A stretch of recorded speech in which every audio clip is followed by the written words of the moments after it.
Hello, hello. Good evening. Long time no see. I hope you all had a great Sunday so far. Good morning. Yeah. No, it's. I already said good morning several times when it was actually morning. No, it is good evening. You could ask, are you looping yet? And we could call it a loop, as I've been asking that question in previous streams too. I mean, you wouldn't be wrong. There's nothing wrong with asking the same question several times. Also, thank you for the ID time, very. No, it is evening. It's not like I just woke up. I did get some good sleep though. I did get some good sleep in between. I think I fell asleep at like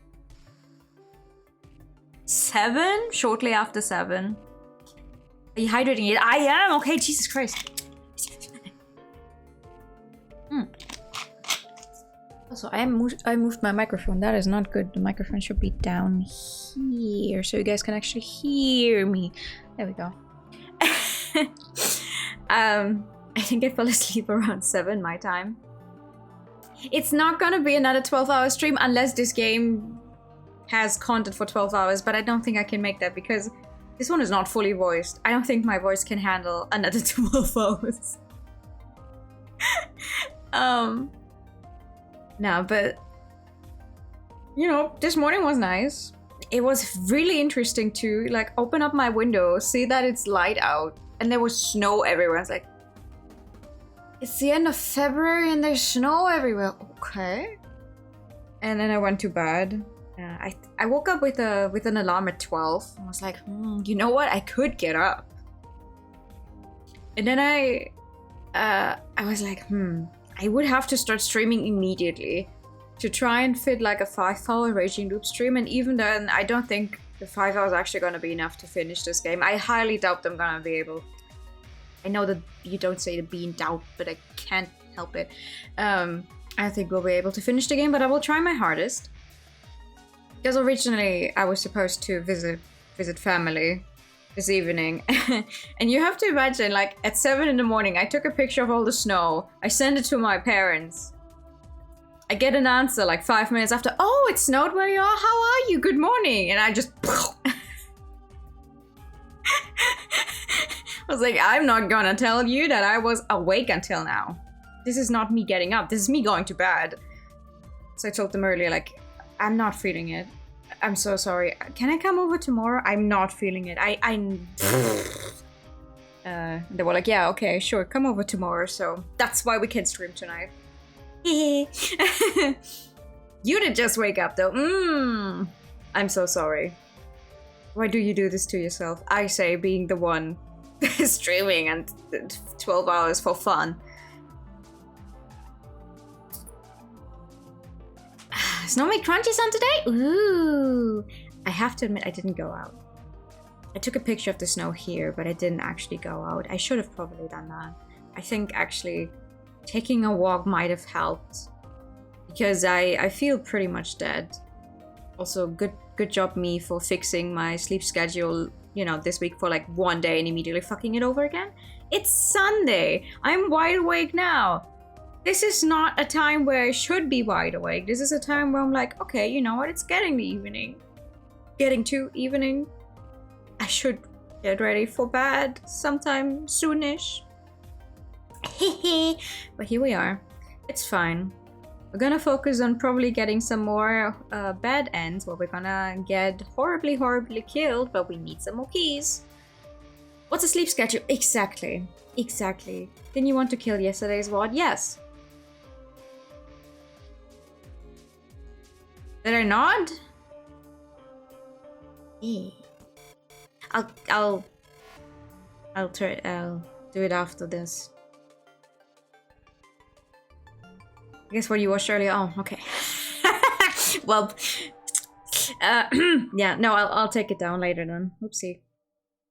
The Square Enix hasn't sent a sniper to my place yet, so. But yeah. So quick recap on Raging Loop for all of us, because Jesus Christ. We reached the end of the Darkness route, and giant weird monsters trying to overrun the country. Yeah, no, it's okay. I will take it down. We're getting it's getting ready to overrun the entire country, and we need to collect a bunch of keys. And we got sent back to the beginning, kind of. So right now we're currently talking to Chiemi. We found out Chiemi is also a looper. She's been through 100. She stopped counting at some point. She's been through many loops, and has lost herself in there a little bit. But hey, we have some hope left. Like, yay, we're both looping. We both retain memories. There's gotta be something that we can do. But we have to find like 5 keys. So, I know for a fact that we're gonna get bad endings, so something horrible is probably going to happen. Let's see how long that hope lasts. Let's see. I couldn't keep the sheep hidden, so I started with that. Oh,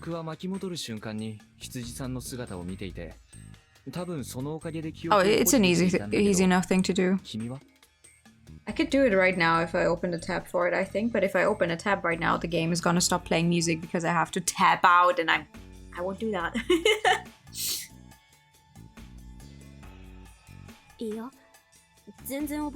Okay, she does not remember the sheep. The sheep is a thing just for us.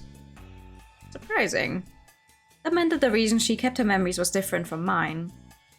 Also, her memory retention was less consistent than mine. Some memories actually felt like a dream for her and often lacked clarity. She said that, for all she knew, she might have looped a lot more times than she realized. I was curious why she kept her memories, but I set it aside for now. Anyway, according to the sheep, the loops were happening because of the dream. I thought over in my own way the things it would quickly share with me. Something had absorbed Fujiyoshi in its general area into a dream. It was absurd, but I had to accept it. An area of some square kilometers had been detached from the real world, meaning that this was like a virtual reality. This space could be restarted, and it probably had a different flow of time. It's been a lot of loops here, but I bet not even a second had passed in reality. The stream could happen over and over without wasting any time. I have 37 hours in this game. I would argue a few more seconds have passed. That gave the mastermind behind it countless chances to create the ending they wanted, and once that happened, the dream would stop being a dream. It would become prophetic, basically, or rather, stop being reset as just a dream and turn everything that happened into reality. That meant that I could be going about my business, still thinking that I could retry it all, when the master of the dream could just yank the rug out from under me and be like, nope. This was as if reality had an intrusive editor who told the author to turn anything he didn't like into a dream. Man, was that messed up. According to the sheep and Chiemi's info, the range of the dreams had changed. Okay, yes. Continue.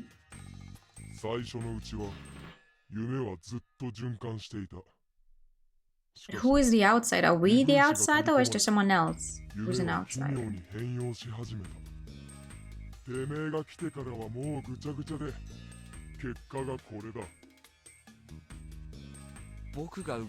Oh, we are, okay.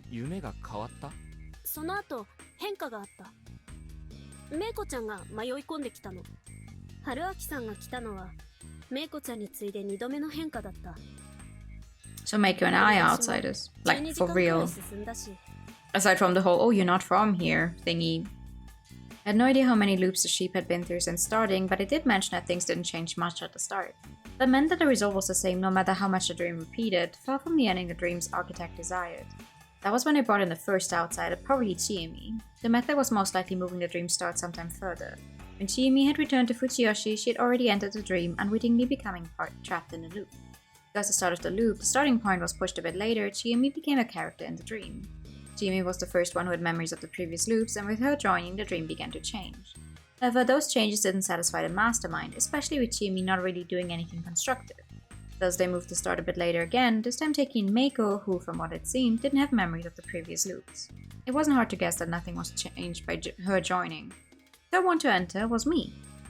And I, unaware of the mastermind's plot, tried out various things and ended up fulfilling their wishes. The sheep said that the mastermind still didn't know about its involvement. However, they must have known that Chiemi and I often did unexpected things. So I wasn't sure if they were aware that we had our memories. They either didn't know about it or just didn't know the cause. だとすると、これからも気づいてるってことは公言し I ない mean, I 方 would がいい argue the average person would probably think you're crazy, and if you accidentally would reveal it to the mastermind is trying to destroy the entire country, maybe don't know. そうだね。特に安水住人たちには。え、嘘。みんなの中にその黒幕っていうのがいるの？そう考えるべきだと思う。少なくとも巻き戻りに関しては身車家は関わってないんじゃないか。なんで？神内明神の目的と違うから。しかし誰なんだ？もう一つの神様を隠してるやつっていうのは、自分が持ってる神様をちえみに見えないように隠すことはできるのか？私、よく知らない人の神様は普通にあんま見えないよ。なるほど。Basically, her ability was like an eye for reading people. Even though you couldn't know for sure based on just faces, some people could intuitively figure out certain things about others by just finding out more about them. In her case, such info was just more visual. It might have been a kind of synesthesia. There were people in the world who perceived numbers as colors. With that in mind, I shouldn't have expected her supernatural power to be the solution to the supernatural problem. Instead, I should rely on her ability to retain memories. これからどうする？ Good question. 条件分けのためにはもうちょっといろんな結末を見たいんだ。僕が知ってるのは宴が狼の完全勝利に終わったパターンと人勝利、狼新勝の3パターン。狼新勝が怪物復活アウトのパターンだったわけだけど、その時の何がアウトだったのか、宴が関係してるのか、それとも実は全然関係ない何かの条件を踏んだからアウトになったのか、そのためにもう何週か宴に挑戦しなきゃならないと思ってる。マジですか。うん。ちえみと森の中に逃げてひっそりまったりと過ごすというのは、死ぬんでしょ？まだどこかに抜け道はあるのかもしれないじゃん。You've been here over several hundreds of times. Are you really thinking there's gonna be a way out? それは確かに。Oh, this time around for sure. じゃあ決まり。 Are you 探索しよ stupid? う。 Honestly, I didn't think that would get us any closer to the truth, but it didn't put much effort into protesting either. She'd been in so many feasts that it became traumatic for her. She wanted to avoid going through it again. She didn't want to be more aware of what kind of murderer she was becoming. わかった。I would do this with her until she was satisfied. Even if this was a challenge without a real end, it was worth it as long as she could find peace. You're gonna die! We tried using our memories to quickly fix the bike and leave. We tried going out through Sadanaga before the mists came. We waited until the mist came and tried to leave through the forest in full hiking gear I got from the convenience store. No idea why they were selling that. Or why you bought it. In the end, we either were engulfed in mist and died before even realizing it, or were engulfed in mist and died without getting anywhere. In the latter cases, Chimi either died by breaking apart again, or we were caught by those monsters. After trying it enough times, we both became used to it. Oh, I'm crumbling again, she'd say. Then let's stop, I'd reply as we aimed our guns at each other and killed one another. Bruh. Taking advantage of shortcuts like that, we came back over and over and tried again. Nothing seemed to work, so we tried spending a night outside after the mists came.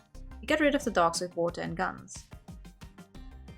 I quickly found out that this was a mistake since Chimi couldn't keep her presence of mind. Unable to bear attention and fear, she would mumble something about God and either run off or kill herself. Then no matter what happened afterwards, I ended up killed by the monster-looking thing. Whether the monster was actually real or not wasn't a problem anymore. I'd already known that any rule breakers would be punished. The problem here was that Chimi still wanted to continue these pointless loops. Let's go there this time. Let's hide here this time.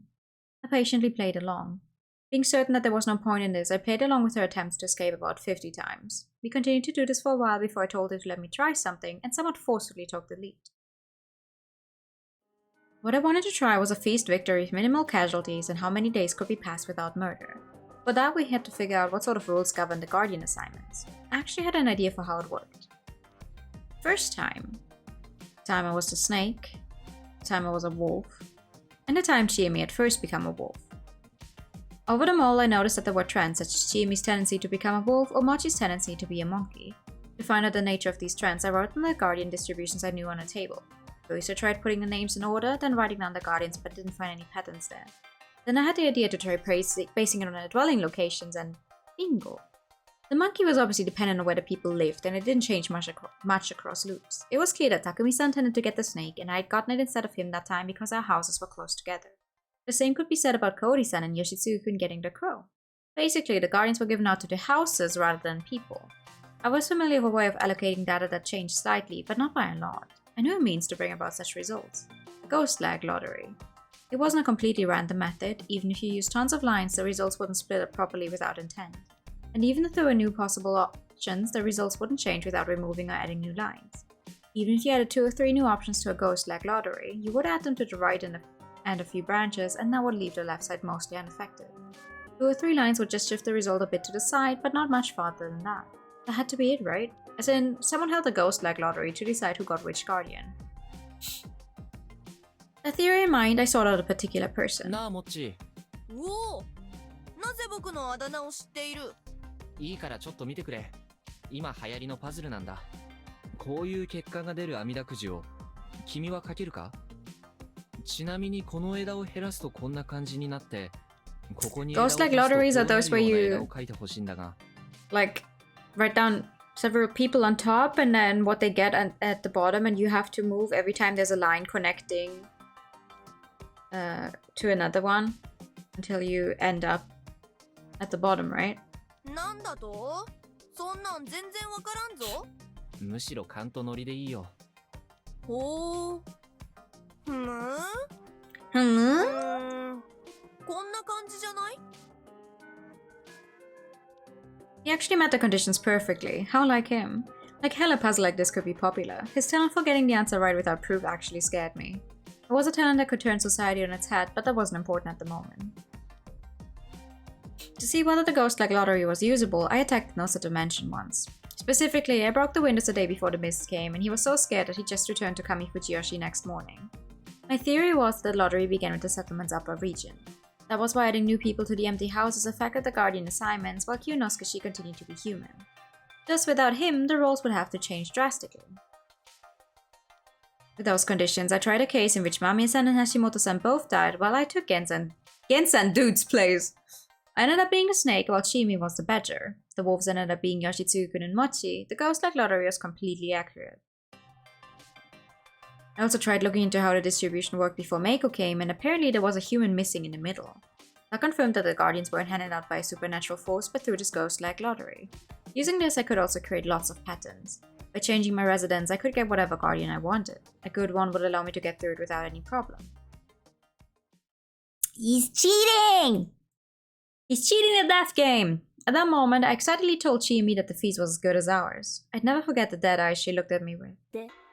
いつ終わるの？ I finally realized that I'd made a huge oversight. Chiemi had passed her limit long ago, and I had forgotten that my sense for such things was a bit different than a normal person's. I wanted to clear the feast with a minimal number of deaths and find out how many days could go by without a murder. It required the agreement of all the participants. It wasn't something I could do by myself, and I needed Chiemi to try it with me. I didn't mind looping about 100 times more. She, however, didn't want to loop ever again. She tried weird things before because she wanted to try a method that could let her win quickly and easily, even if it was absurd. In her eyes, my plan was to loop hundreds upon hundreds of times in a case of trial and error was simply unacceptable. I was killed. She wanted to kill me, and so she shot me right up front. 春明さんさ、春明さんを100回殺したらクリアとかないかな？ Wouldn't that be boring? I realized that I'd never considered what a threat Chiemi with memories could be. I was killed over and over again, over and over. Sometimes she killed me right upon seeing me in the darkness of Saranaga or the dining hall.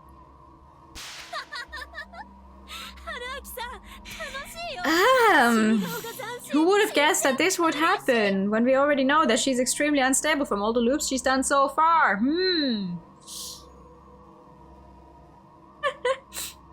Sometimes she acted out events like I'd remembered them, then grinned and killed me when I was completely defenseless. Chiemi-chan Dark Edition! Banzai! Apparently she didn't remember things until I provoked it somehow. That must have been because the number of loops she spent alone was way lower than the number of loops since we started sharing memories. The loop count was probably way over 100. She was a whole lot more damaged than I first thought. Oh, but after she killed me 63 times, it finally got to me. I've been attacked inside a Naga about 20 times now. Half of those times she just blasted me with both shotguns at the same time, just like this time. Otherwise she used traps or feints to corner me, then finish me off. So she had no idea how to handle a situation in which I survived her first shotgun blasts. Oh! Hi, Haru! Welcome in, Raiders! Good evening! Welcome to Dying Over and Over Again. And thank you for the non-binary. I'm new. I like the color pink visual novels and JRPGs, and we're trying, screaming, crying to finish Raging Loop. Bad timing for a raid. Oh, it's okay. We just got started. People dying again? Yeah. A Pikachu for the raiders. Okay, hold on. Pikachu. Pikachu. Pikachu. No, thank you for coming in.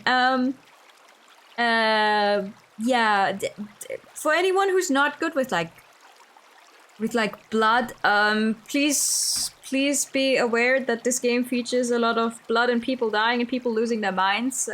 While it's not outright graphic, except for one CG we had so far, just, you know.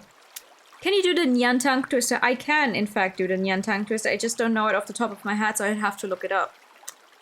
No, but thank you for the raid. How far along did you get with art? I had to stop watching earlier. I'm sorry. Wait, where's the tongue twister? Blah, blah, blah, blah, blah. There it is. You colored the model. Ooh, nice. Nice. Hold on, where is it? Blah, blah, blah, blah, blah, blah, blah. There it is. Do you want me to do the tongue twister? Thank you for the follow. Welcome in. How's the game going story-wise? Interesting. Haruaki is like, oh, he found out how the guardians are distributed, kind of, and he's trying to like make it so he can get a game going where the least amount of people die and see how long they can go without a murder. Because, you know, him and Shiemi, they now know they're both loopers and retain the memories. But Shiemi does not like the looping over and over again. That's why she's currently on her 64th try to kill us immediately upon sight. So that's good. Tongue twister. Okay. What I do it for you. Kermi. Oh god, I haven't done it in such a long time though. I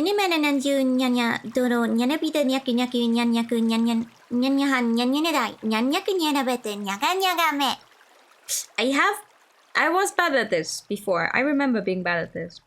There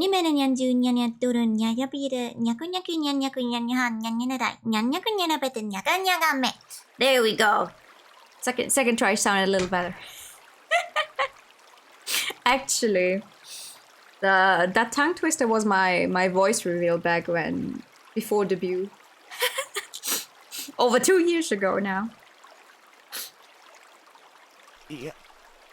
How did you survive getting shot with 2 shotguns? You probably bought something at the convenience store. Because a convenience store is everything.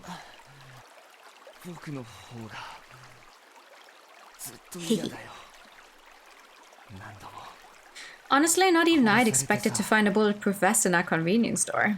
Shiemi's become crazy? Yeah. I mean, she always has been. Shiemi's crazy, always has been. She is very clearly traumatized by everything that's happening. She's not nearly as stable as Haruaki himself is. There is a clip, yeah. There is a clip of the tongue twister somewhere. I think when we played Meruru. It didn't protect me completely though. It just kept my torso from being blown to pieces. My ribcage was shattered and the internal injuries were undoubtedly fatal. Still, I had enough life in me to catch her off guard and fight back. どうやって死にたい？ Normal questions to ask your maybe girlfriend. Oh man, this was so satisfying. What will I do next time though? What will she do to me after this? Will this just continue forever? This might have been an actual dead end. まったく邪魔くさいな。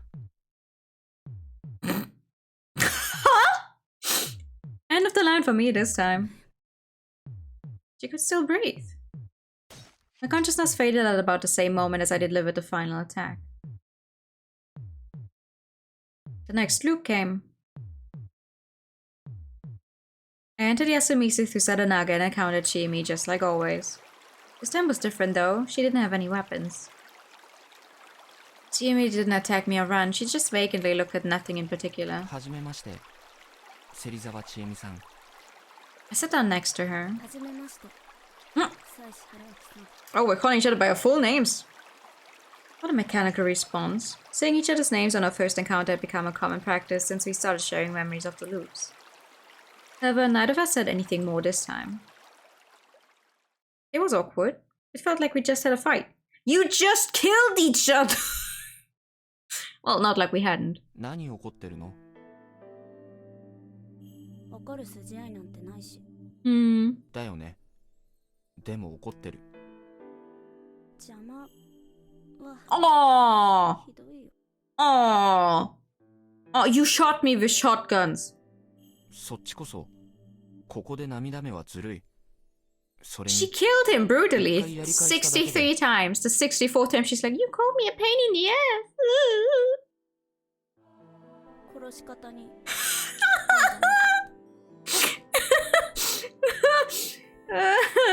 Regular relationship issues. すごいこと言うな。まあ、愛を込めて殺したつもりはないし、 These 君が people そうし have てたって言われても problems. ちょっと困るけど。 Both of them. 分かってる分かってるけどさ私はしゃいでたなあなたを殺してる間閉塞感から目を背けてられた Okay.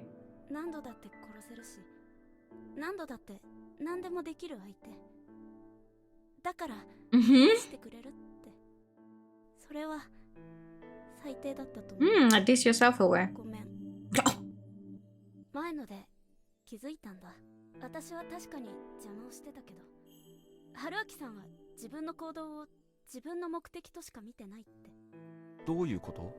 私たちの目的じゃないんだって Communication issues. But the extreme edition. 私はただの脇役で役に立つか役に立たないか Ah. 邪魔かそういうあれはちょっとイライラして言っただけだよ。嘘だ春明さんは嘘ばっかり He does. ようやく分かったんだよ Yeah, he's not a good man, Chiemi. 私はあなたが怖い神様よりあなたが怖い Oh. あなたに傷つけられるのが殺されるのがその冷たい目で射抜かれるのがそれくらい Eh? 私あなたを好き Huh? 好きだから怖い怖いから好きだから殺したいほど好き What? What now? 私がおかしいのは分かってるけどその中で分かったのはやっぱり私はあなたのことが好きでもその思いはきっと一方通行で殺しがなくてもそれは同じだったそうでしょ春明さんはやめてあなたは嘘をつくとき必ずをつける I think she's been broken for quite a while. 召し上がらないの結構アレルギーあるんで。僕がもうやったからとは口から出まかせですよ。不思議系の物言いって。 He does say it 結構 every 言いくるめや time, すいんで yeah. す。名前は房石春明。東京で大学院生やってます。Wait, what part is he lying about? ねえ、あなたは Oh! I mean, we know he's not just a graduate student. There is no way. 学生、医者、探偵、それとも本物の殺人鬼？もう何もわからない。あなたを好きだし、殺したいし、怖いし、もっと近づきたいし、逃げたいし。 The love part is kind of weird.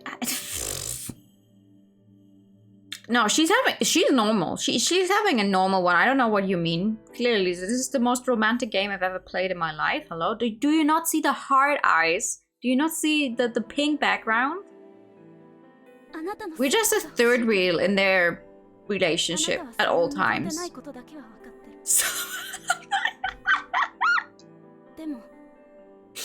I think Twilight had less deaths than this game has. 怖いけど幸せかもしれない。ここが地獄だと思ってたけど。I hope at least that this game is not gonna hit us with the sudden pregnancy because 本当は天国なのかな。 that would be heaven. Which turned to the river. Oh, look at that! The pink background is there. See, it's a romantic. Oh no. Oh! Oh! Huh? I was joking! We don't even get a CG for it. We get a CG for the one time when she's falling apart and we kiss her rotting body, but we don't get one for here. Okay, game. Okay, I see how it is. キスですが Yeah, no, I don't think the lube would account for that. その前の突き飛ばしたことを言ってる。いや、とりあえず僕を数十回ぶち殺しておいて何言ってんだこいつと思ったので一度かましておかないとって。I want out of this hell. This is my own personal hell. あのね、とりあえず復唱。人の嫌がることをしない。人の嫌がることをしない。 They kind of fit. They're both horrible people. とりあえず僕は死にまくる趣味はないので、愛情表現は他のにしてください。Haruaki's so evil. All of this is fake. ごめんなさい、先生。 Yeah. Yeah. で、一応あれを愛情表現として振り返ってみましたが、僕も君のことは嫌いじゃない。頭がおかしいところもお気に入りだ。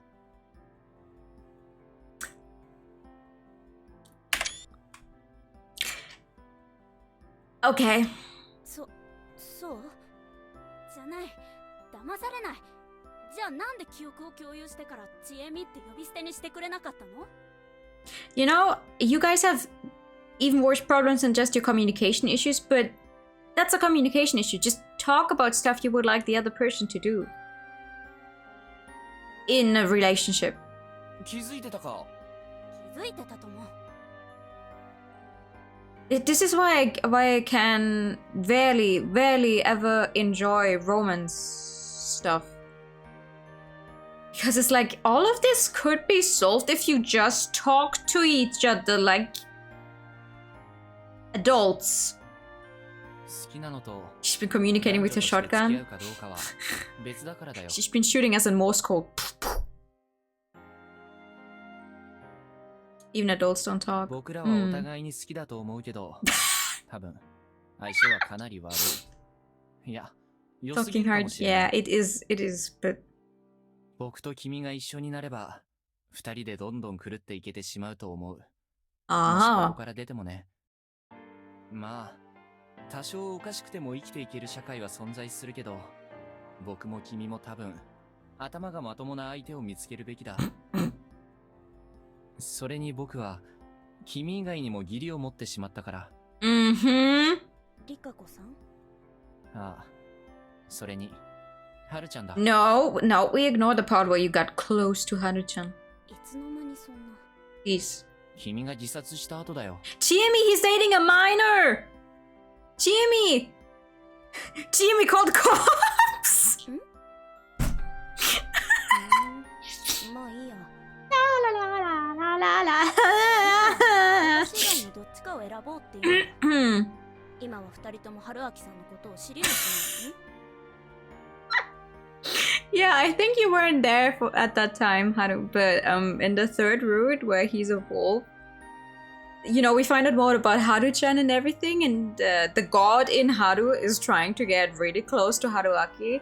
Haruaki's kind of blocking it off most of the time. He's like, no, no, no. But on the other hand, she did kiss him on the neck that one time. It's like, please. Please, she's what, 14? Get your hands off her. I'm begging.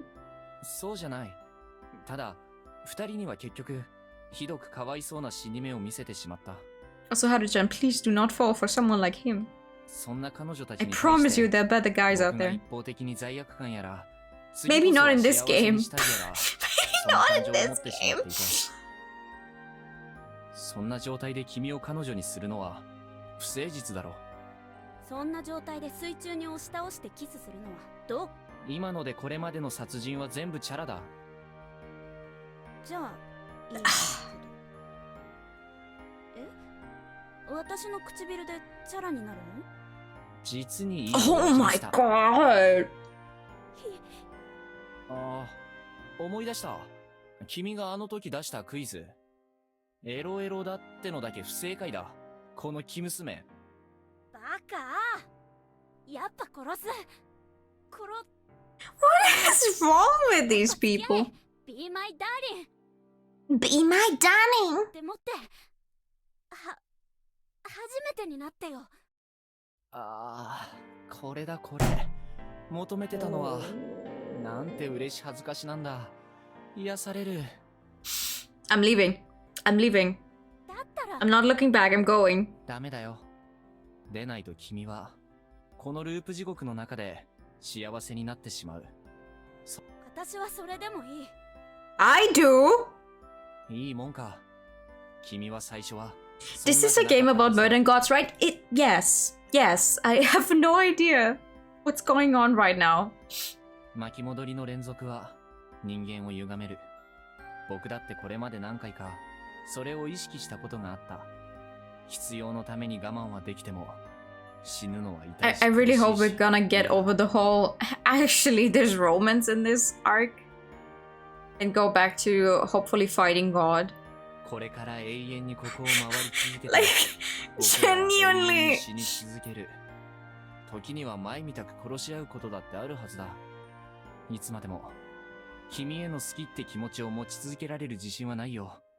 それはループが続く限り、僕らは寿命で死ぬこともない。記憶だけが This whole arc will give you a key. Oh, it will. There's a bad ending at the end of all this and it's gonna give us a そこで key. お互いを憎み合ってごらん。ここは本当に正真正銘の地獄になる。そんなのやだやだやだよ。 Oh man. ちえみちゃんは泣き虫だな。うるさい。最高。A murderer just called me a psychopath. Anyway, I try to stay honest from now on. だからまだ見えない出口を当てにして君と付き合うことはしない。 Thus I started. これって失恋かな。うん。はつかない。つかない。ああ、春秋さん、いっぱい殺してごめんね。 It's okay, you didn't pass the 70s. もうチャラだよ。ちえみちゃんを一回ものすごく残酷に Endless 殴り looping 殺して relationship. I mean, if the entire concept wasn't them dying at the end of the loop all the time, I guess it would be fun for a little while. You just be looping the same stuff, and then you could do something else time and time again without time actually going by. 怖かった。 But ごめん。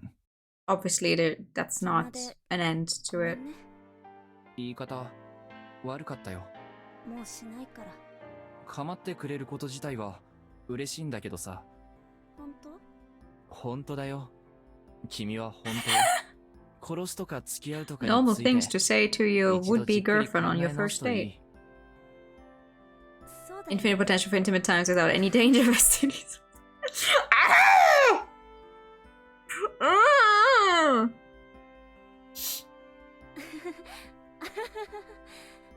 殺しの夢を見すぎて。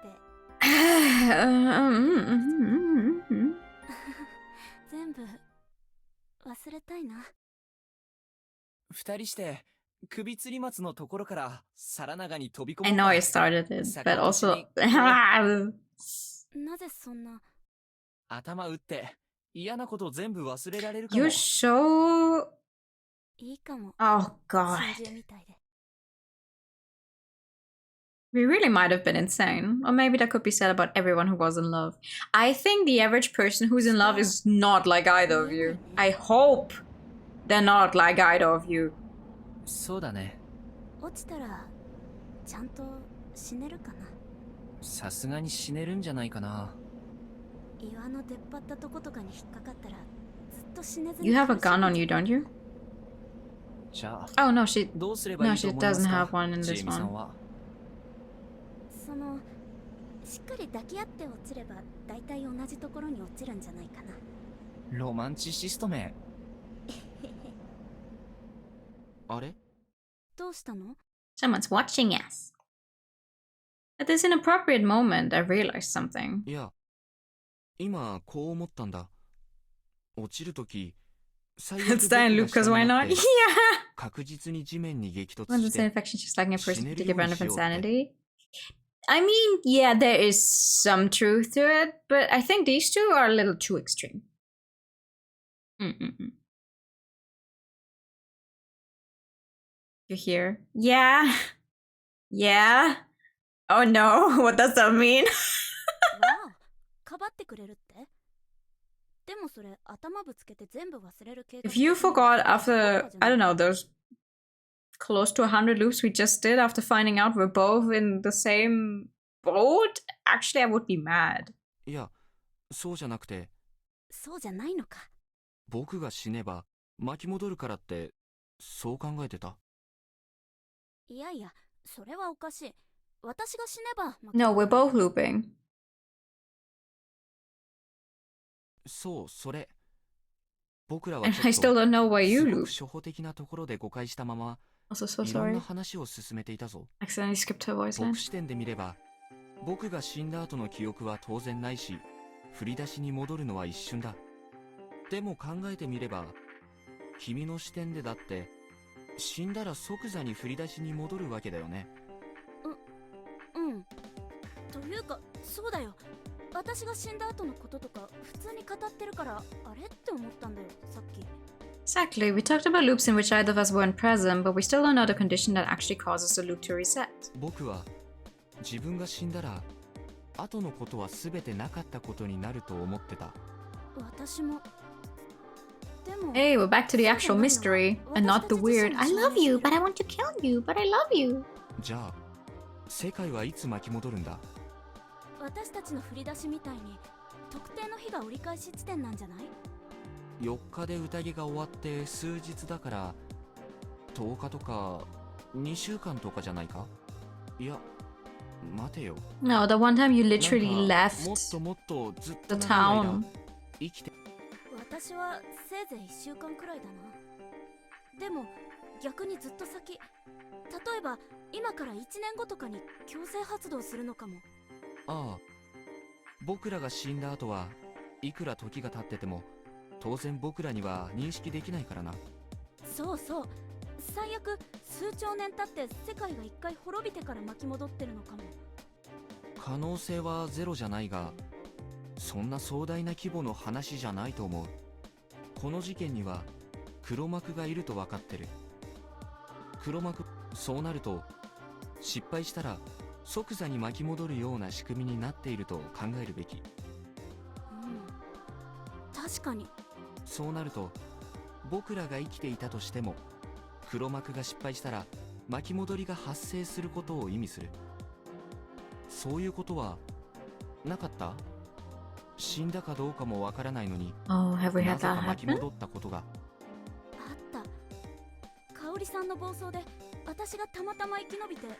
僕もある。藤吉に移住しようとして駐在のおっさんに絡まれて Oh, 追い返された時とか yeah. Oh, that was a long time な ago. んかちょっと前に2人でバイク直して速攻逃げた時もそんなか。忘れてた。ひどい。もちろん霧の中で事故っただけかもしれないが、それにしちゃ記憶が曖昧だ。ここだけ覚えてないのは不自然。巻き戻りを起こすトリガーは他にある。これ今夢なんだよね。Mm-hmm. 誰の夢なの？ Well, I hope it's not either of you. Sheba told me that the opponent was a dream wielder. 自分の夢の中で陰謀を進めて、失敗して死んじゃったらまた最初から夢を見直してるとか？手がかりだ。出られる？そう甘くはないよね。I felt silent, and after looking at the void before どうす me, る？頑張ってみる？でもやっぱ一回は落ちたいな。valid. このマゾ。やっぱ殺しすぎた記憶はヘビーだし、これ以上繰り返すのは辛いから、忘れられなくてもちょっとくらい気分転換できたらなって。気分転換で脳みそクラッシュか。大事な記憶を振り落とすかもよ。それはきっと大丈夫。今の超重要な発見とかも春明さん Hi, Weird. Good 再 evening. び思いつけるはずさ。 How you doing? 互いが記憶を共有してることも忘れるかも。そこまで忘れちゃったら逆にいいな。まぞいちえみはここから抱き合って落ちるってシチュに結構ハマっているのです。どうせこれがそういうのの最後かもしれないしさ。 After all, I'd rejected 心 her. 中のお戦地を味わえて、その次やり直せるってのは You're doing okay. Your sickness has mostly 結構 gone うま away. い話だなって。 That's good. Yeah, we're good. We're currently planning a lover suicide, but we're actually gonna survive because we loop, so that's interesting. 君のそういう頭の働かせ方、本当に嫌いじゃない。本当？好き？ I like the fact that I guess Japanese language doesn't outright really say I like it, but just I don't hate it. 好きだよ。 Except for just now when they said ski, but the one before Kirai Jenai is like, eh? Okay.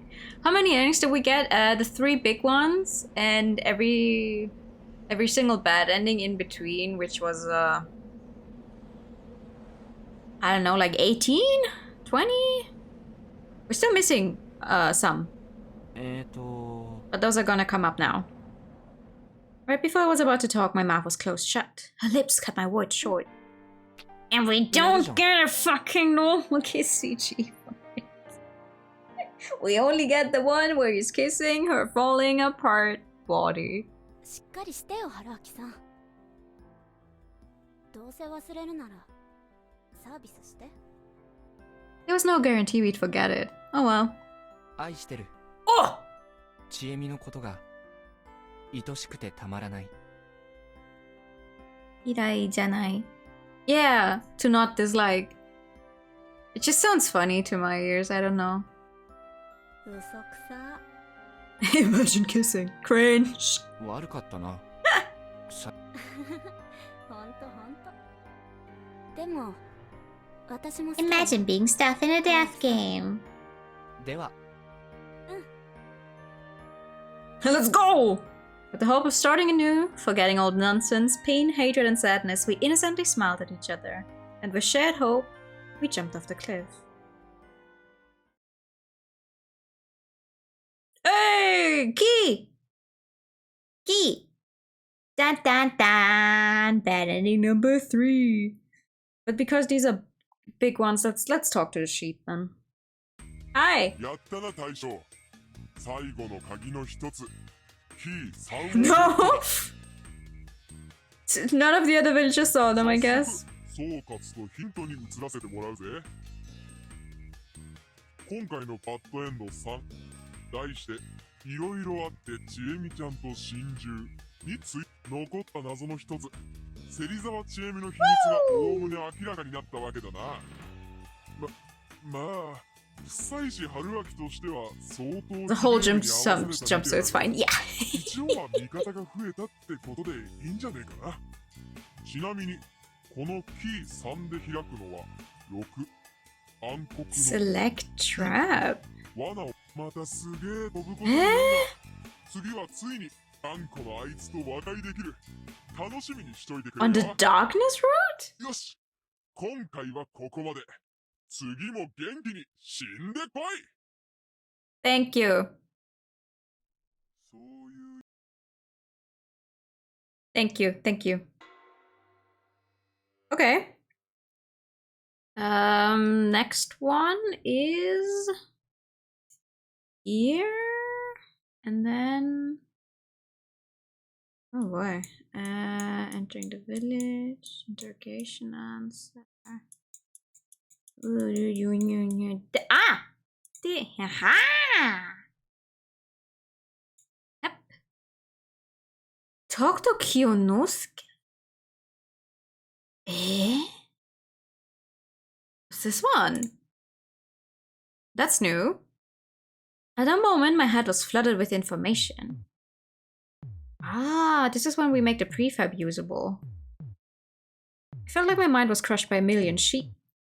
Crap, why did I forget? Did my memories carry over in a weird way because the method from back then was weird? Then again, this wouldn't be the first time my memories didn't carry over properly. Maybe I should have counted myself lucky for remembering at all. I had tons of things to think about. About the beast in the village, the giant monster, the dream enveloping Fujiyoshi as well as the looping the sheep had told me about. But this wasn't the time to worry about that. It wasn't? I went back to the Nosato mansion. Doorbell. ごめんください。 Doorbell. ごめんください。 Doorbell, doorbell, doorbell, doorbell. 空虚の草むらに豚のムクロがシャウトする。人んちでピンポンラッシュしながらぶっしゃりロック歌ってるのは誰だ。僕でした。君か。頭おかしいのは君か。なんだ君は。さっきの普通の青年じゃなかったかね君は。いえ、正気です。ご存知なんですね。ぶっしゃりロック。何かね。You even know the name. 覚えていただけだがね。え、ヒンジャスレイバーはご存知ない？いや、まあ知っているがね。ああ、やっぱり。僕はもらいもんが好きです。えらくマイナーなヒンジャー。第3部ならブラックドグザあたりが定番なんじゃないの？ He's a fucking nerd, isn't he? In front of your maze house at 2 in the morning. Let me in! ああ、ブラックドギザが5体集まってブラックドギザリアンになるところは圧巻でしたね。Well, you have to imagine we're back to just having arrived in the village and being like, hi, I'm going to move in here, so... And at this point we did act pretty normal, like a meek person. 野里さんはオタクですね。君もだろ。いや、マイナーフラッビーの話題で親睦を深めている場合か。もう用はないだろう。忙しいんだ。I do actually. 野里さんを分かってくださる方だと見込んで相談があるんです。My note that movies. Thank you for the follow. Welcome in.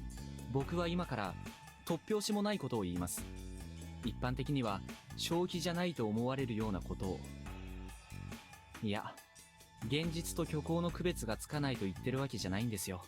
むしろ一般人よりつく方でしょう。ただ、虚構じみたことが現実に起きたとき、それを受け入れる素養があなたにはあると見た。待ちたまえ。何が何だか。劇場版作品をご存知ですか？同じ日を、学園祭の前日を繰り返し体験し続ける。Mm-hmm. ああ、あれか。まあ、傑作だからね。Yeah, that's what's happening to me. 知っているが、Kind of. それが僕は同じ Shadow こと sounds を very 体験してい similar. ます待ちたまえ。もう数時間で、皿長に霧が立つ。読み意味の宴が始まり、多くの死者が出る。君は何を？いや、その前に、なぜそんな言葉を知っている？そして、あなたも死ぬ。質問に答えたまえ！めったなことを言ってるんじゃないぞ！そうは言っても、信じられないのはわかります。僕は何十回か、この数日間を繰り返し体験しています。そして死亡し、また巻き戻っている。そのため、 I like that, この集落の like, 事情はほとんど知って canonically い he ます。 loops back to square one, たった but we 今ここに have 来たよそ者なら the 知り flowchart 得ないようなことを。 and are allowed to go to different places a little further in. あなたが大卒の医師、医学博士で、鴨志田近持の叔父にあたる禁煙者で、植松里香子に思いを寄せておられる。 We have gained power. しかしそれを言っても納得してはもらえないでしょう。どこかで調べたことかもしれませんしね。しかも、僕はあなたを助けるとかの目的で来たんじゃない。おそらくあなたは今回も死ぬ。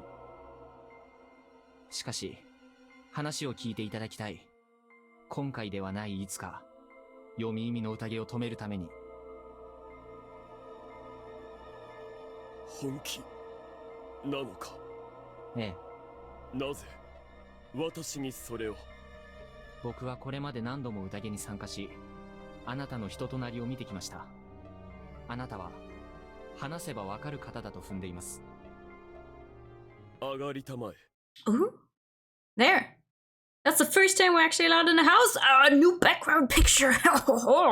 He led me into the well-furnished reception room. The inside was as fancy as the outside. The village hats had to be a really wealthy bunch. 物珍しいかね。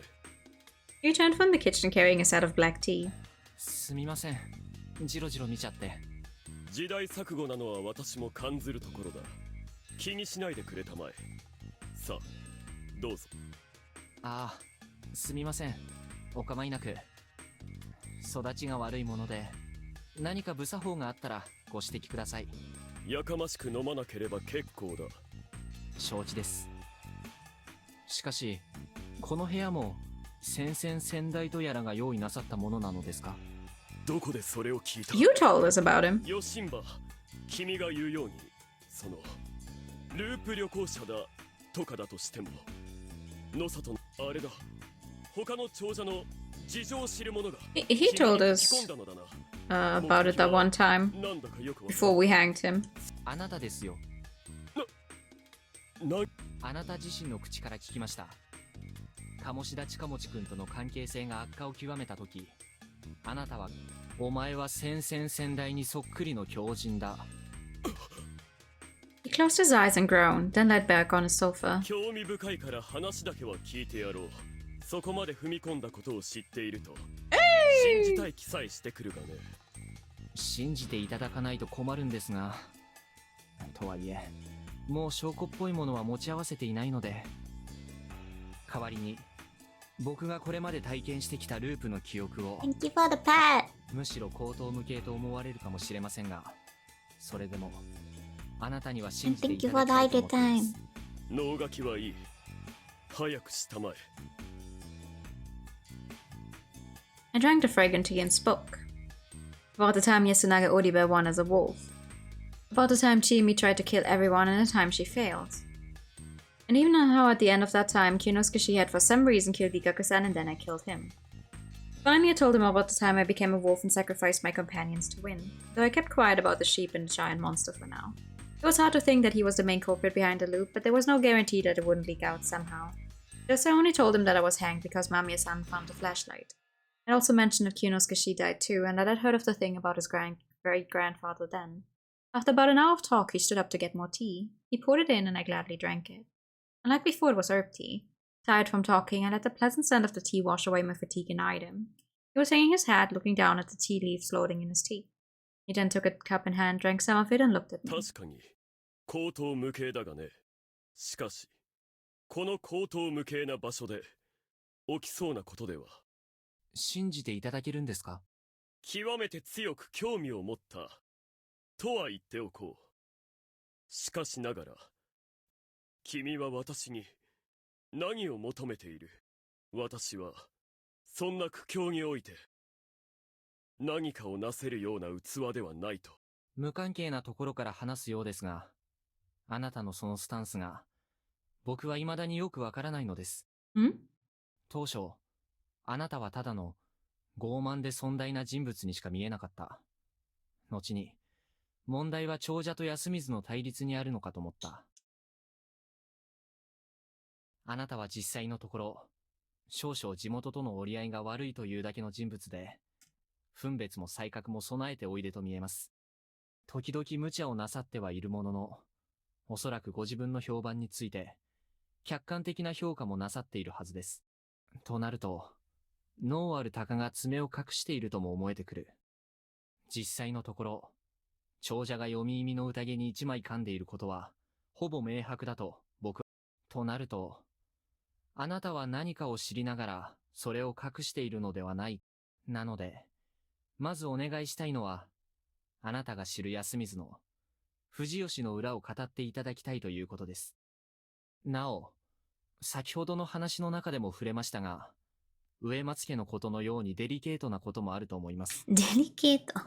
ただ、それでも、知りたいです。私が話下手で、場の仕切りもうまくないのは、単に私が知っているかと思うが、今の野里の当主は、私の実兄だ。よく We できた don't, 男だ。 no, we don't know that guy. 知 He's 性 just と品性を mentioned, 兼ね備えた。 right? 私は幼少の頃から彼についてばかりいた。彼のそばで好きなことを言ったりやったりしていれば、それで全てがうまくいっていたものだから、私は自分が才覚に恵まれた秀才なのだと思い20歳になるまでには、自分は盆栽で筋道だったものの考え方をするのが苦手な。だからここを出たのだよ。かといってあまり馴染めなかったがね。唯一馴染めたのが大学の SF 研究会でね。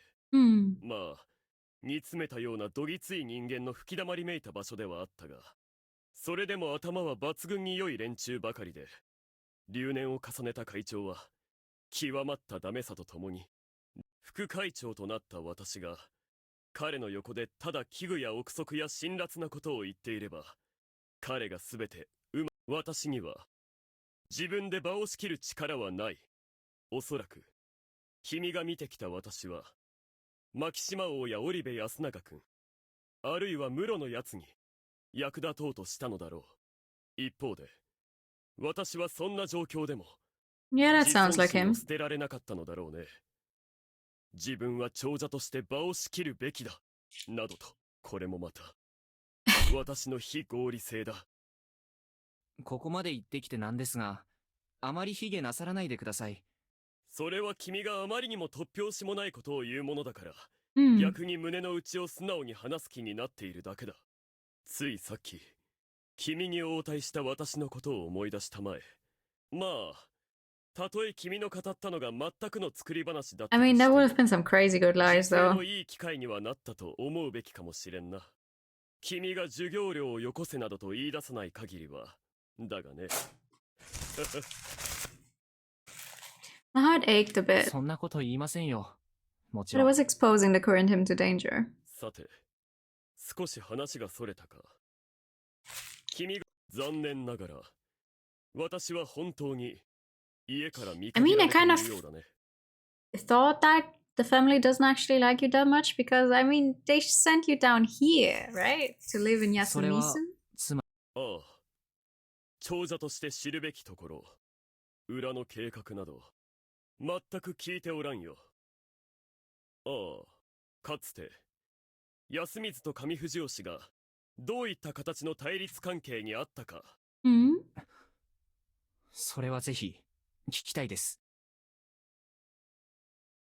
Unfortunately, barely anyone knew about the village and the feast, or rather, they all converged upon a certain old story. It was a minor bit of knowledge Kyunosuke knew as a village head, and he said that Yasumisu had once rebelled against Kami Fujiyoshi. They didn't know what prompted it, but apparently it had something to do with the water used for growing crops. Anyway, the people of Yasumisu invaded Kami Fujiyoshi at night and stole, beat, and killed people. They were all covered in Saranaga's mud to keep from being identified. Kami Fujiyoshi's inhabitants greatly feared their appearance. Thus, after the rebellion, they decided to make things even worse for Yasumisu, and the inhabitants effectively strangled themselves. Apparently. ちなみに、皿長の泥がうんぬんという件は、藤吉村の独特な死生観、読みがうんぬんという話にもつながると思われるがね。例えば、その反乱がきっかけで、泥まみれの安水人を読み人だとみなすようになった。それは考えられなくも I ない mean, it must have been 少々 quite a scary 尊敬 thing だ to と just have a bunch of people, like, in the middle of the night, have people show up and they're covered in mud and everything, and they go around killing? すでに安水と上藤吉の住み分けはされており、なおかつ安水が反乱を起こすに足る状況はあったのだろう。泥を塗るという発想も、そもそも皿長が黄泉につながるという伝説があって、鼓舞や威嚇のためにそうした可能性がある。なるほど。じゃあ、その事件はどう捉えるべきなんでしょうか。例えば、現在でも行われる新内祭、山祭りで行われることの理由付けなどか。上藤吉から出発した狼行列が Are they just going to work together in the final feast? 私から見てもどうかと思う儀礼がある。I'm not so sure. I really don't think everyone would work together with you, even if you find out more about them and like go up to them and tell them, "Hi, I'm a looper. I actually know more about you than you ever thought you would tell me." Blah blah blah. I just don't think many would believe him. Like, I'm already kind of surprised that Kyonosuke does believe us to an extent about this entire crazy thing. 彼らが農作業の時に被る綿布を見たかね。ええ、安水の者が読み人と目を合わ Also, せない yes, ようにすると。 what Mel said about the keys.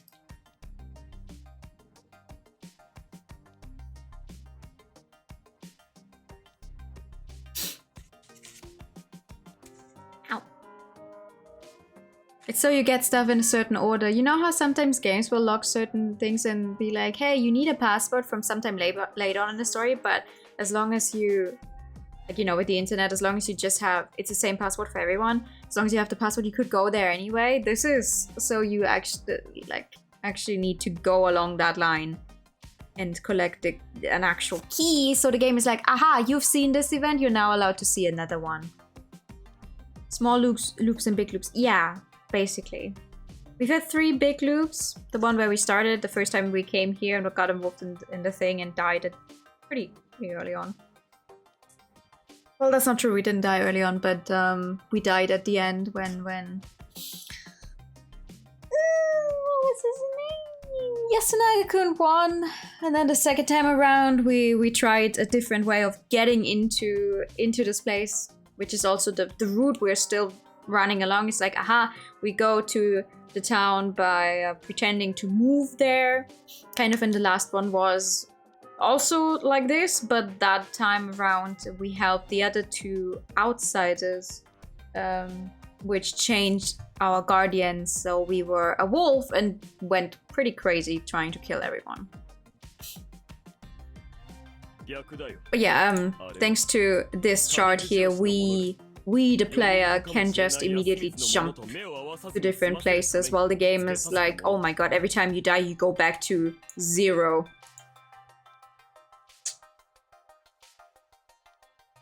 このように古代じみた迷信に基づいた不条 Would 理 you が mind まかり ending 通っているのは Yeah, かつて連中が一線を越えたから we didn't have that many.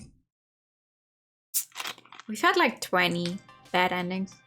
And then sometimes during the game they will say like, oh, I looped and looped and looped and looped, but they don't actually turn it into bad endings. それが長者側の言い分なわけだよ。口にすると一層ひどいな。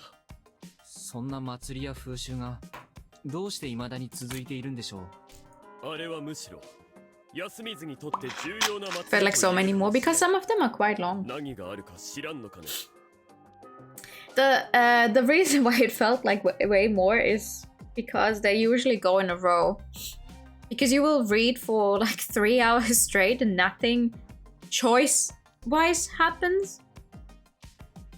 And then you get like 3 choices and 2 of the choices will get you a bad ending. Then you reload, then you do another one. Oh, it's also a bad ending. You reload, you get the true one. You get to another choice and once again, bad end. You go back, good, continues, bad end. It's because they just hit you. ええ、存じません。 And also because I did all of the bad endings, even the ones that don't give us keys. 狼行列は安水中の置き場を巡 which are り not technically 住人に needed. 水をぶっかけるなどした後、安水の集会堂にて明大と会う。 Tyson, huh? そこで狼役はいくつかの品を奉納するとともに、明大に対して少なからぬ金品や Money? 嗜好品の類を置く。普段経済的に孤立させて締め上げておいて、祭りの時だけ大盤振る舞いをすると。その通り。これもまた上藤吉による安水の支配の仕組みの一つだと言える。この時の金品は住人の間で分けられ、彼らの生活費のかなりの割合を支えていると聞いている。それもこれも彼らに反乱を再び起こされるのが怖いから。一応言っておくと、野里はこの方式にあまり賛成しておらんよ。固 Mm. 執しているのは藤吉村の長である。 Yeah, the Miguruma sound like very nice people. それと樋口もか。彼らは彼らで安水を踏みつけるのが合理的だなどと口にしてはばからん。あなたが知る限りの野里家はこの支配体制をよく思ってはいないと。ああ、否定はすまい。 As far as you know, so your knowledge could be wrong. すみません。はっきりさせないといけないので。あなたは先ほど、反乱は迷信のきっかけではないだろうとおっしゃいました。となれば、山祭りも反乱が契機だったとは限らない。そして、山祭りと読み意味の宴は、様式から実務上の役割まで、かなり関係が深い。おみきが宴で飲まれたという話かね。それはたまたまなのでは。筆記具や縄や、縄を切る鎌まで、人揃え奉納されるとなれば、少なくとも、身車は宴の段取りを知っていると考えるべき。というか、ここまで来れば、僕は断言すべきでしょうね。読み意味の宴は、安水の圧迫による権力維持を目的として、長者により行われている。さすがに Oh, 反論させてもらおう。 sure. 君自身が語った読み意味の宴は、化け物が現れ、鍵が勝手に開き、それを長者のものと断ずるには、すべての謎に対して科 Hey. 学的説明をつけねばならんのではないかね。そんなもの、好き。なんだと？ただ、それを説明する前に、お願いしたいことがあります。このお屋敷の蔵書や資料類を、当たらせてもらえませんか？ I ended up being disappointed once. This house was a storage building and there were archives there. There had been a lot of documents left by Kyunoskishi's great-grandfather, but they had been sorted after he died.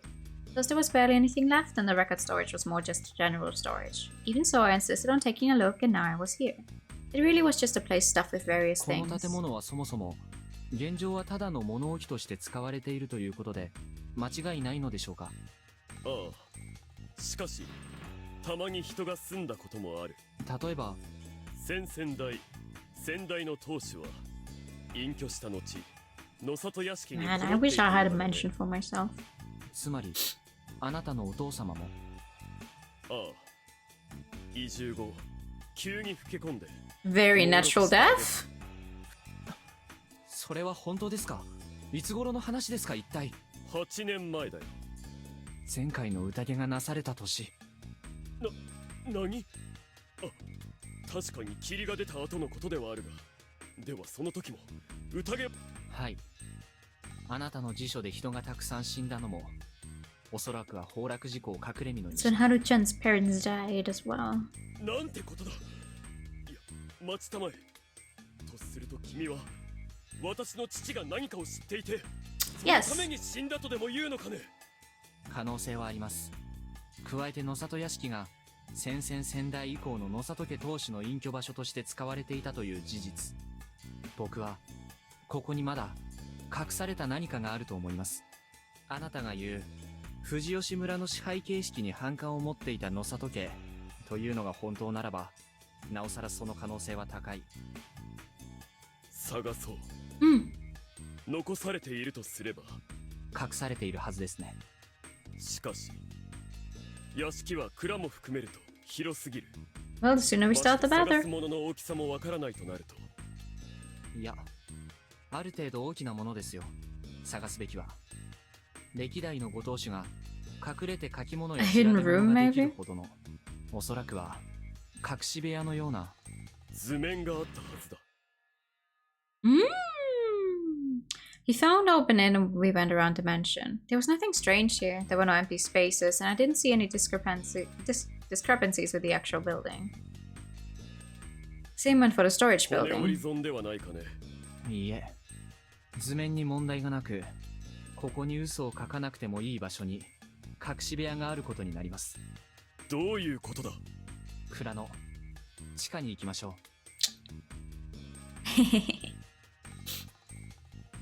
なるほど。つまり地下ならば、図面の外にはみ出した空間があっても、建物の形に影響が出 That's ない。 usually how secret rooms work, yeah. そうです。図面にはただそこを書かないだけで、嘘はつかないで済む。しかし、地下は一層探しづらいぞ。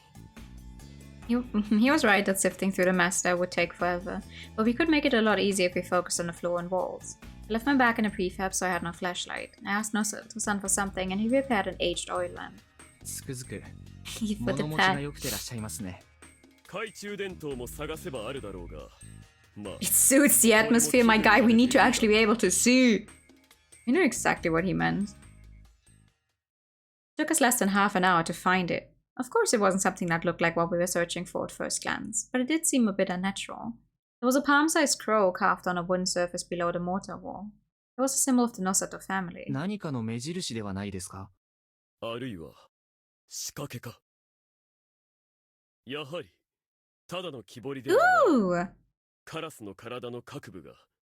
ボタンですか。ゲームみたいだな。So he wasn't the only Nosato with strange hobbies, huh? おそらく特定の順で操作をすれば仕掛けが作動するのだろうが。心当たりはありますか。カラスの志か。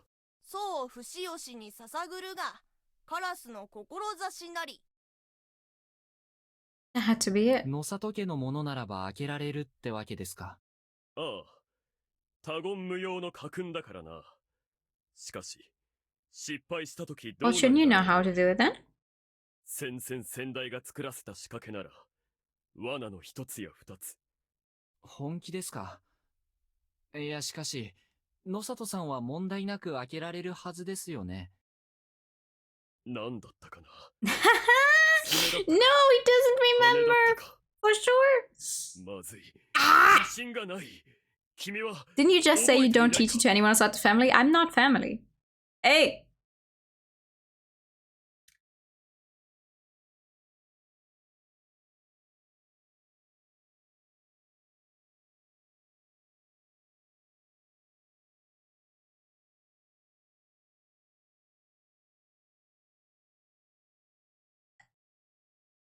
「確か、爪を食ってはどうの、目を食ってはどうの、くちばしを食ってはどうのという感じだったはずです。」そうか。それでやってみよう。 I don't even remember when Mochi told us about this. He quickly pressed the buttons as I told him. A moment later, a part of the wall turned 90 degrees. It opened up a space to which an adult, though probably not Hashimoto-san, could pass. お好きだったんでしょうね。こういう仕掛 Ha け。 ha ha. いやはや、なんとも恥ずかしい。しかし、その血がなせる技か。私も少々、興奮してきたことを否めんがね。 When he opened up about being a disowned Nosato. But I do not remember when that was. Like actually going back there and looking up in game. 大丈夫です。 When he told us about this, that's what I mean. We bent it nonchalantly despite the dire situation. Once we made it inside, we had to pass through some hanging dried herbs. なんだこれ。 Herbs. 音切り草かなんかですか。君もディープだな。 Like I do remember like the general scene, but I wouldn't know where to click to get 気 there. にしたもうな。なるほど。君の言うように、書庫のようになっているようだ。狭苦しいが。めぼしいところから見ていきましょう。代々の当主の記述あたりが。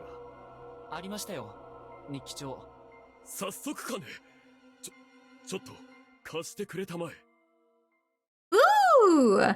We started looking around. Like we expected, the thick diary had writings left by all the previous heads of the Nosato family. It began with his great-grandfather, and the others added more after their retirements. All of them had strange handwriting, and according to what Kyonosuke could make out, it was a highly detailed document and had references to other texts here. You could really tell it belonged to a family of scholars. The index on the diary referenced the documents all over the room, and the diary itself was like a description of what went on behind the scenes in Fujiyoshi. Oh! Kyonosuke's great-grandfather was a genius who gathered immense wealth, but also a madman who threw it all away. His writings were especially difficult to read, analyze, and understand. However, the feeling behind it couldn't be more obvious. It was anguish. Anguish at the fact that he'd found a rational solution and began to doubt the superstitions. The preamble went like this. Why do we submit to the great Lord Shinai? Outsiders would see our beliefs as pure madness. Even so, we take the passion we should direct to our parents and children and instead dedicate it to our fate. That alone would not mean much, but when you see the shadow of Great Lord Shinai over our daily lives, we become fearful and absolutely loyal to him like well-trained dogs. The slavery of the mind will still shackle us when the era of enlightenment reaches our home. That is why I've decided to take up the will of the crow, so I so neglected and began my research. I hope that it bears fruit and mankind, not God, benefits from it, breaking free of the centuries of ignorance.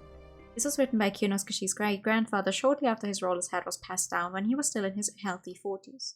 Upon reading this, Kyonosuke looked conflicted. The great-grandfather he thought to be a madman was actually both reasonable and intelligent. I also had something to think about. He challenged God.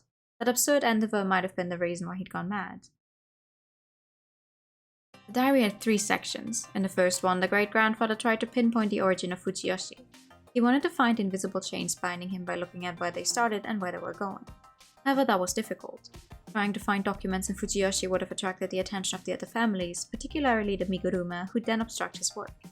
Our legends say that we were protected by Shinai-sama. By looking for proof claiming otherwise, we would be betraying his compassion, and that was the height of disrespect. It was also a time when not everyone went to schools, and literacy levels were really low. Thus, most of the records were held by the head families. However, there was no record of one of them trying to check another family's records, and that would obviously be met with opposition. Thus, he looked at the historical documents from outside Fujiyoshi.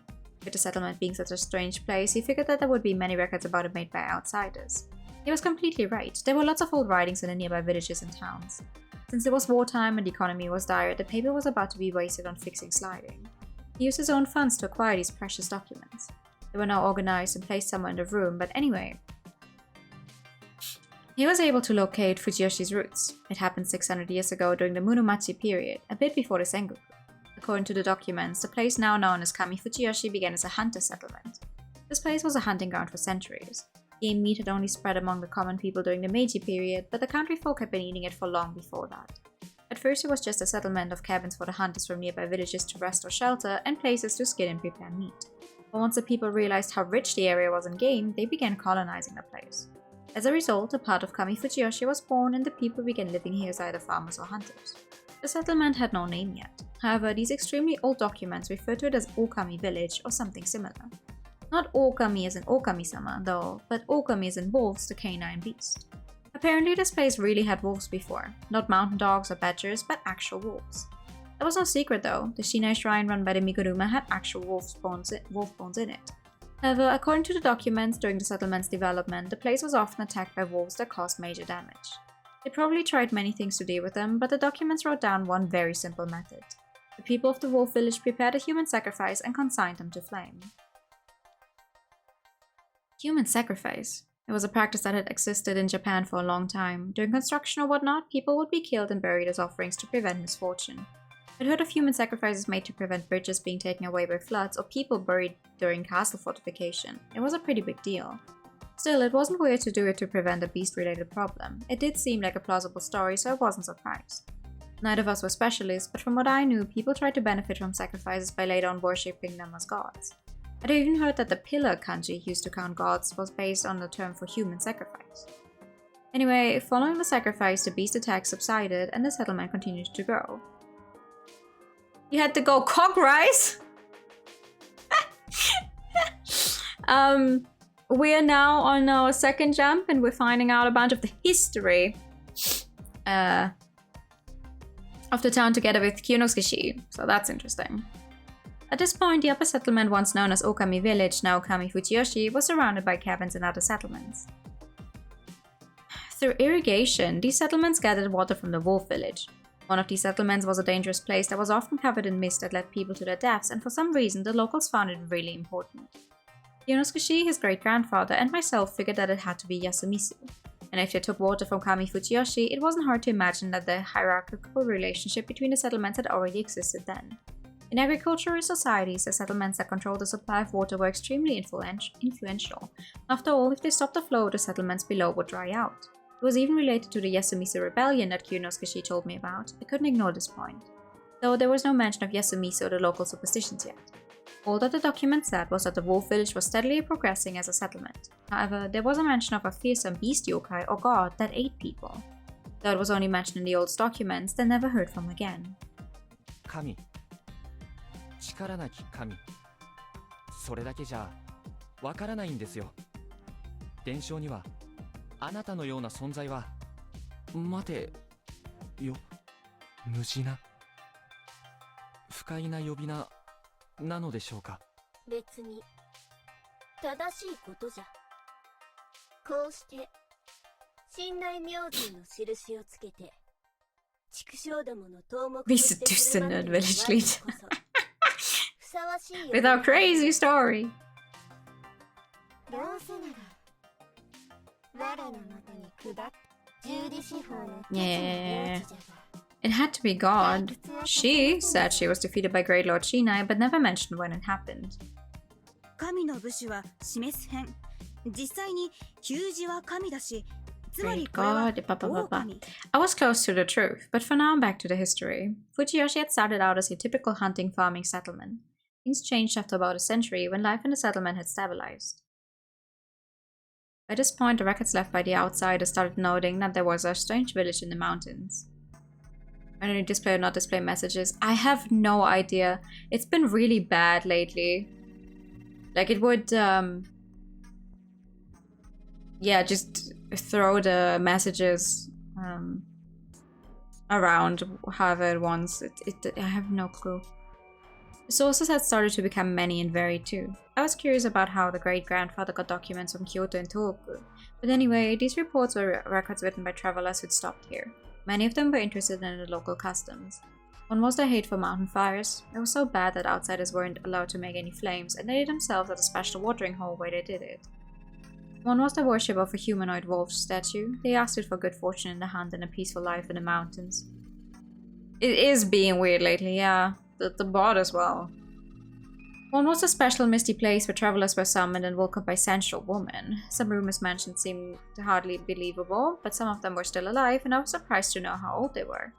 What bothered me was the fact that there were many records of the invitations to the misty place, but nothing about getting killed there. In fact, most of them mentioned eating good meat and veggies and drinking good sake while having fun with beautiful girls. It was safe to assume that the Feast of the Yomi Perch hadn't existed back then. It was closer to the traditional treatment of guests as described by Rikako-san. ちなみにマロードっていうのは Local food culture, full of fizzy. Yep. Yep. However, there was one thing she seemed to be wrong about. The strange village in the records was a completely different place than the one built around the Shinai shrine she spoke of. In fact, there wasn't a single mention of Shinai at this point. The general area here was marked as Kachihara. The machine that runs the universe started to lag lately. There's too much going on at the same time. They need a better processor. But things changed if we continued further. Anyways, we kept reading. Such records continued for 2 or 3 decades, but then there was a period that wasn't recorded at all. Apparently, the travelers who'd made their way to the area started being chased out, and that was it. The settlement suddenly became isolated. Without any documents from the village itself, it was hard to know exactly what had happened during this time. But according to the Nosoto documents, this time period was how far they could trace their lineage back. After that, the settlement showed up in records in another century later. It was the middle of the Edo period, peaceful times, and the amount of records appeared to have exploded, along with the name Shinai. There's a hidden mountain where the people worship a wolf-faced god and prosper because of it. It is said that the hunters who do not pay their respects to him get lost or injured in the mountains. It is a spiritual place that a mountainous ascetic could visit at least once. The prayers seem to heal all. Their oracles who can predict the future with great accuracy. The non-believers who step on the mountain are in for a terrible fate. The name of the god they worship is Shinai. and the village is called Fushiyoshi. そういうことだったのか。 I lurched forward and shouted with excitement. 確かに、かつてこの村は不死吉と呼ぶのが正しかったと聞くが。 I like that the book looks like it has Western script in it, by the way. 新内さんと同じ仕掛けですよ。新内という字をばらして組み替え And you ると take apart the kanji for the kanji I can read into kanji I can read and kanji I can read. おお、本当だ。待て。 I think it's nice of them to actually like write the kanjis there like out though. Like at least you can see what it looks like even if you can't read them. 不死吉。伏せの字は人弁に犬。犬は部首としては剣部です。これには獣編も含まれる。それに量を並べるんです。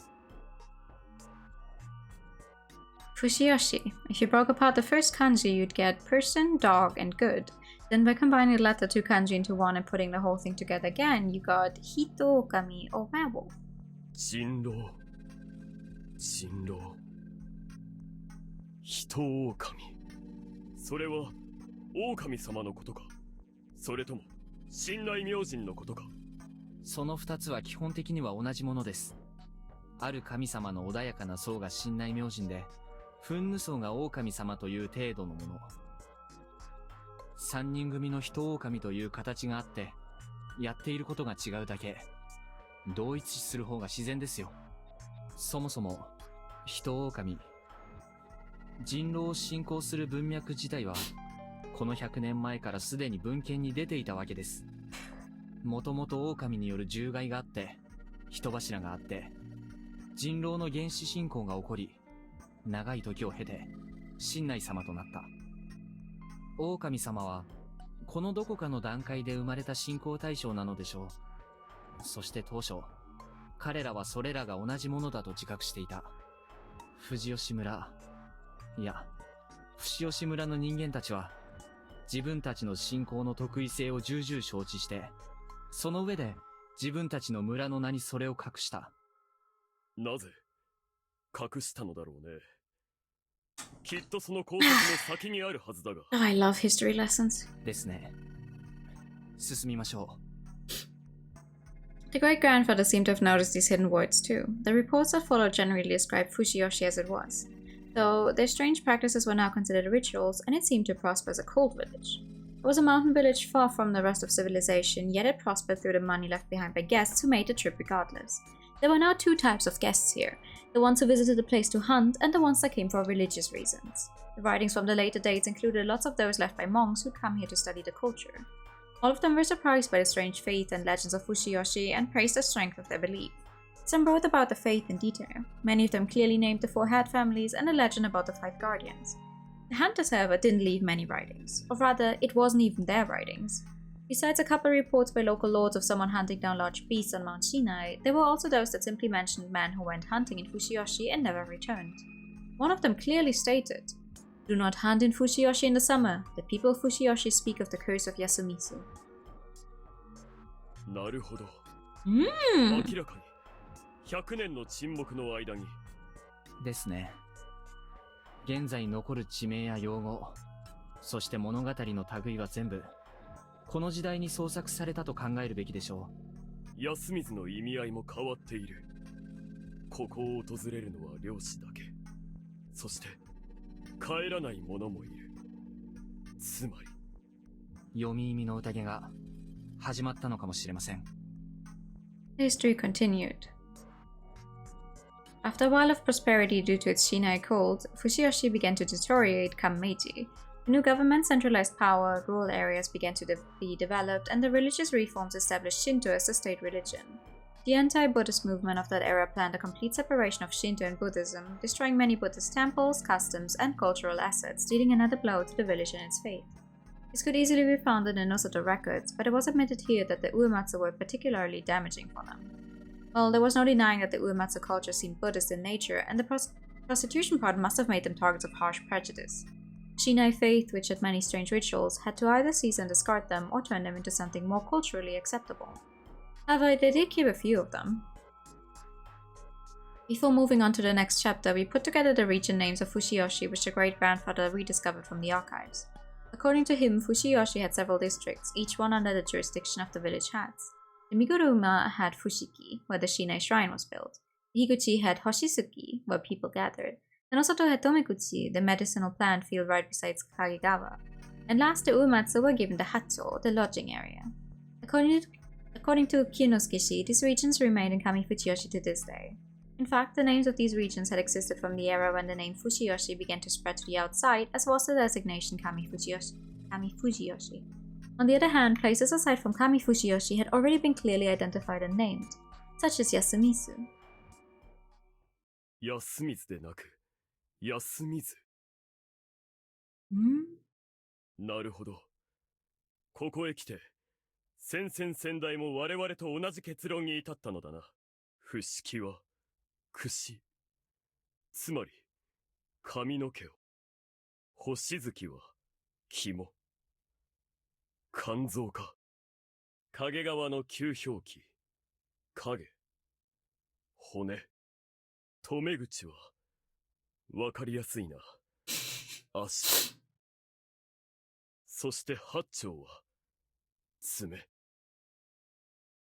上藤吉の地名は、すべて人間の身体に基づいて分割をされている。そして、安水は、人、木、主に分割して組み合わせれば、Japanese itself is easy, but country readings are going to fucking kill me. 人柱。 His great-grandfather seemed to have no clue about the purpose of the names. However, he did guess that the elder son was either Fushiyoshi or Yasumizu, while the other names were new. He concluded that link between those names and the words werewolf and human sacrifice was related. There was another thing here. He guessed that Kamifujiyoshi was named after body parts to represent a single human as a way of responding to or opposing Yasumizu. Another guess was that by burying the sentiment in the name instead of burying people in the ground, they'd avoided killing their own. Honestly, it seemed to me like we didn't have enough to understand the true intention behind this. Though the fact that they hid the words human sacrifice in Yasumizu was pretty shady, you could assume that it was named that because it was a human sacrifice meant to help the area, including Kamifujiyoshi, prosper. Or perhaps it was related to the human sacrifice from the origin of the village. Regardless, there were definitely ulterior motives behind the names. As one who knew Yasumizu's future, I was certain of that. Fushiyoshi and Yasumizu had become Fujiyoshi and Yasumizu during the Meiji period and became part of a single area. The great-grandfather concluded that the naming was based on local conventions and that it was meant to hide the village's past. He had nowhere to continue from here, and his writing in the diary ended. The next section was started out by Kinoskeshi's great-grandfather, but after his writing grew worse and worse and finally stopped, his son took over. According to Kyonoskeshi, his great-grandfather had gotten a mental illness and began acting eccentric. He'd seen it with his own eyes. The final reasonable bits of writing left behind by him cursed his deteriorating mind and hoped that his descendants would take over his research. His wish was fulfilled when Kyonoskeshi's grandfather found this room and took over. This section was primarily made to give detailed descriptions to the outdated rites and customs of Fujiyoshi. Naturally, the lack of historical accounts was a hindrance. However, the documents owned by the Nosoto family and the knowledge he gained as the head made it possible to do it. He was also married to someone with ties to the Miguruma, so he also gained access to some Miguruma records. Having gathered info from various sources, he reached some reliable conclusions, though his efforts to gather information had made him the target of the other head families. His mind also seemed to deteriorate during his twilight years. The final bits of writing in the diary seemed to scream his fear of death. He died on May 1, 15 years ago. The text here made it evident that he died in the feast of the Yomi Purge.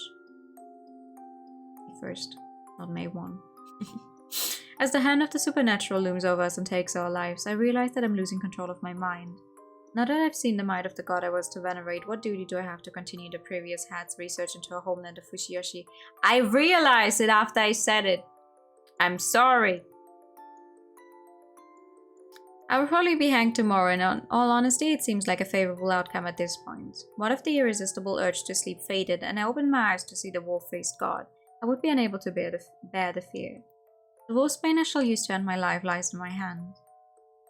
I would like it very much if the chat would actually get updated again sometime today. That would be nice. Why is it so broken?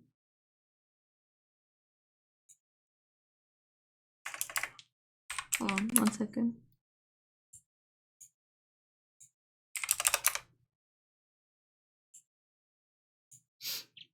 Why are you like this? Asking for a friend? That friend is me? Why are you not working?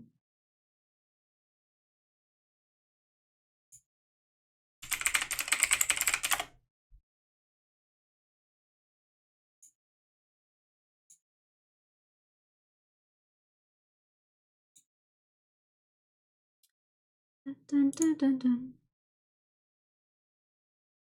Dun, dun, dun, dun.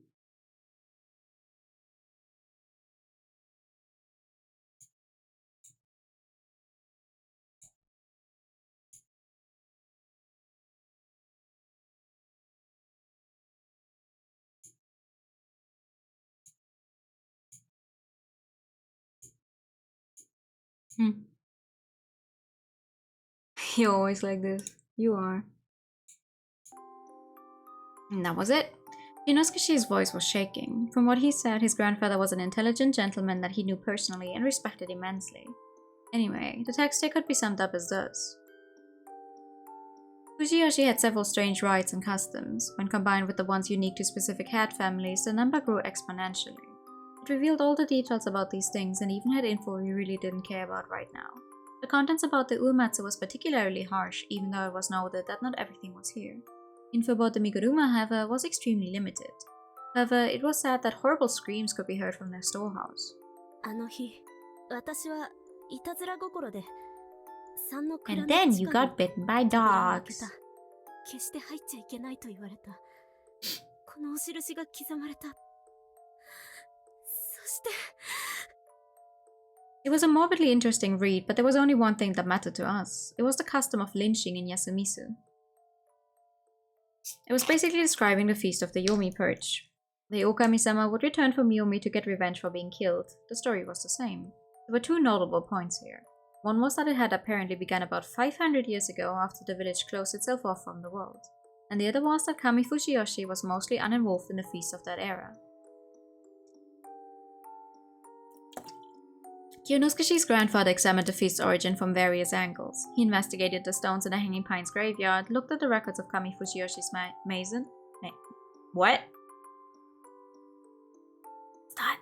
And concluded that the Kami Fujiyoshi were making their graves. According to the Mason? Mason? What do you mean? The Okiba were placed in Yasumisu at this time too. 500 years of history was enough to make it a historic landmark, but there were no megaliths from millennia BCE. They were simply put there to help turn the village into a great Lord Shinai worshipping holy ground. The words left behind by the elders of Kami Fujiyoshi in Yasumisu gave us even more info. Mason. Okay. There was a legend that in a time when samurai still existed, Yomibito poured out of Yasumisu and attacked Kami Fujiyoshi. That coincided with the rebellion Kyonosuke had mentioned, the reason why the hat family suppressed Yasumisu. Looking at both the documents and word of mouth, the rebellion had happened 5 centuries ago, shortly before the village became isolated.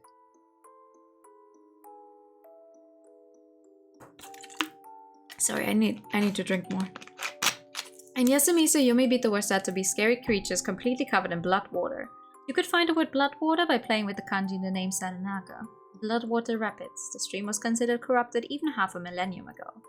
Anyway, though the legend was warped by superstition, there was no denying that Kami Fujiyoshi was attacked by people covered in Sarunaga mud.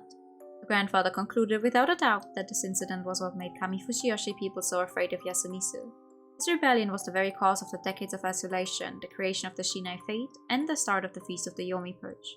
As for what that meant, it was all planned for the purpose of holding the already discriminated Yasumisu down and preventing further rebellion.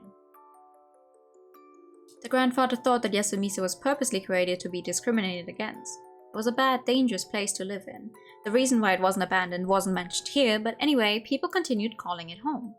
In governing, intentionally creating a lower class and treating them poorly satisfied the upper class and thus made the governance easier. It was something you saw all over the world. Even in Japan, there was complicated historical discrimination that left its mark even on the current era. But we're not gonna get into that, because that would make it more political, huh, Gabe? Just the presence of a settlement meant to be looked down upon was good for the leaders of that era. However, they didn't want any more rebellions. So how could they stop it? One way was to make them fight amongst themselves. Another was to make them so superstitious they wouldn't even think of rebelling. Basically, They had to make them believe the lie that there were wolves among them who were killing people, causing them to kill each other. By doing that, they would sap any strength Yasumisu needed to rebel. They also prepared a background story to make them believe that the anomaly was actually real. The grandfather guessed that this was the true purpose of the 5-century-old religion. His sources for that were the documents gathered by his predecessor, which claimed that people from the local temples and shrines were called into the village.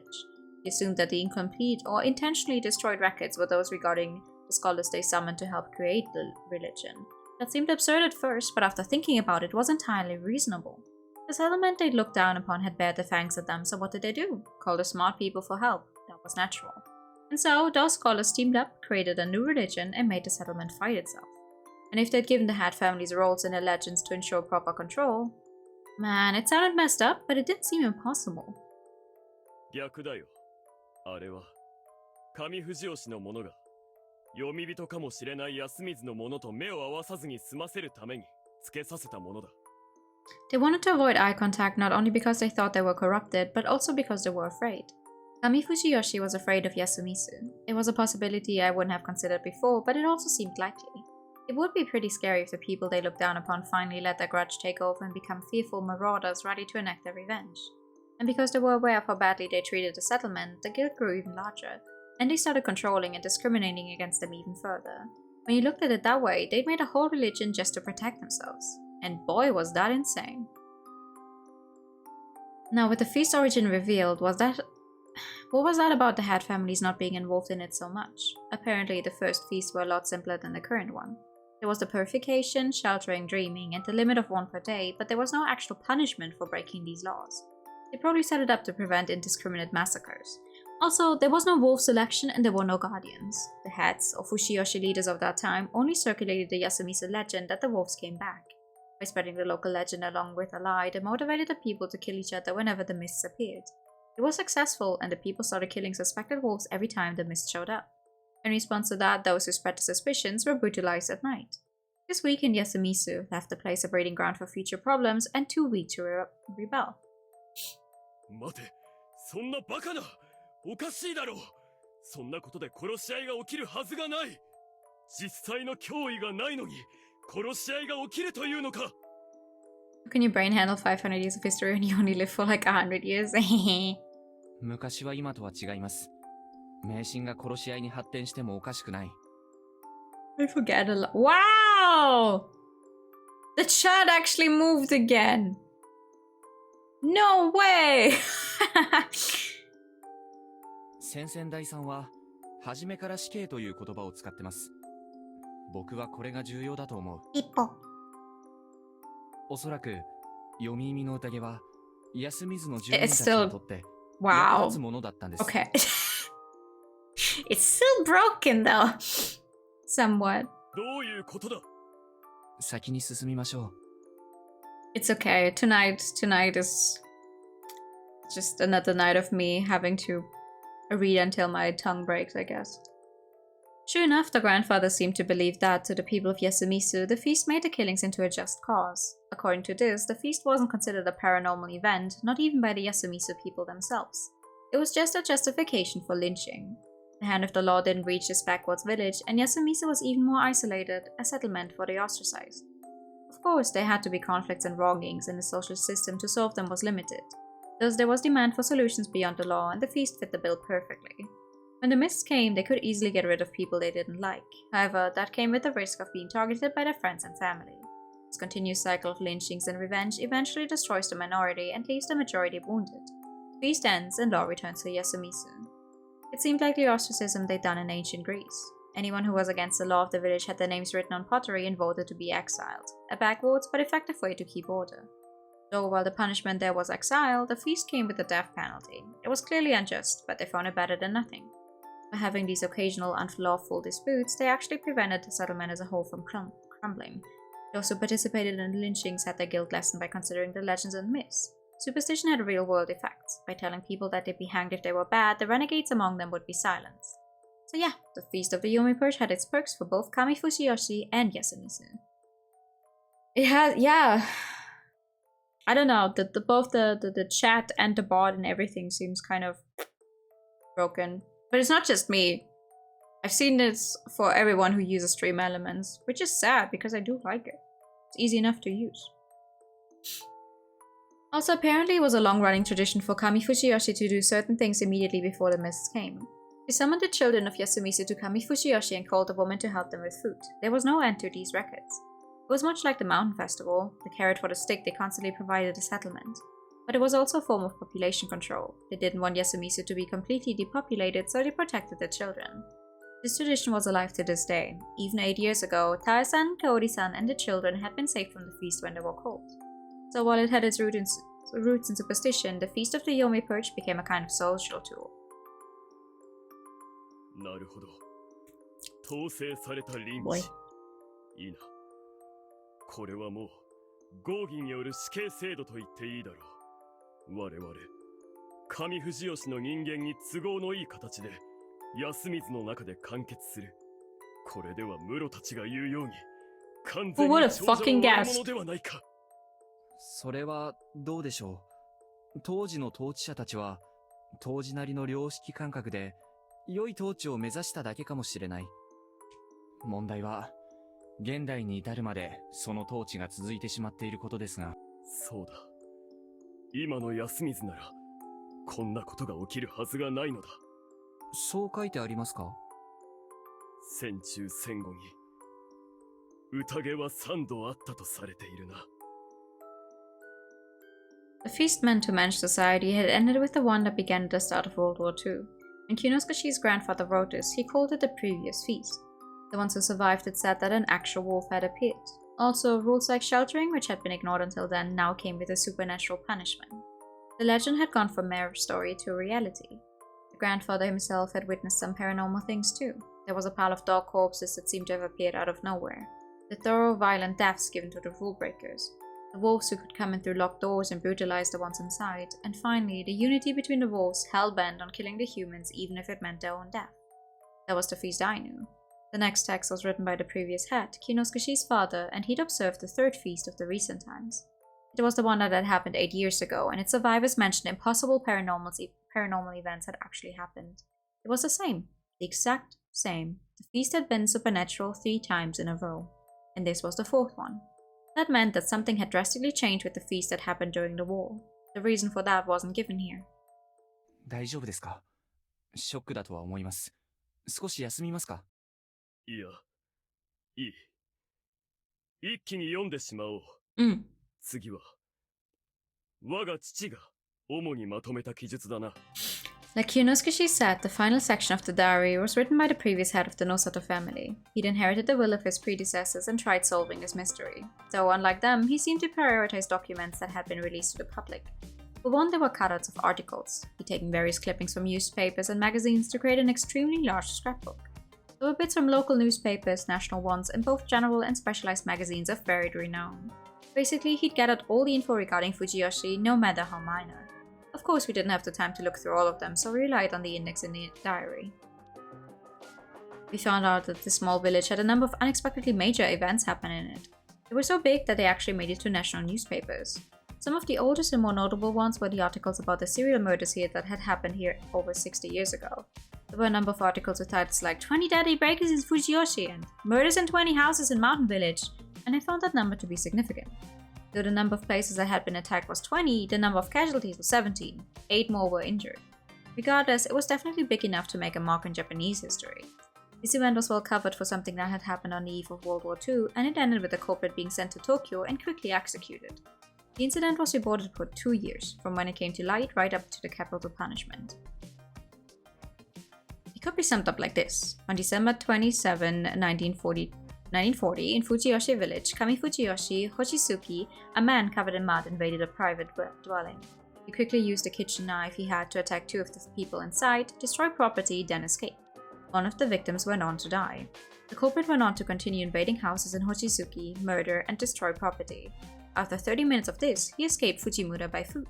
By foot! The crime was so sudden that the inhabitants and the local police couldn't do anything about it before it was over. The incident came to light when the local police reported it to the Metropolitan Police. Since cars weren't widespread in the area yet, the doctors from the surrounding villages hurried over with the horse-drawn carriages. That was how much of a big deal it was. The police had gathered a number of officers and established a perimeter to surround the culprit, but in the end, they failed to arrest him.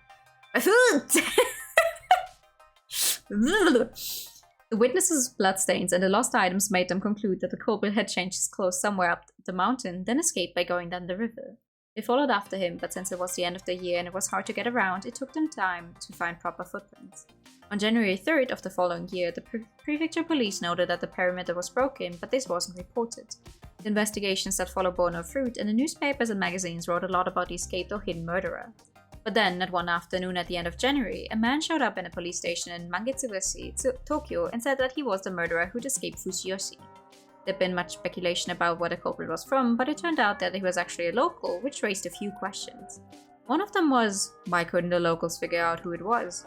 This question was left unanswered, and the man who turned himself in, Kihei Tochitani, 30 years old, became a subject of significant controversy. From this point on, the major newspapers simply reported how the trial was going, while the magazines just had a ton of opinion pieces. Inosuke's father commented that the Miguruma were actively keeping journalists from entering Yasumizu. At the same time, they didn't resist the police and in fact were highly cooperative. But in the end, Yasumizu wasn't really mentioned in the trial reports. It could have been the weak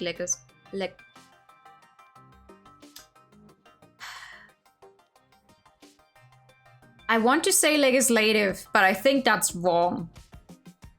System of the time were the result of the Miguruma's efforts, and in such circumstances they held Kihei Tochitani's trial. He insisted on several things, that he was too drunk to remember the details. However, he was certain that he was the murderer. Legislative? Legislative? I don't know. I give up. He lived in that area and was on bad terms with his neighbors to the point of holding a serious grudge.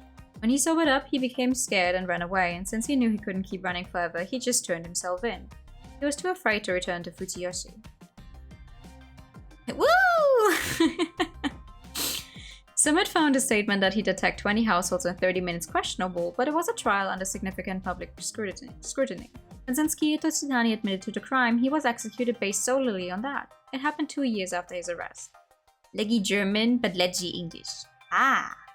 Leggy. Leggy. The capital punishment was carried out and he departed this world without further comment of note. The news agencies were now all covering World War II, so these serial murders ended up being forgotten. Also, Kinosuke's father noted something about him. 3 years before the incident, Kihei Tochitani had been sent to Yasumizu because of trouble with his neighbors. 気になりますね。そうだな。おそらくこれは栃谷喜兵衛が読み人伝説を模倣し起こした事件だ。Malegi. 安水での暮らしが Sticks like really far into the air. Malegi. そんな事件を富士吉村民に共通の読み人を恐れる気持ちが裏返しとなり、恐ろしき読み人と同一化を試みたのかもしれんな。あるいは長者が地質する大昔の反乱のことをどこかで聞いていたか。そして僕が気にしているのはこの時期のことです。この事件が起きてからおよそ2年後に例の戦中の本物の宴が発生している。まるでそうです。500年前反乱を起こした連中を抑え込むために侵内侵攻なんてものをでっち上げた。I just realized something about the artwork that's making me mad. Sorry, if I see it, you guys have to see it as well. Let me turn on my cursor so I can show you. Do you see how he's holding the lamp here? And it's kind of over this book. Well, on one hand, if we just consider, okay, maybe it's just a little fucked up perspective. If he was holding it up higher, like if we assume he's actually holding it, there should be some kind of shadow going on here. Because the way it looks to me right now is that for some reason it's actually on the table, but if it's on the table, it shouldn't be right there on the scrapbook. Okay, carry on.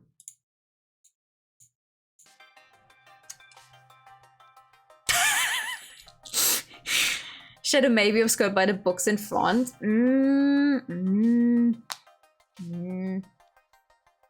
it just looks a little off. Of course, there were no mentions of the feast in the articles. The next notable thing was the time when the war ended and the soldiers returned to Fujiyoshi. These news articles were accompanied by village PR notices and photos. One of the men in the photos had the name Shosaburo Makishima. Face and expression, I had no doubt that he was related to Kanzo Makishima. Many from Fujiyoshi had departed for the war, and naturally some of them were from Yasumizu. Also, according to the reports, they had a notably good survival rate. They had also achieved a lot on the front lines, and the PR said it was the blessing of the Okami-sama. In a different document, it was said that they had charms that resembled the Okami symbols used in a mountain festival. Dizzying blow to body and brain. There was a photo that showed one of these crests wrinkled from wear. The shape was new to me. However, the three diamond-like symbols made me think that it was related to the one I was familiar with, which was actually pictured here. Thank you for the high time and the posture check.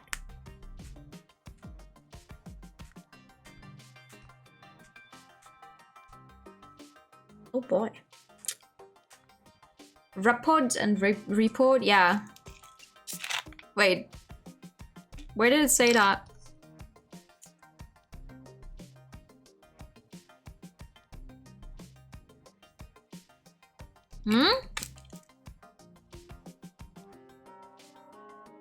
Where did it say that? Pronounce reports as reports. Oh! Whoopsie! Happens. Also, thank you for the pat. The text said, next to it said that some chose to wear ominous symbols instead. For reference, there was a divine crest of Great Lord Shinai. It was actually my first time seeing it, and apparently they couldn't use it as a good luck charm because it was just too important. Well then, if it was that sacred, it made sense that I hadn't seen it in Yasumizu. It was a bad place after all. Next, we skipped the unimportant bits, such as the election results and major staff changes. We went ahead a few decades and arrived at an article from the 80s. This was pretty bad. Cholera outbreak in Mountain Village, 4 dead. It was a pretty simple incident. Apparently, someone who'd gone on a trip overseas had infected the village. The name of patient 0 was hidden, but it had to be one of the village hats. They were the only ones here who could travel to other countries. It was damn awful to read about, but apparently the disease spread through water contaminated by the first victim's vomit and excreta, and there were victims in both Fujiyoshi as well as Yasumizu. Also, it was only reported after the disease had subsided, which was probably caused by the Miguruma intelligence network. これ、時期的には野里さんもご存知のはずの事件ですよね。中学生かそこらですか？その通り。あ？もちろん知っているとも。何しろ私もかかったからね。え、コレラにですか？ああ、そうだ。というか、あれには相当の人数がやられたからな。なんですって？今おられる方も。確か、そうだな。牧島王やら、山脇さんやら。あとはそうだ。ムロもかかっていたはずだぞ。大事だったんですね。その通りだ。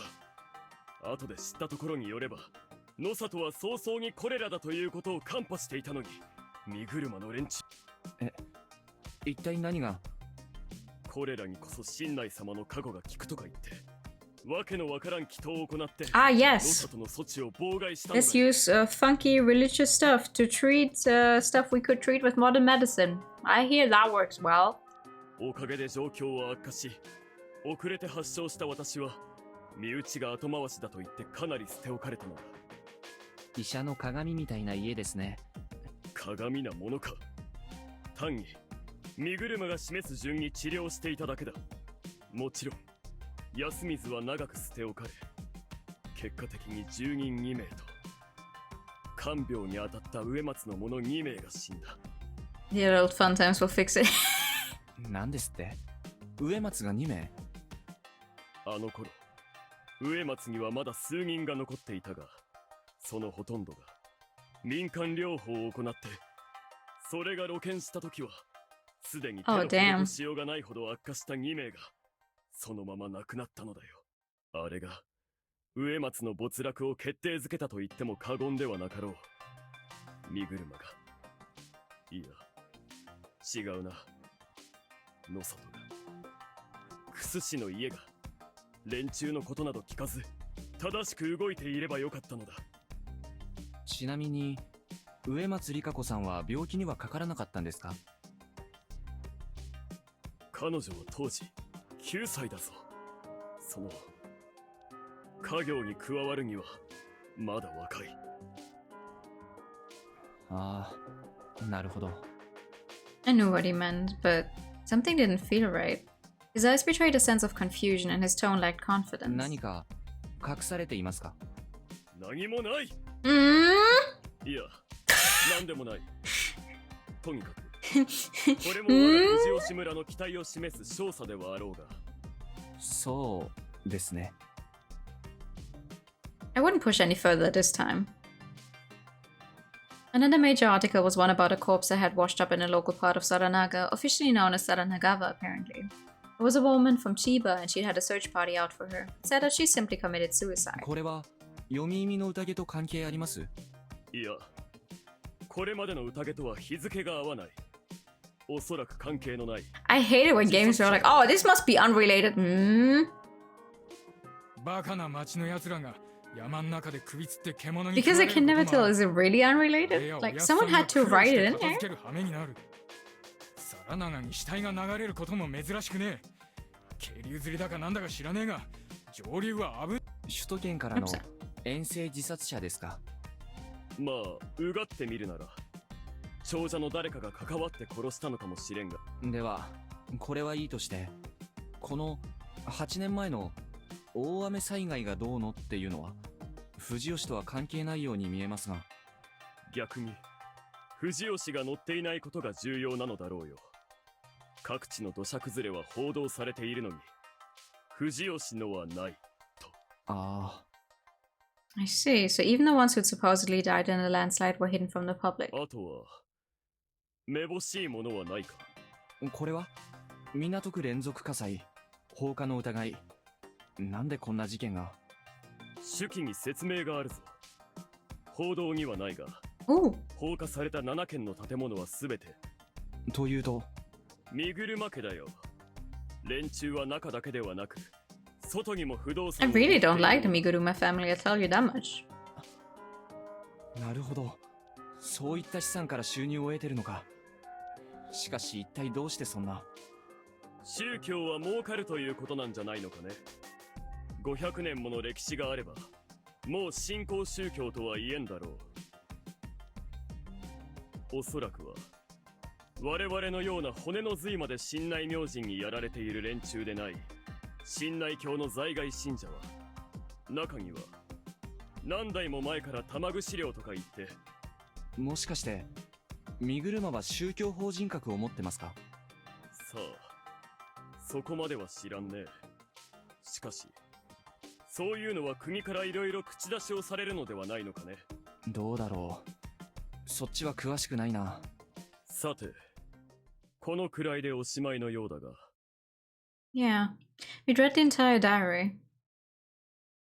A whole 3 hours had passed since we'd started. The mist would come soon. I'd learned a lot from this, but if you asked me, all I'd gotten here were maybes. Nothing was certain yet. Even so, I thought it was more than enough for this to. どうしようかね。我が父も結局、何かしらの真実にたどり着くことはできぬまま、私が君の言う通り、これから宴に巻き込まれて死ぬとすれば、いや、君が死んでしまえば全てなかったことになるんだったか？これは、結局どうにもならん。His wry grin pained my heart a bit. I had to say it. 申し訳ありません。野里清之助さん。君が謝ることではなかろう。こんなバカなことをしている。しかし結局、ここまで皆が狂気にとらわれる答えは、迷信を信じる心と、反乱を恐れる心。いいえ、違います。神様のせいです。はあ？なんだ、君も結局は神仏に責任を転嫁するのかね。かつての野里の先達のように。そうだ。君はそもそも、君が体験してきた数々の damn it, he didn't remember the thing he asked us 3 hours ago. 神様の件についても、おおむね科学的なというか、理屈をつけることはできると思います。何？ただ、これについては、まだ僕の中で完全にはまとまっていない。その代わり、他のものについては、ええ、説明はつきますね。I'd missed my chance to properly apologize. How much time did we have, I wondered? Would they wait for long? では、読み意味の宴の不可思議をすべて必ず与えられるという汚れは一体どう説明するつも Will り they な let んだ us ね。 explain or are we going to die first? Dun dun. 隠そうがどうしようが見つかり断罪されるその理不尽さはどう？監視カメラと盗聴器です。He stared blankly for a moment and laughed. 何を言い出すのかと思えば監視カメラ？そんなもの戦時中にあったわけがないだろう。戦時中にあったとは言いませんよ。というか、8年前にあったかどうかもわからないです。ただ、低レベルなものはあったかもしれない。ぶっちゃけどこかに糸電話でも吊るしてあったのかもしれません。あるいはシンプルにスパイを休みずに置いておくとか。物騒だな。言いたいのは、休みず集落は隅々にわたり監視されているということ。バカな。長者はそんなに暇ではない。でも一方で、神内様の信仰を盤石にす They るた can't め be に that busy. 信じられないほどの労力を費やしてきたのも長者でしょう。わかりますよ、あなたの気持ちは。僕もそんなバカなことがあるかと考えました。そのバカなと疑う気持ちがトリックを隠蔽する最大の仕掛けです。マジシャンが芸を披露するとき、その種は往々にしてそんなバカな手に引っかかるはずないというようなものか、あるいはそんな大仕掛けをまさか用意しているわけがないという真理の穴に隠されているものですよ。観客全部が桜だとかね。ちなみに僕はこれも最初は疑いましたよ。休みず全員が決死のドッキリ要員だとか。待ちたまえ。それでは不可解に傷つけられた死体を運搬して重機か何かで破壊すれば実現はできますよね。おかしいだろう。霧の休みずからは出られないと君が言ったことだ。地下の抜け穴でもあるんじゃないですか。待て。じゃあ本気で犬をけしかけて殺した死体をわざわざ抜け穴を通って上藤吉まで持ち帰って、それを手間暇かけて損壊して休みずまで持ち帰っていると、そんな馬鹿げた。But it's possible. 馬鹿げているからみんな信じる。じゃあ狼が触れると家の鍵が勝手に開いたというのは遠隔操作の電子錠でしょうね。あの貧相なしかし実際粗末な作りの休みずの住居もかね。ボロい木板でも電子錠は仕込めます。そうすれば実際見事なカムフラージュになるでしょうね。じゃあ血で記されるというカゴの印は一体何だというのだね。カゴによる託戦が血文字で伝えられるなどというのもありえないだろう。人間がやったら気づくはずだ。麻酔ガスなら一発です。 That's what I've been thinking about the entire time though. Like, everyone has to shelter on their own in a building somewhere and it's completely closed off. あなたならご存知 Surely の you はず could だ。 mix out someone in a completely ア酸化窒 mix 素 out と what? オクト Knock ゲン out 由来 someone の in a 混合ガス completely は closed off room 理 like 想 that? 的な全身麻酔を実現する。周期もほとんどない。これはある意味危険なので普通はあえて匂いをつけるそうですが、今回はそれもプラスに働く。バカを言うな。確かに君は少しばかり医療知識があるようだが麻酔は専門医がいるほど難しい技術だ。いるんでしょう、野里家以外の専門医が。いたとしてもその上で各住居にさらなる改造を無断で施し必要な密閉空間を作ったとしても、生命維持設備もない場所で本人の同意なく混沌させるような。そうです。確実に蘇生しなくてもいい。運悪く死亡させても構わない。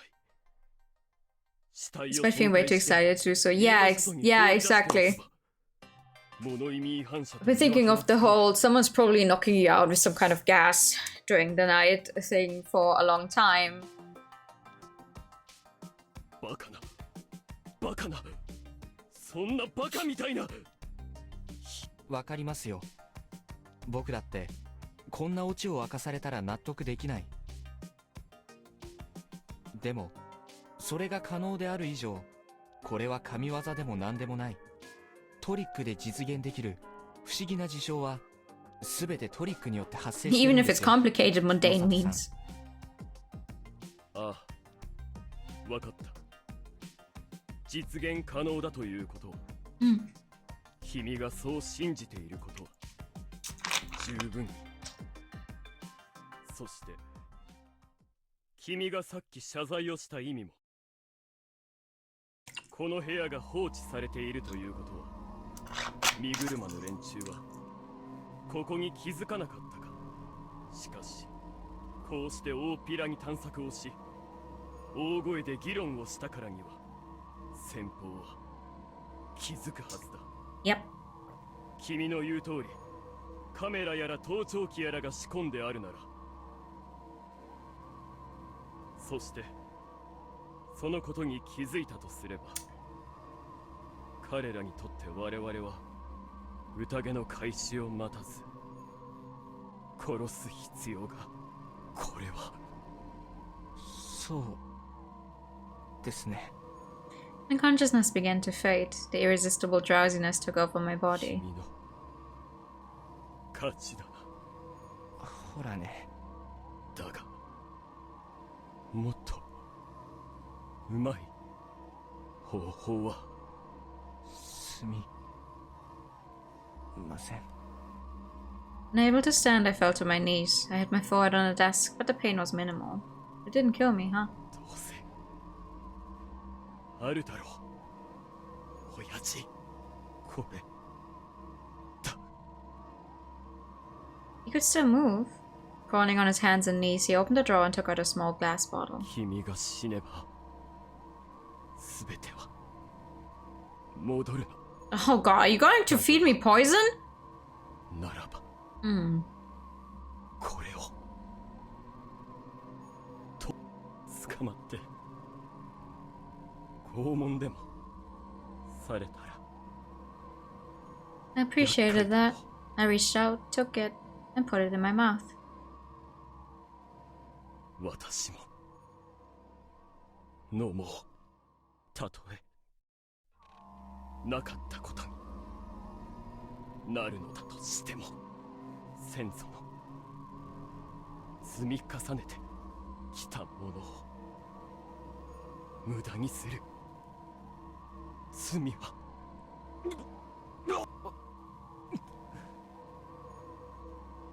Just one last sentence. 無駄にはしない。絶対。I just had to say that much. I now had a duty to fulfill for this awkward man. With every loop I gained not only memories, but one-sided responsibilities as well. That meant that I really had to save everyone, right? Going to commit double unlife with everyone? I hope not! Death came quick. Because if that happens with every new info we get, god damn. I mean, yes, we die, but that doesn't mean the other person has to die every time, no? Okay, what's this hint corner? やったな大将。最後の鍵の一つ、キー8をゲットだ。今回は回答 Wanna commit double unliving with me? 長かったな。しかもどえらい中身だった。 Oh, one of the longest parts? Really? Flirting in the dark with Kyonosuke assassination. 手に入った情報は大きく2つ。長者側が調べ上げた藤吉村の長い歴史。 If this was the longest part, then maybe I have a chance. と呼ばれる監視網だ。We'll get through the others as well. 監視網については、久石春明は結構前から薄々 Let's not. 聞いてた節があるな。 Please, let's not do that. もったいぶらずに言えっつうんだ。歴史につ Do いては not knife emoji me. 信頼明神の本質に大きく踏み込む。 Maybe we should all go to group therapy. これらがどう結実するのか、最後の加速への期待を高めておいてくれ。 I have to find like 3 more keys, Mr. ちなみ Sheep. にここまで順路沿いに来た大将は Oh, 最後の鍵のうち4つはもう手に入っているはずだ。このうち3つを使えば oh. ノームの Nope, no, I only have 2 keys. I'm apparently not going in the same way the game wants you to go. Oops. まあ言わねえでくれ。すげえ大事な分岐点だからよ。 I'm going in the order that this guide gave me. キーが揃っ Because て they're いる like, make a 大将は safe here, go there. 3を見て流れの確認をするのもいいと思うぜ。よし、今回はここまで。次も元気に。 Sure. We got ending 3 already though. Anyway, we want to go here. And go to, oh god, that's a long way down. I remember this being a long way down. I wish you could just, oh, it's not that far down. Okay, how to pass time. Ask Hisako a question.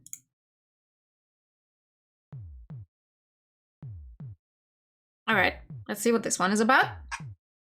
Oh yeah, just came back to me was the meat I had been crushed by a million sheep. I'd somehow forgotten that. The looping was kind of regular this time, so my memories weren't maintained properly. Anyway, since I remembered it now, I figured I had to ask her something. 何かしら、妻子君。 Information on what this big monster at the end of the darkness route was. It said I was going to get some fresh air and caught up to Mamiya-san. In this timeline, she was a wolf, so she wasn't very stable right now. And with the whole snake act she'd pull tomorrow, she'd go completely out of control. Ow. Out of control. I'd have liked to have talked to her in a timeline where Hashimoto-san was alive, but I imagine it would be hard to find a chance to talk to her then. I remembered it at a decent time though, so whatever, I'd make it work. さっきの昔話の話でちょっと追加質問がありまして。ムジナの話？あれはどこまで行っても水かけ論というか、想像の域は出ないと思うけど。Acting like she didn't know, huh? いや、そうじゃなく、そのちょっと前に気になったことがありまして。狼、蛇、猿、カラスについては眷属信仰とか蛇神の例を挙げておられましたよね。雲についてはああ、気づいた？ She giggled in a somewhat creepy manner. Apparently it was easy to talk to her if it was about her specialty. 実はちょっと雲の眷属については心当たりがなくてね。Oh. 勉強不足だわ。でも確かにあんまり聞いたことがないですよね。そうなのよね。雲の妖怪ならいくつか心当たりがあるんだけど、ムカデなら毘沙門天の使いなんだけど、ほら武田信玄のムカデ衆とか知らない？ No, but ああ、ムカデは前にしか進まないから、 I don't actually know that much about Japanese gods and their servants. そうそう。昆虫じゃない虫のお仲間ってことで勘弁してくれない？ I would not. いやー、厳しいでしょう。よね。世界的に見ても雲絡みの神って結構希少なのよね。そうなんです。ええ、アフリカのアナンシとか北米のイクトミとか、他にもインディアン系の神話にはなぜか雲モチーフが多いんだけど、実はちょっと面白い仮説が。あら？ She looked behind me, so I turned around and saw Yasunaga-kun. すみません。何されてるのかなと思って。ああ、オカルトのお勉強の続きよ。僕が聞いたんだよ。さっきの空気だと続けるの難しそうだったから。なるほど。でもあんまり良くないですよ。それは確かだけど、伝説を掘り下げとくのは大事だと思うからさ。あと、単純に興味深いし。それは同意見です。ああいうのが民族学って言うんですか？いやいや、そう名乗ったら怒られるわよ。神話オタクトークというか、伝承ゴシップっていうか。興味あるなら、君も聞いていけば。その方が僕らも疑われずに済むし。そうだな。ちょっとなら。We weren't saying anything that was worth hiding anyway. 雲の話をされてたんです。ええ。雲について間宮久子のとんでも仮説。実は上松家はオブジワインディアンの末裔だったんだよ。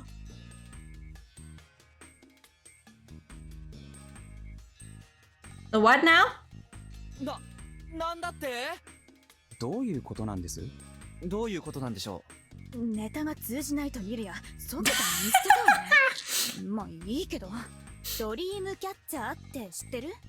アトラクションか何かです。はい先生、僕知ってます。木と紐で作った網みたいなモビールっぽい吊り飾りですよね。正解。あれオブジワ族っていうインディアン部族の民芸品なんだけど、あれ実はクモの巣を模してるの。悪い夢をクモの巣に捕まえて、いい夢だけが子供に届くっていうのがドリームキャッチャーの名の由来。さらにこのドリームキャッチャーの起源に関する話には、アシビカアシっていうキャラクターが出てくる。なんか似てない？上松家の話と。本当だ。黄泉の夢から人を守ったっていう雲と似てる。すごい。じゃあ上松家は本当に何百年だか前に日本にやってきたインディアンが。安永くん、騙されてはいけない。え？まあ 0.01% くらいの確率で当たってるかもしれないけど、多分これは偶然の一致。似たような伝説なんて世界中にあるし、その全てが単純に同一物だっていうのはちょっと。あれだ、日本人は実はユダヤ人だったとか、源義経はジンギスカンだったとか、そういう説もあるんだよ。え？チンギス・ハン？信じちゃダメだってば。こういう珍説奇説は T と蝶の字は形が似てるから元は同じだ。What kind of territory are we going in right now? 世の中には道楽やら妄想やら支援やらで学問してる人も多いし、人の妄想が夢を生むことは認めるけどね。それはあくまで害のない範囲で分別を持って楽しまないと。話がずれたけど、さっきの話についてはさすがにインディアンの血筋なんて話はなかったにしても、すっごい大昔に口伝で伝わった伝承がたまたま残ってたとか、関連性が見つかる可能性もゼロじゃない。なるほど。ところで2人はユングって知ってる？心理学の基礎を作った一人で、いろいろ概念も提唱してる人なんだけど。倫理の参考書にちらっと載ってたような。集合無意識の話ですか？それにはつながるけど、難しい話はとりあえず置いといて。Okay. ユングはさっき言ったみたいな神話や伝承の類似性は人類が共通で持ってるイメージから生まれると考え The bookworm has been unleashed. Fuck yeah. 人種も時代も関係ない。人間という種に普遍的なイメージ。似た神話が離れた国や文明で生まれるのはそのせいだって。随分思い切った推論ですね。それよりはさっきみたいに歴史のいつかに伝わったって方がありそうな。異論は当然でしょう。でも彼はそう考えて、そういった人類共通のイメージを原型と名付けたの。I like that this is a timeline where she's clearly unstable already, but since she's talking about something she's so passionate about, she's just going off. そしていくつかの原型を定義した。トリックスターとかアニマとか。その中で雲はグレートマザーという原型を象徴するものとされてるの。グレートマザー？そう、大いなる母、すべてを生み慈しみ愛し、束縛し執着し貪り食って生み直す。雲は人類に共通的にそういうイメージを抱かせる、またはそういう行為や感情を想起させるってことらしいけど、もしそういう原型があるとすれば、遠く離れたアメリカ大陸と日本の全く接点がない2つの集団の間で、この眠りを守るために糸をつける。 When I see a spider, I try to get away from it as fast as possible, but I know that's not what she means. なるほど。そういうのを調べるには。いや、まあ私はあくまでそんな夢物語を提案するだけの無責任な立場だから本気にはしないでね。でも夢物語に対していろんな学問上のアプローチがあるっていうのは新鮮です。でしょ。だから私はこの集落の進行をちゃんとした方法で調べることができれば相当面白いと思っちゃうの。面白いって言うとまた怒られるかしら。でも本当それでお金が出るなら自分で調べたいくらい。そういうのどこで勉強できるんです？間宮さんは大学で学ばれたんですか？あれ、安永くんは放送志望じゃないの？あ、ええ、もちろんですよ。大学は自分が勉強したいことを学ぶところだっていうのが Can't relate, I never went to college. もし気が変わったら紹介するわよ。大学の文化人類学 I like that they just beep it out. ありがとうございます。Mamiya-san left him a business card and said he could contact her at any time. He continued to ask her about folkloristics, looking really passionate about it. I really appreciated how people could bond over academic subjects in the most unexpected of places. Well, actually, I had another question myself. 兄ちゃん、さっきから何やってるの？あ、ごめん。もう戻るよ。すみません、いろいろ。Yeah, that's not gonna work out because she's a wolf in his timeline. ええ、いつでも聞いて。兄ちゃんってば、気が多くない？ちょっと待って。一体何の話？ Perfect timing from Haru-chan. もしかして一人の未来ある若者を泥沼に引きずり込んでしまったかな。 Why do you sound so proud of that? 泥沼ってことはないでしょう。いや、オカルトライターとか言ったら、若干人生の泥沼じみてるかもしれませんが。ひど。でも否定できないな。彼が学者さんを目指したいと思うなら、それは誰からも後ろ指刺されるようなことにはならないような。不採志くん、理系ね。まあ。文系の金にならなさっぷりを舐めたらあかんぜよと言わせてもらおうかしら。失礼しました。そうでした。ムカつくわ。ともかく、私たちも戻る？ああ、その前に、さっき、雲の妖怪なら思い当たるっておっしゃいましたよね。一応、どんなのがいるか教えてもらえませんか？それこそ女郎雲とか火を操ったり赤子を抱かせてきたり、伝承によってイメージはまちまちだけど、大体は妖艶な美女で男をどうこうする妖怪よね。 An enchanting woman that does something to man. どっちかっていうと、 Sorry, my bad. 雲は毒婦の原型なんじゃない？源頼光が退治した土雲はでっかい雲だけどやっぱり美女に化けてるし。どっちかっていうと、雲は毒婦の原型なんじゃないかって気がしますね。言えてる。ブラックウィドウもそうだしね。 We laughed a bit. Chatting with Mamiya-san was always entertaining. 妖怪についてはあとはモブ的な大雲伝説がちらほらってところかしら。近世の創作も入るなら雲の糸は神田田が救ったのはただの雲だけど、糸を垂らしてるのはブッダだし。なるほど。植松家の装束は仏教と混ざってますもんね。あとはもう雲の神といえば創作神話とかしか思いつかないわね。アトラクナクアとか。そっちに行っちゃうと他のお守りも全部考え直しですよ。言えてる。ティンダロスの猟犬にバルーシアのヘビ人間に猿はいたっけ？ウェンディゴ？しかしなんででしょうね。日本に雲の神が少ないの。不気味だからじゃないかしら。やっぱりモンスターになるのが関の山だったとか。八百万の神の国なのに猟犬の狭い。もう少し真面目に考えるなら神道的には今の日本は天津神のものだからってかな。天津神ですか？そうそう。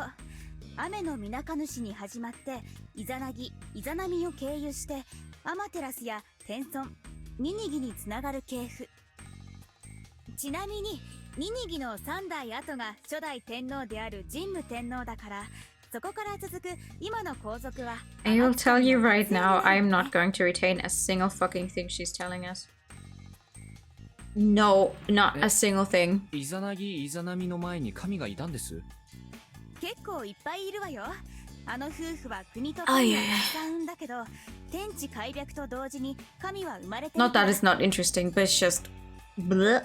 それはともかく、そういった天の国高間ヶ原をルーツに持つ神々が天津神で、一方で高間ヶ原を放逐されたスサノオを筆頭とし、地上の世界に住み着いた神が国津神たち。 It's just a lot right now. で、ある時に天津神たちが芦原の中津国は俺らが仕切るって言い出して、吸ったもんだの挙句になんとか交渉成立。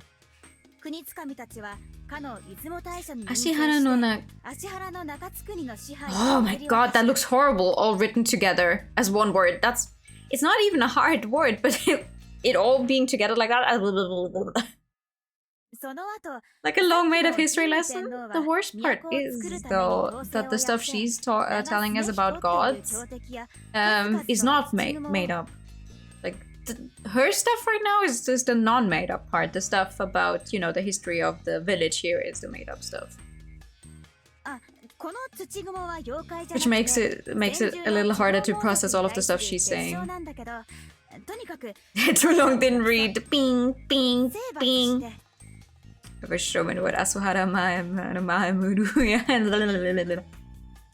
れでようやく今の大和の国の基盤ができましたよというのが古事記ベースでいう日本の建国神話になるわ。 Also, absolutely unrelated, but we're literally playing 2 games right now with characters who are wearing, I forgot what they're called,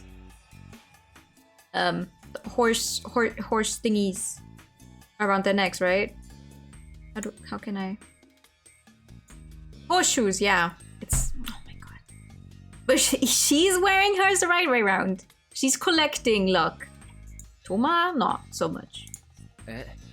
そんな難しい話だったんです。僕はイザナギイザナミと天の岩戸とオロチ退治ぐらいしか知らなかったな。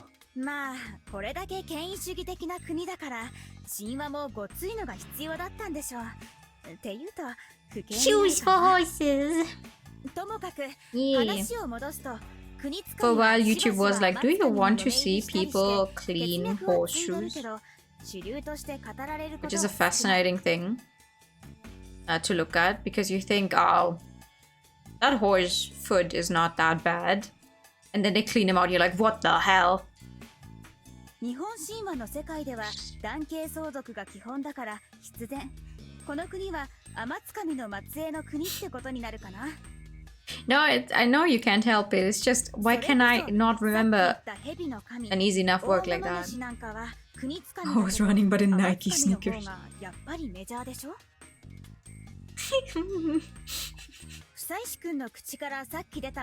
You know, instead of the usual sound it makes when the horse is running, it would just make a...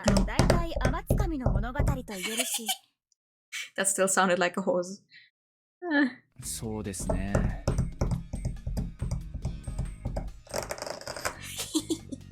だから実は雲の神とかもいるけど、そういう地を這う虫や動物の神々って国津神にカテゴライズされちゃってて、大国主や大物主みたいな一部を除けばみんなドマイナーとして忘れられたのかもってね。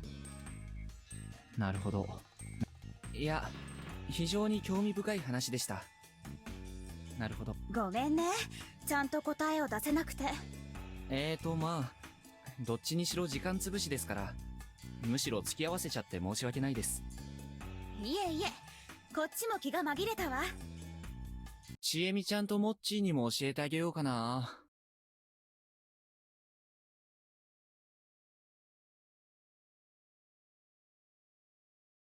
Oh, no, I haven't. I keep forgetting about it. Thank you. Hold on.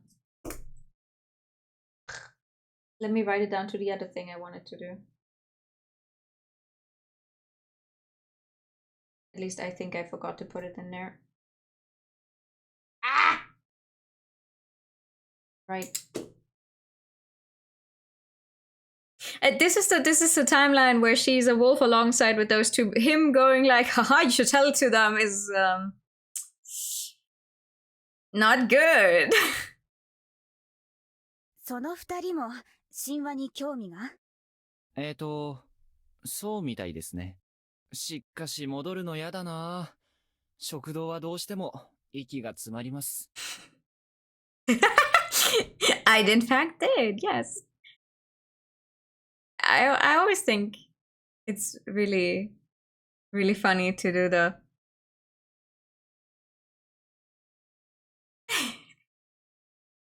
Anyway, I left a line that pretty much implied that I knew who the wolves were. Maybe she'd start panicking and kill me. That would make things easier for me. Nothing. I turned around and saw no one. So she ignored it. Or maybe she just broke things off for her own safety. I might have underestimated her. She clearly wasn't the type of person to panic and kill someone in daytime and suffer the corruption. I had no choice then. I considered trying something or another in this timeline again, but in the end I decided to just jump into Saranaga. The things I've learned today made it impossible for me to sit still. It was such a major key to this mystery. I had to bring it to me in the next loop as soon as possible. After gathering my resolve, I took a step forward. Gravity vanished. Right before I died, I thought about my one regret. It was a chat from before. Talking about history in the cold alongside Mamiya-san and Yasunagi-kun was a lot of fun. Yasunagi-kun seemed to be enjoying himself a lot too. What a waste. Got to talk about the settlement's interesting history, had a lot of fun doing it, and shared his pleasure with Yasunagi-kun, yet it would all be gone now. I felt like I just gained another reason to end this nightmare. I'd love to chat with them about the occult as normal people, not just as potential wolves or humans. Maybe a drink over it too. Oh right, Yasunagi-kun was underage. I crashed into the ground. Oh yeah, this one at least was way shorter than the other.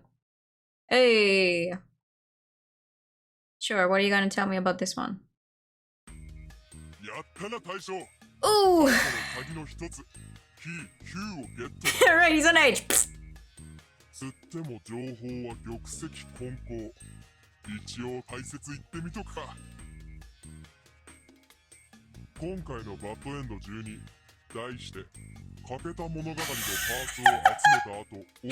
the exact noise in your head.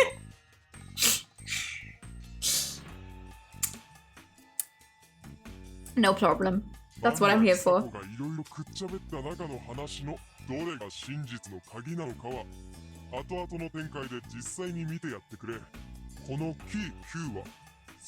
Just hold on to it carefully for now. Okay.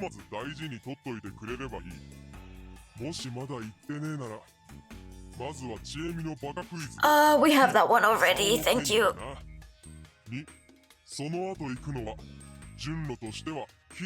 Now we have yet another one we want to get before that.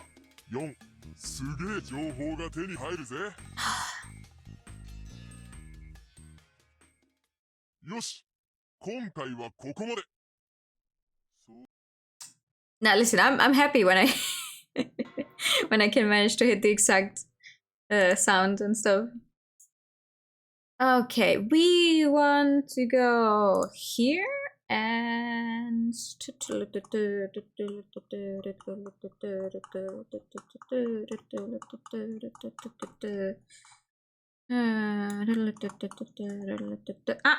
trap. This is when we're talking to Kanzo. When we hurt our foot. Bless it. Ask Kanzo about Haru. I don't think he's gonna like that. That's right, I just remembered that my memories carry over in a weird way because the method from back then was weird. Well then again, this wouldn't be the first time my memories didn't carry over properly. Maybe I should have counted myself lucky for remembering it at all. Blah blah blah blah blah. He says almost the same thing every time. Yep. But this wasn't a time to worry about that. The old man before me was one who'd survived the past tragedies in Fujiyoshi. But the old wolf guy being a pain to talk to, I had to rely on him instead. How was I supposed to talk to him? It looked like there was just one way.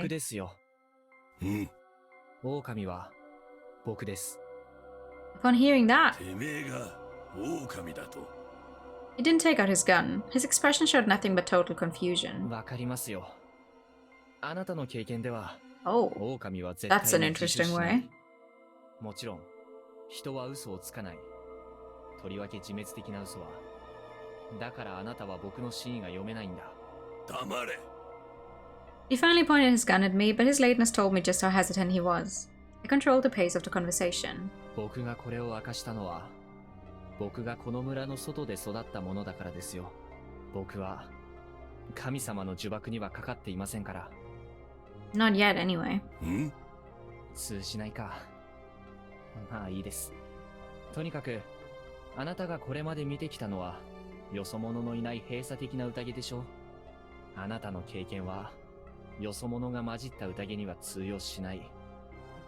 まあ、あまり警戒しないでください。僕に敵意はありません。I sat down on the ground, extending my hurting leg forward. 撃っても、構いませんよ。ただ、過半数の合意を得ずに殺しをすれば、たとえ1日1冊の制限内でも違反になる。ご存知とは思いますが。I confirmed that during my looping with CME. 大垣はいい。ようって言うんじゃないですよ。僕は、あなたに同情してるんです。あ？ I had to apologize to the Cody-san and Haru-chan of this お timeline. じいさんと孫で殺し合わなきゃならないなんて、ひどい話です。僕は、そんな局面で自分だけが生き残りたいなんて、思えないんですよ。だから、あなたに直接聞きに来たんです。てめえ、今なんつった？おじいさんと孫で殺し合わなきゃならない。うん。 He didn't fire, but he sent a solid kick flying at my solar plexus, knocking the wind from my lungs. てめえは狼だから。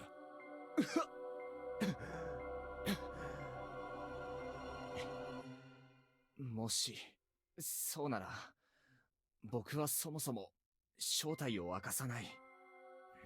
まあ、わかりますが、僕は確かに狼ですし、話してることは全て真実ですよ。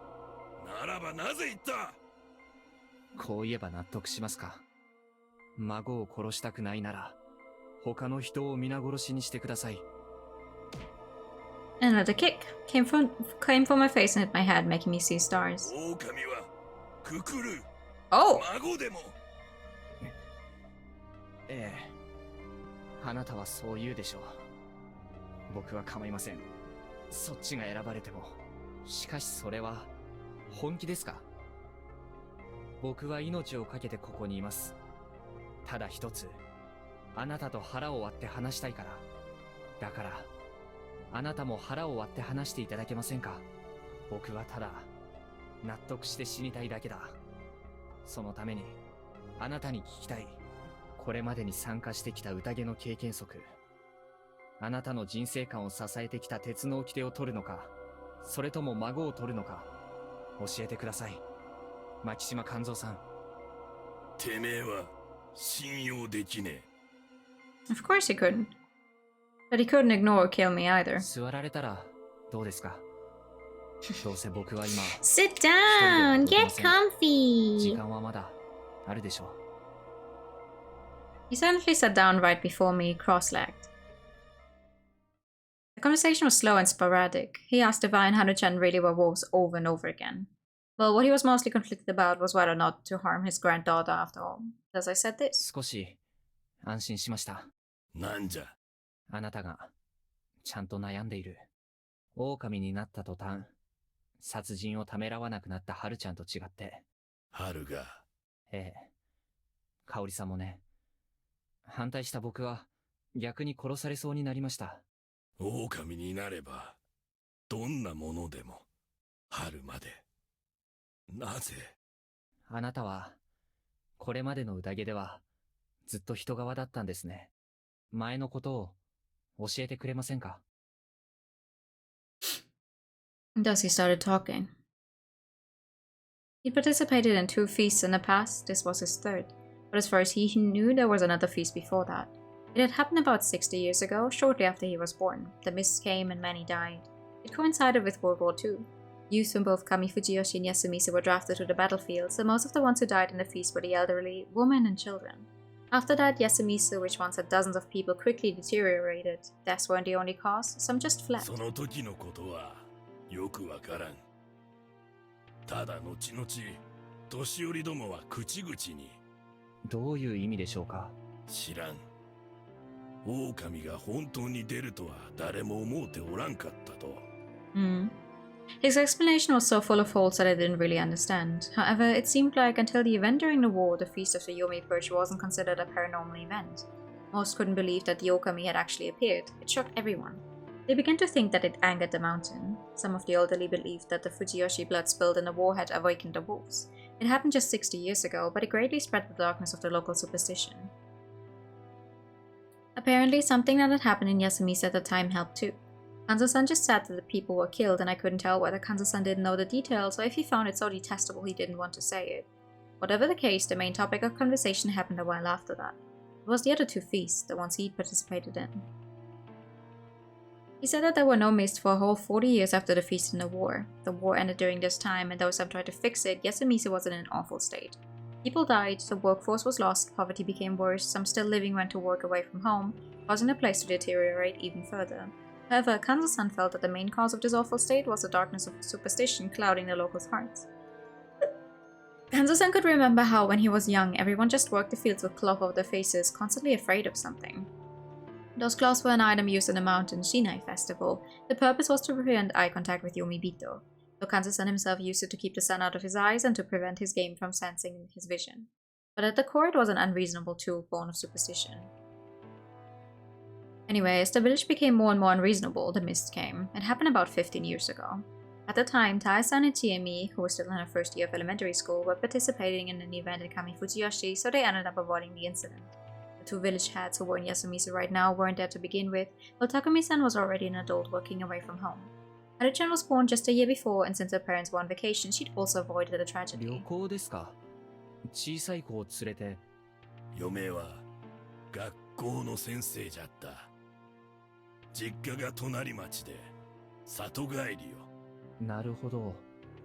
しかしよく外のものを休みずに嫁入りさせる決心がつきましたね。ギリギリよそ者じゃないってとこですか。もちろん、よう思わんものは多かった。耐えばもぶつくさ言うたものよ。あなたは反対しなかったんですか。逆よ。この時期向こうの里に行けるなら安心じゃろう。逃げられたのはその時だけじゃったか。Anyway, the only ones who'd experienced that feast and were still alive were Kanzo-san and the old wolf guy. 今のと何も変わらん宴じゃった。みな、最初はくくりたがらん。狼は迷わず、加護者が名乗れば、偽物も立つ。疑い合って、しまいには票で決める。起きてから外れれば、汚れじゃ。起きてに挑んだ者もおった。逃げて山ん中で死んだり、この宴で樋口の跡取りも死んだ。織部の安谷吉の親父よ。I'd heard of that. He was killed by the wolves on the first day. He was either wise enough for the wolves to see him as a threat, or they just hated him. Both were likely, but I didn't care about that now. どうして長者であった彼が休みずへ。奴は休みずにまともな水場を作ると言うて樋口の中の争いで面倒を任されたに決まっとるが。狙ったような時期に。実際この時期に休みず送りはよくある。てめえもそうじゃ。なるほど。いやしかし、よそ者をこの時期に呼ぶことは少なかったのでは。そいつは確かだ。そもそも記者やらが休みずに入ったのがねえことよ。The fact that outsiders were invited at all was way more suspicious than the timing of it. Anyway, about 10 people died in the feast and Yasumizu lost a third of its population. It was awful. Kanzo-san was just a human without any guardian. Half of the participants were old people who'd either experienced the last feast or were in the war. Naturally, they could make awfully cruel decisions, and some tried to go against the rules, leading to severe punishments at the hands of the corruption. わしは何もできねえで、ただ恐ろしいのを隠して、むっつり、その時の一番のじじいが言った。肝臓てめえ、よく見とけ。わしらが死ねばお前が宴を回すんじゃ。そいつも狼に血祭りにされよったがの。狼は誰だったんですか？3匹のうち。じゃが、最後にくくったのは、トールの、わしのせがれと同い年の、今思い出しても、ゾッとする。器量のええ娘が、鬼みてえな面で、わしらを呪いながら、縄にかかって落ちる時の、その面をよ。I knew not feeling well due to all my looping, but I couldn't really say it. その後、残ったもんで宴の始末して、もちろん、じじいはフラフラしてやがったがな。The old wolf guy. 戻ってきたタイバーとせがれたちにゃ、事故が起きた。じゃが、心配するな。小せえちいはビビって、しばらく塩ラッシュなったもんよ。わしを夜、便所に呼んだりして。じきに、匠が戻ってきて、織部の神さんが安連れて、休みぞうく。Oh, he was born here? それが、初めの宴よ。ちなみに、宴が始まる前に、安水で何か事件は起きませんでしたか？なんじゃ、それ。何でもいいです。長者が目に留めそうな大きな事件なら。その何年か前、ここら中で病が流行った。ありゃ、ひどかった。何十人かは死によった。This man has been through a lot. Jesus Christ. それは、何の病気でしたか？知らん。ひでえ腹下しの病だ。Was that relevant? じゃあ、その次の宴というのは8年前、大雨の後、霧が出た。野里の工事現場が崩れて、何人だか埋まってから宴が始まった。I already knew some things about that feast. During it, the children, Tarzan and Cody-san, were in Kami Fujiyoshi and it killed Haru-chan's parents. Yen-san, one of the survivors, mentioned something about the badger and Haru-chan somehow survived the mist. Kanzo-san added more information to that. Takumi-san had been working away from home again. Kanzo-san was the crow. He was absolutely certain that his son, Toru Makishimesi, was a wolf. せがれは、せがれも、カラスだと名乗りやがった。嫁が、富子が泣きおる前で、Oh no. わしとせがれは、罵り合い、てめえが狼だと。それで、しまいにはあいつと並んで、投票させられた。最後まで、自分が本物のカラスじゃと。それで、親父が狼じゃと。まっすぐな目で、わしは自分がカラスでなければ信じたろう。その時も、ただ、じじいとばばあがあいつに入れただけで、わしもくくられる瀬戸際よ。それで、その晩に一人血祭りになって。His wife?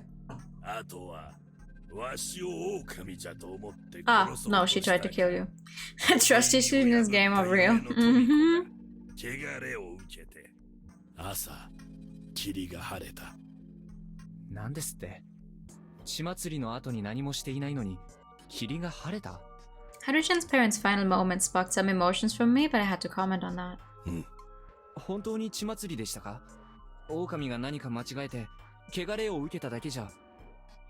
いいや、斧の一発。その時までに、確実に葬っていた狼は何人いました？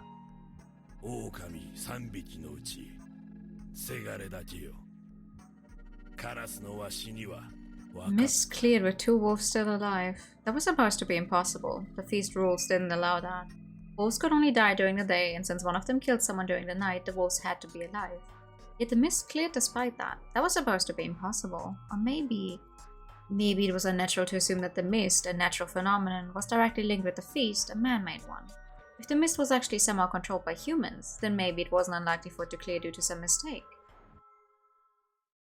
It would make sense if that happened this time. It would also explain the Gensan thing. If he'd been a wolf and accidentally survived, it could solve the contradiction of Kanzo-san, a human, still being alive, while a wolf was able to leave that crucial bit of info. If there was a way to control the mist, it probably wasn't linked to the control of the loop. Still, maybe it would be useful. Keep this in mind. はるちゃんのことはわしは聞いただけじゃ。春はせがれがくくられた晩に休みずに入ったかもしれん。が、誰も王者おらん。その次の日、霧が晴れたんですよね。And the mist cleared because of God. とにかく、それで宴が終わって、匠も呼び戻して、また、始末よ。それで、はるちゃんがおかしくなって。わしは、ただ、事故じゃと言った。お前の父ちゃんと母ちゃんは、霧に巻かれて、崖から落ちて死んだと、言えるわけがねえ。父ちゃんが狼になって、母ちゃんが細切れになったなんぞ。No, how would 言え you? るわけがねえ。違うか。Kanzo-san was unusually talkative. The strange wolf before him made the rough, silent old man reveal things he'd wanted to take to his grave. あなたは、正しい。それでも、春にとっちゃ、親が亡くなったことは変わらん。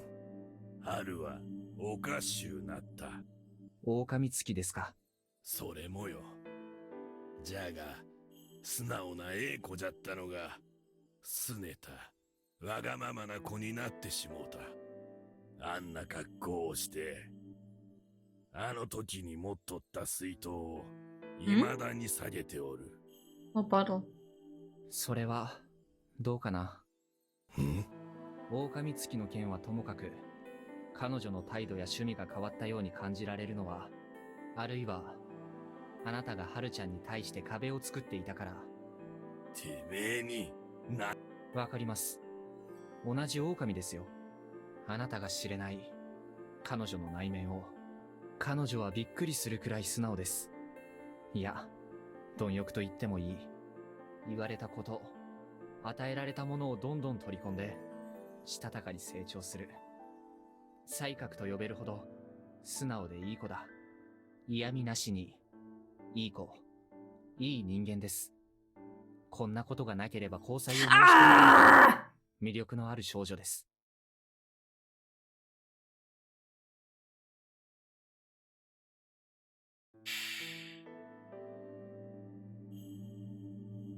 Shut up! Please! 事件の後、彼女に真相を蹴取られることを恐れて、距離を取って、何も与えることをしなくなったのは、あなたじゃないんですか。Was such a nice sentiment. He didn't get mad at me. He just cast his eyes down. This wasn't the energetic, strong hunter I knew, but an old man caught in the throes of regret. What a shame. It was so sad that this would become nothing but a dream. This exchange that could perhaps remove the wall between the old man and his granddaughter would be gone. Oh well, I'd have to solve it all anyway. I tried to fix the family relations too. It wasn't necessary for Haru-chan and I to be wolves for my words to resonate with him. 狼3匹のうち、せがれだけよ。カラスのわしには、あんな格好をして、あの時に持っとった水筒を、未だに下げておる。I also solved a few more mysteries. This was a good time to end it. さて、肝臓さん、そろそろ戻らなきゃ。みんなが心配します。肩貸せ。連れて行く。何を寝ぼけてるんですか？あなたには、狼を殺すか、人を裏切って人を皆殺しにするか。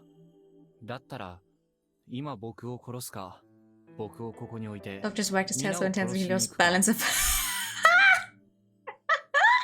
That sounds like a dog thing to do. そのどちらかでいいはずでしょう。Hi, good evening. あなたが、はるちゃんを大事に思っていることは、How you doing?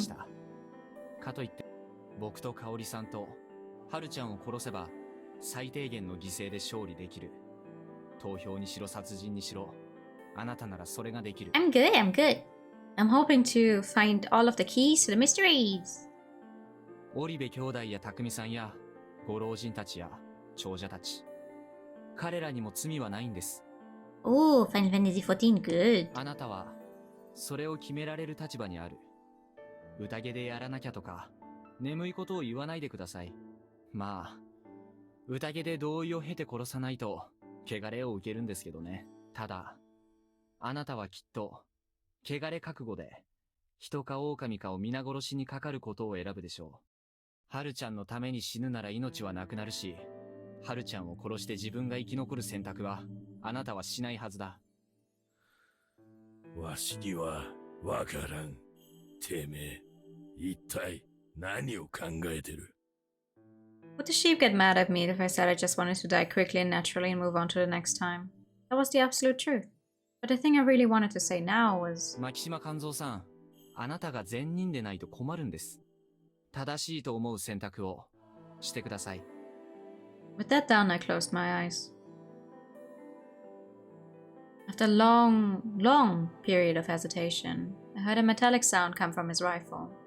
His breathing was already steady. He'd made his decision. It would be bad for me if I just died here and there was no Luke. However, I did find it sad that this man's resolve would become nothing but a dream.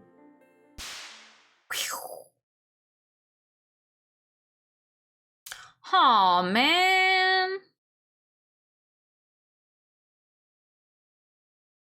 Boo. やったな大将。早速まとめつつ次のヒントも。今回のバッドエンド22、題してじいさんの最初で最後の一発で死亡。ここで明らかになったのは安水の歴史だ。こ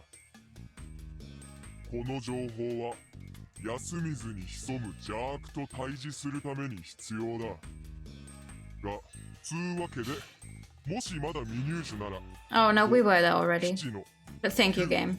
そこには最初に手に入ったキー20で開く鍵がある。そこで軽く話でもしてよし、今回はここまで。How many are we missing still? Shouldn't this be the last one? I think we're finally ready for the last key. Which is somewhere here. Grueling story makes you want another World of 4 update. It's been a bit. Ah. Speaking of World of 4, ever since I saw you play it, I really want to try my hands on it sometime as well. Is this where we want to go? Yes, this is where we want to go. Let me survive. Now just kill me already. True that, true that.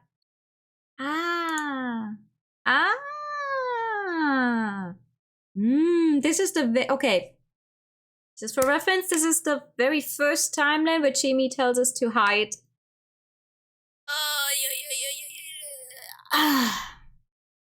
Alright, 4 out of the 5 keys. This one is going to give us the last key. Look for him. Who's he? At that moment, my head was flooded with information.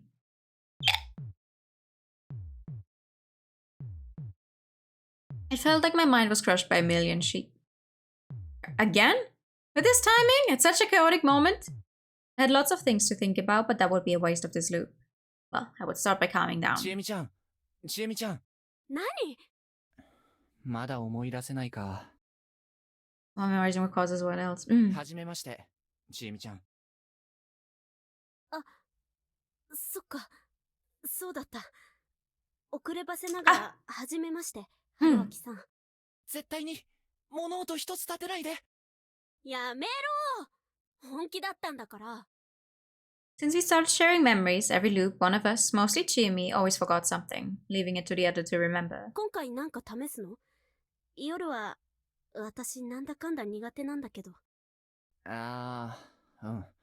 無理しないでいいよ。僕はちょっと思いついたことがあるから。戻ってこれる？多分無理かな。君はどうする？さっさと自殺しよっかな。We don't do that! なんかそういうの全部解決した後に癖になってそうで嫌だな。Wait, let's not! Let's not! そうだね。良くない傾向だ。悪いね。何試す？ヤスくんにモーションかけてみるとか。Yeah, see, we are back on the first path. First path, the one where we get in through Saranaga, and it's all very chaotic, and we're not supposed to be taking part in the feast later on. It's where she initially sent us. Yes, where she's like, oh, you have to hide real quick, the mist is coming. But this time around, we're on a, oh, Chiemi and I both know the other one has memories. We're both looping. That's new. ああ、なるほど。怒った？いや、怒るのはおかしい。だよね。We're also apparently back to the weird flirting, non-flirting. もちろん。Please. 嘘だよ。そんなのしない。そう。じゃあ、また。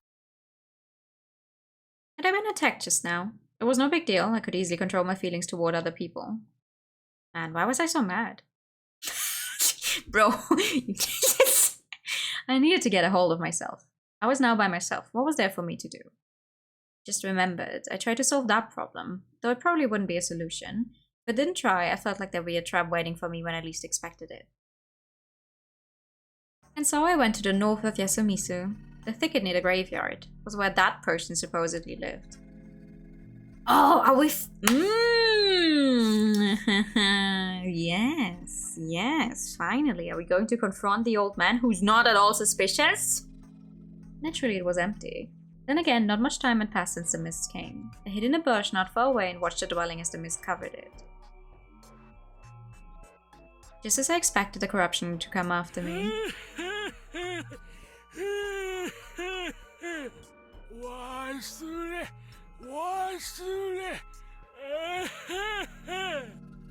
He showed up. The old man who cried wolf. He'd done some strange things over the loops, but always ended up dying. I'd assumed that his senility was just an act, but I still didn't know the truth. Though I'd gained more reason to suspect him recently. I'd love to expose him for who he was. I continued holding my breath and watching him. Apparently in the hut, he was carrying around a lot of dirty cloth bags. I saw it from behind the shabby wall here. The state of the place was one of the reasons I suspected him. Could this place, which had more holes in it than the outhouse, really be used for sheltering? Over the many loops, I realized that there were two primary dangers here in Yasumisu. One was the bringers of corruption, as God said, the rabid dogs. And then there were the wolf-like creatures that were probably Great Lord Shinai's servants. You could beat the former, but not the latter. Normally, the dogs upheld the order of the night. But if the rule breakers dealt with the dogs, that thing appeared, killed the rule breakers, and set things straight. I hadn't escaped that thing once so far. The dogs would definitely kill you if you slept in a place so damaged, and that was another thing I found suspicious about him. As it turned out, he really didn't have any intention of staying in this house. Yasumisu was deathly quiet, so it wasn't a good situation to try and tear him in. I had a feeling any rustling I made by moving around would tip him off.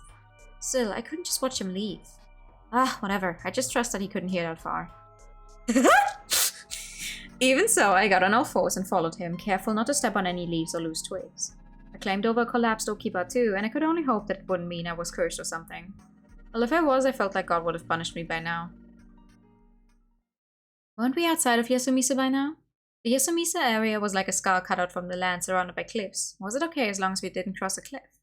In that case, I really should have looked into this overgrown area a bit more. There were still many things I could try. It wasn't a time to despair. But damn, the old wolf guy seemed to know exactly where he was going. Was his hideout nearby? That sound, was that water? Was there a river here? I looked around to find the source of the sound. It felt like it was straight ahead.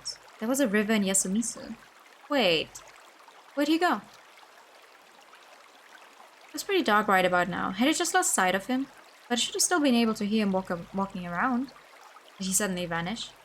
Though, if you could actually do that, it would explain a lot of things about him. I had to find him. Carefully though, I couldn't forget that he'd killed mochikons. What if he'd already noticed me and I was walking into an ambush? That wasn't the case, he just wasn't here. I had to find him.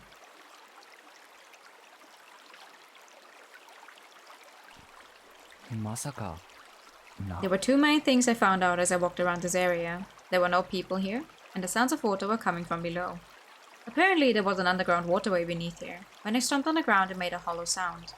It was probably used for the paddy fields. Water came here from the settlement above and flowed out into Saranaga. It must have been dug out a long time ago and was still in use today.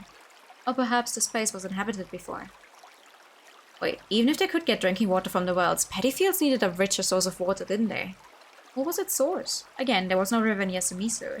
It had only little ponds. The documents on the Nosato mansion mentioned that Yasumizu had its waters carried via irrigation from Kamifujiyoshi. Was this it? In that case, it was a pretty major piece of property. How did they maintain it? Even if it was buried underground, didn't it get blocked every now and then? Would it be possible for there to almost be no people going in and out of it? Thank you for the hydrate time and the pet. 1 second. About the wolf's guy's disappearance. Could he have entered the waterway? If there was some sort of secret entrance here and he went through it when I wasn't looking. It was already dark out, so I took out a flashlight from my bag and pointed it at the surface. The dogs would arrive soon. I had to find it before then.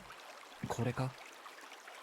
There was a patch of ground that was higher than the rest. It could easily be mistaken for just an irregularity in the terrain. But if it wasn't, I put my finger in and felt something made of stone inside. It felt like someone was messing with the ground here daily. Wouldn't this open if I turned it around? I did it! The stone plate that covered the waterway was lighter than expected. I could now hear the water clearly. This waterway was unexpectedly large. A single person could easily walk through if they crouched a bit. Had the old wolf guy gone through here too? Even if he hadn't, surviving the night by hiding here would be a new thing for me. I could try it. Flashlight in mouth, I went inside. I returned the plate though. I didn't know if the dogs would come after me, but I could probably fool the thing. And then I went. It would be completely dark here if I didn't have my flashlight. The water here was only about 3 centimeters deep, but the flow was pretty fast. There seemed to be lots of stones on the bottom. It was unexpectedly well designed. The hard surface made it impossible to slip, but it would be pretty dangerous for me here if the current got any faster. I'd be carried straight to Saranaga. It would be a water slide of death. I had to start by searching in the opposite direction. The waterway slightly curved as I continued walking. I could breathe normally, but the tunnel was extremely claustrophobic. Where was I right now? I'd walked 100 or so steps, so I had to be at least under the plaza. Suddenly I realized something. The flow had stopped. The water that had been flowing below me was just a small trickle now. There had been a decent flow coming from up ahead, but someone stopped it. I had a bad feeling about this. It was night. If someone was controlling the water, it could have been someone from Yasumizu. I tried pushing up, but nothing happened. The stone plate from before was the only place that could move. Also, going to the surface at this time meant certain death at the hands of the wolves. I had to continue. As I pressed on, the dry tunnel began to widen. I could walk normally now. It was a large underground passage that they'd created by digging through bedrock. Like I'd expected, there was a major irrigation setup here. As I thought that, I saw a tunnel to the side. It started at about my waist level. Even if the water was running, it wouldn't flow in there. I felt like I could crawl inside, but for now I'd just try going forward. There were more and more tunnels at the sides. The main waterway became more complex, with 90-degree angles and steps and stuff. When I got on a waist-high step and took a break, I heard a sound. It was coming from far away ahead. It was familiar to me. The sound of claws and heavy floor, ragged breathing, growls full of uncontainable bloodlust, the feeling that there was a pack nearby. Dogs! Crap, what could I do here? Enter a tunnel? I looked inside a tunnel and lit it up with my flashlight. I couldn't see anything inside. No. There were dogs in there too. There was no safe space here? I had no choice but to run back. That was when... Hi! Fancy meeting you here! The voice.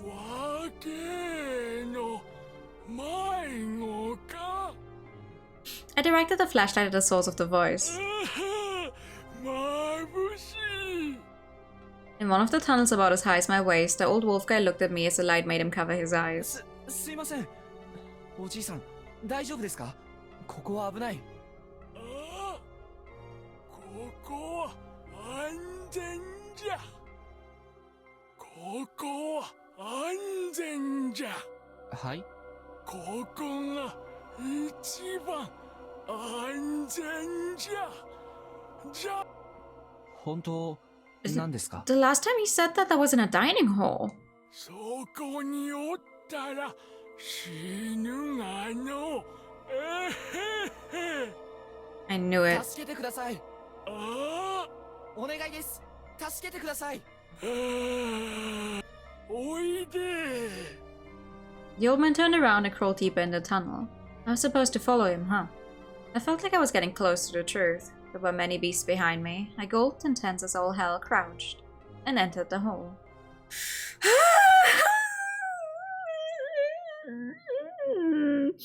I had to crawl for about a minute while lighting up the old guy's ass like we were in some theme park attraction.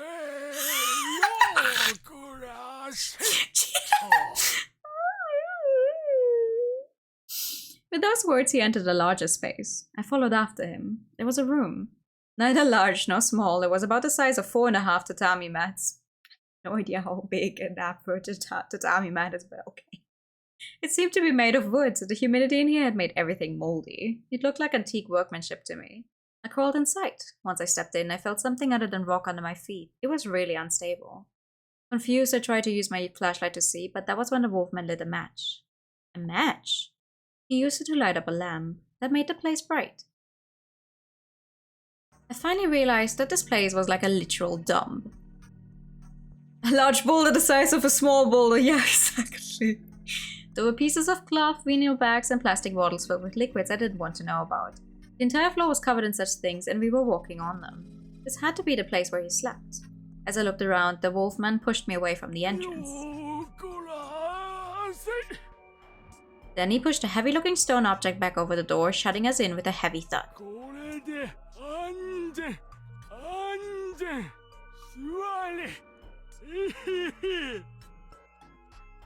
I didn't want to, but I had no choice. He went deeper in and sat down on a pile of garbage, so I did the same. I felt myself sink into the floor.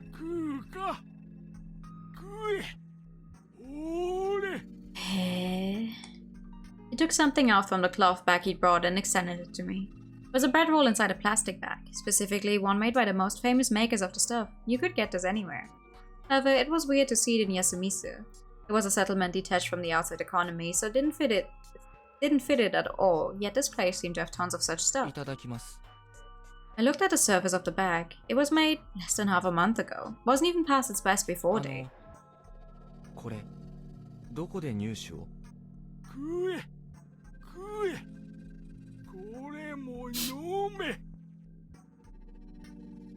He gave me a cracked teacup. In it there was a transparent liquid. I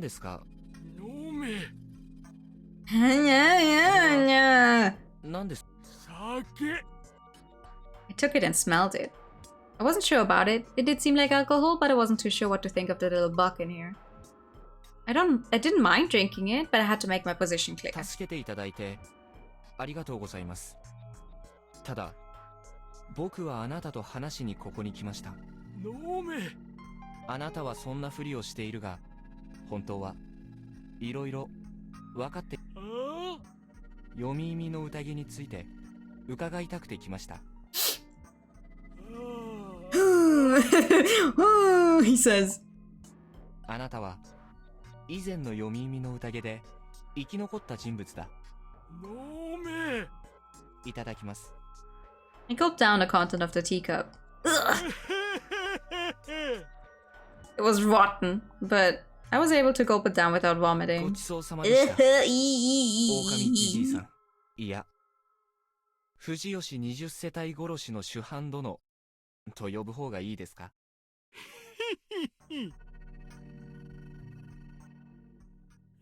？Oh! どるじゃねえか、わけの。I knew it. According to the info in the Nosa dimension, the murder incident was concluded with the trial and execution of the self-admitted culprit. However, the trial wasn't based on a thorough examination of the circumstances. One of the largest murder sprees in Japan's history was said to have been done in about half an hour and with only a kitchen knife. People of that time questioned this as well, but the confession took precedence above all and was considered enough evidence to deliver the punishment. I couldn't really blame them though. It was a time of chaos, what with the war and all. However, if you consider the idea that there were multiple culprits, some things made more sense. Due to the distance and difference in quality of life, the people of Kamifujiyoshi didn't know much about Yasumizu and what kind of people lived there. And there was also the fact that the supposed murderer, Kihei Tochitani, wasn't mentioning Kamifujiyoshi at all until he turned himself in. That meant that the witnesses in Kamifujiyoshi had known about what Yasumizu's people were up to. When the police went to Yasumizu to investigate it after the confession, the people only said things that supported the idea that he'd done it. This meant that the people of Yasumizu weren't aware of these actions and that those who weren't suspected could easily have been complicit in it. The old wolf guy had been considered not of sound mind for a long time, so he'd been ignored. That hadn't changed even now, and it had gotten to the point that no one cared if he just vanished into thin air for no apparent reason. Considering his character alongside the timing of the incident, he'd have been in his 30s then, and that his mental state was just an act, I could easily conclude that he was a type of man who could commit murder. He was a true evil hiding in Yasumizu, a serial murderer who'd escaped divine punishment and survived. なんじゃ、とうとう身車が俺を覗こうとして来させたか。いや、それにすりゃおかしい。おめえ、この地下道にえらく不慣れじゃねえか。わからねえな。あ？おめえ警察かわけえの。あ？僕は読み耳の宴を阻止したいものです。阻止？阻止？へへへへ。そら豪気なこったわ。身車とことを構えようってか。へへへへ。読み耳の宴の直接的な黒幕が身車家だってことは知っています。僕はあなたの過去の犯行を暴こうとしてるわけじゃない。I'm not here to talk about the time you murdered like 20 people. 安水の掟のみならず、藤吉の秩序を破り続けて、なお生き続けているあなたにね。He went quiet, and he made an expression that was new to me, a display of unconcealed malice. なんですって。Next moment, I heard a sound behind me and turned around. It was the sound of claws scratching on the boulder covering the entrance. It was accompanied by growls. 運び手。へえ、そこまで知ってて、なんで来たか計り知れねえな。He probably wouldn't understand if I told him that I had nowhere else to go. こうやって石で塞いで難を逃れる気ですか。おうおう、おら今安全じゃ。食うて寝るだけの悠々自適。宴が来りゃ適当に遊んでなんの不自由もねえんだよ。へへへ。He intentionally twisted his laugh as his shoulders shook. 殺人事件の真相がばらされれば、 Hello, あ TK! なただって困るはずだ。 Good evening. それに、この場所だって安全だとなぜ言えるんです？いつまでも身車家の目を忍んでいられるとでも？忍ぶ？なんか勘違いしとるか？身車は俺のことなぞ。と身車の目のことは知っとるのか？ならなぜ聞いて。はは。おめえ、俺を引っ掛けようとしたな。 He was right. This guy was even sharper than I imagined. I'd already confirmed that the Miguruma had a surveillance network spanning all of Yasumizu. There were these tunnels too. The scratching dogs behind me made it clear that they were commencing the feast. In that case, there was no way they didn't see this place. That meant that they knew about this man who was hiding underground. Hell, the fact that he'd been given the role of the badger made it clear that he was involved in the feast. The situation wasn't like mine from the first time when the Miguruma simply didn't see me and didn't put me in the feast. There could only be one answer to this. 身車家はあなたのことを知っていて、宴の客としても扱っている。しかし、命を奪おうとしていない。あなたの死は身車家にとって不都合なんですよね。へへ、よう舌が回るな。この年になりゃ、それだけで羨ましい。答えてもらえませんか？いいとも。眠気が来るにゃ、まだ時が早い。Well, no.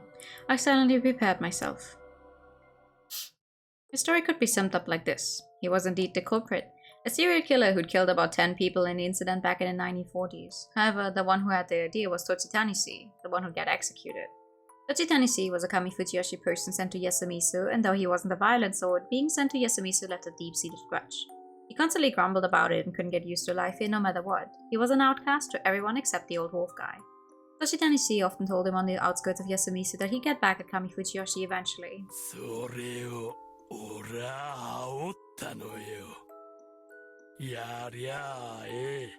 好きにすりゃあええ。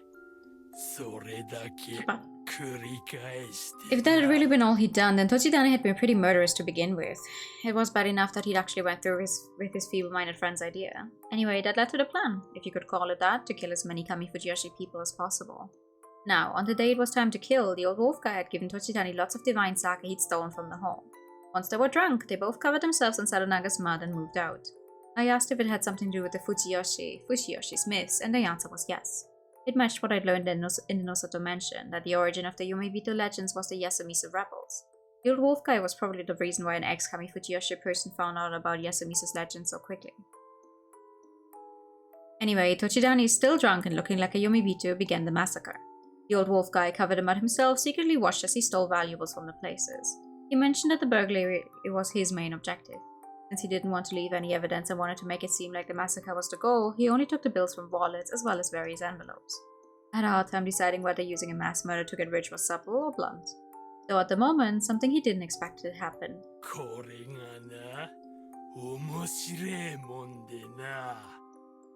俺らの姿見たやつら、みんなビビって、小便垂れて、腰抜かしやがる。誰も抵抗なんざしねえ。なら、やってみようか。どうせみんな、あいつのせいになるならよ。そう思うな。人ってもんだろうな。Yeah, definitely. あら。面白かったぞ、わけの。No comment. The fact that no one resisted was related to the absolute loyalty and the faith that Nosato looked into, the god problem. Anyway, he went on to kill over a dozen people, steal lots of valuables, and escape before things escalated. As he washed off the mud, returned to his place and looked through his spoils, he found something really noteworthy. It was a piece of paper he'd found inside an envelope with money. I mean, the old man has been a big bad man the entire time, but now we actually know for sure. They're so beautifully saying yes, just normal people. He quickly understood what it meant, and it was huge. What did he find? Tochitanishi escaped, turned himself into the police in Tokyo, claiming it was all his own doing, and the story ended with the execution.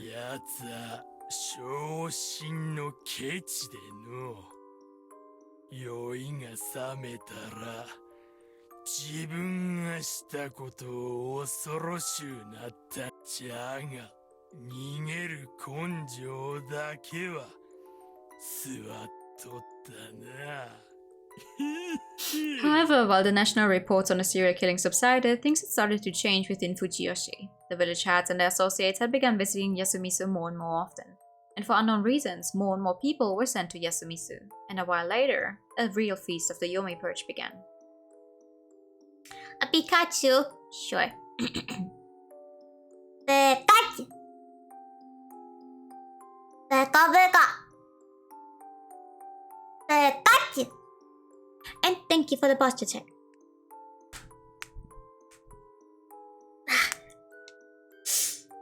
Oh my god, full course. Okay.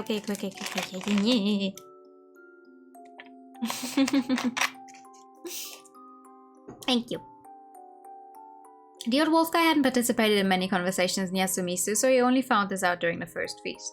Apparently the Miguruma had been acting shady, and it was because they were searching for something. The something was stolen from one of the murder scenes.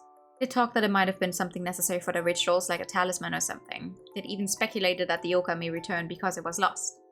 I am taking care of myself, thank you! As the rumor mill churned, the old wolf guy was the only one who knew the truth. It was the thing he'd found, and it was something that would be bad for the Miguruma. 何だったんです？人飼いのしょうも Oh ない ho ho! 人身売買？それは当時は。おうとも珍しくもねえこった。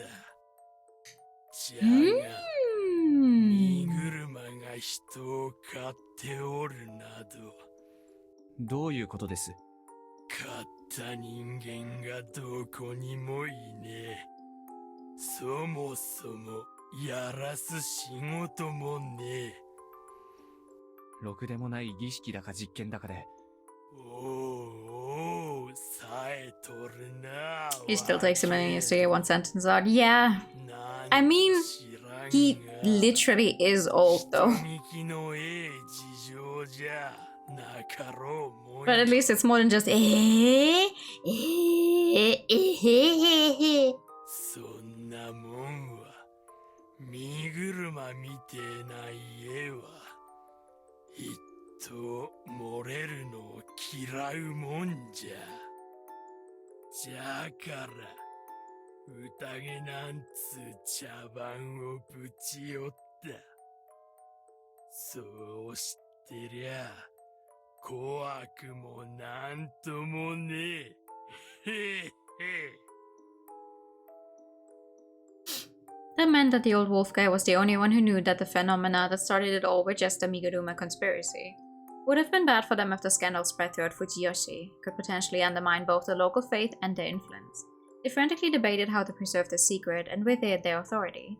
If you looked at it from a certain angle, it was to prevent another Yumi beat the rebellion, so the main cause of this was basically God again. I saw how it was now. Anyway, the old wolf guy knew the truth, thus he'd use his guile, got into his targets' heads, and tried to figure out what they were doing. That was how he found his waterway. 水路が埋まっとるなんざ誰でも知っとる。じゃがそれは上富士吉が Jesus Christ, you're almost as bad as Rikaku-san is. 借り物ってわけよ。じゃからじゃからもんはそれがどんなもんかそれでも見つけたもん。俺はなちゃんとな段取りを踏んだ。 That was the core of the matter. He'd somehow established contact with the Miguruma and told him that he had the contract and that it would go public if he died. If they didn't want that, they had to ensure his safety. He used the info as a hostage to protect himself. It was an action movie plot, but could have worked in real life. Fujiyoshi was a small village. If he'd asked someone here to reveal the truth if he died, then they could just take care of that person too. I asked about that, and he said that he had a contact in Tokyo. This was when I found out that he wasn't born in Yasumizu. He was probably like the me who tried to move to Yasumizu. He'd arrived here as a drifter and got sent there. He was pure evil, a scumbag who'd come here just to deceive people and commit terrible acts. Anyway, the villains and the prey villain met to create a villainous pact. Every year he went outside the village and secretly reached out to his contact in Tokyo. If he didn't show up even once, his contact would reveal the Miguruma's secret to the public. And if they didn't want that, they had to keep him alive.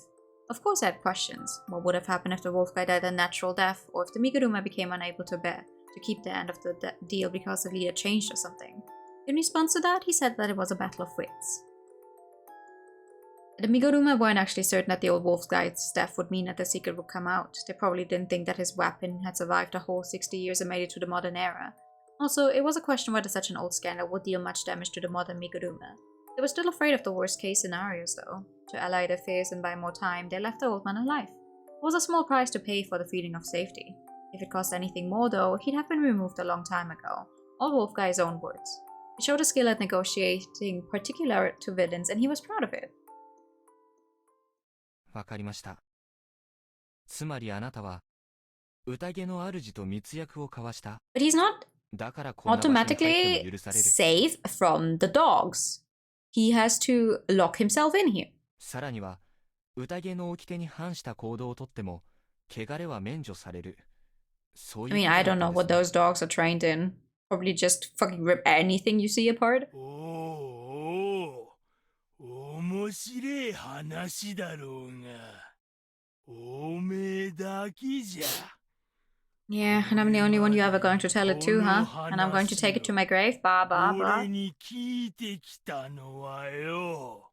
He whispered that, then drank some rotten booze. How was I to process this? That it was possible to negotiate with the Miguruma? No way.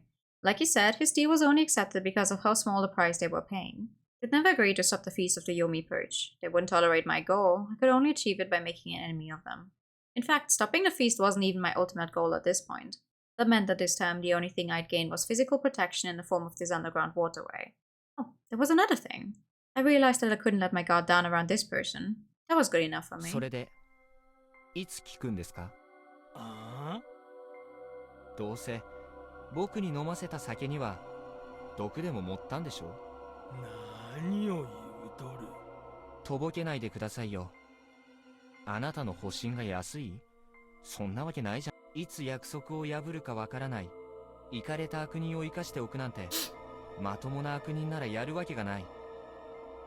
どうせ、その辺のやりとりは、まともな仲介者でも立てて、双方後腐れなく終わってるはずだ。そして、あなたが宴で生かされるには、別の理由があるはずだ。あなたの生存が、彼らの計画に役立つ理由が。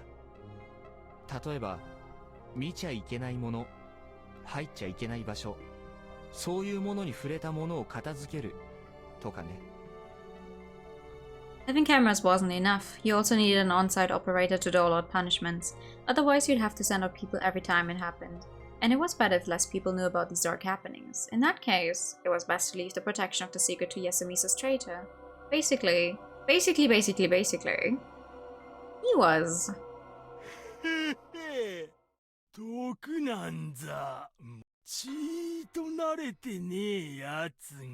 Ah, so we can't move when you kill us? Okay. I couldn't stand up. I couldn't feel my legs, and it wasn't because I'd been sitting for too long. As I tried not to let it show on my face, he started rummaging through the garbage.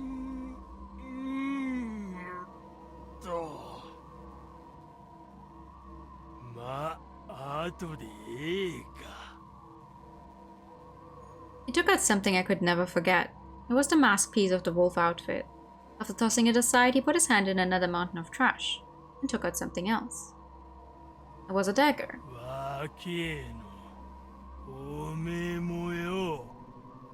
There's no way we're finishing this game tonight.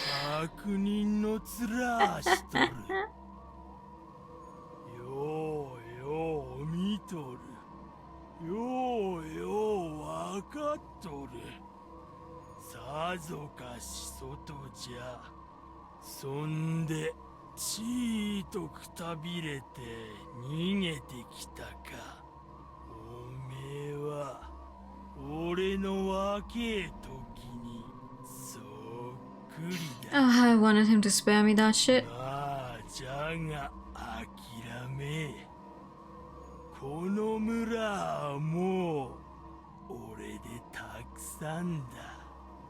He was right.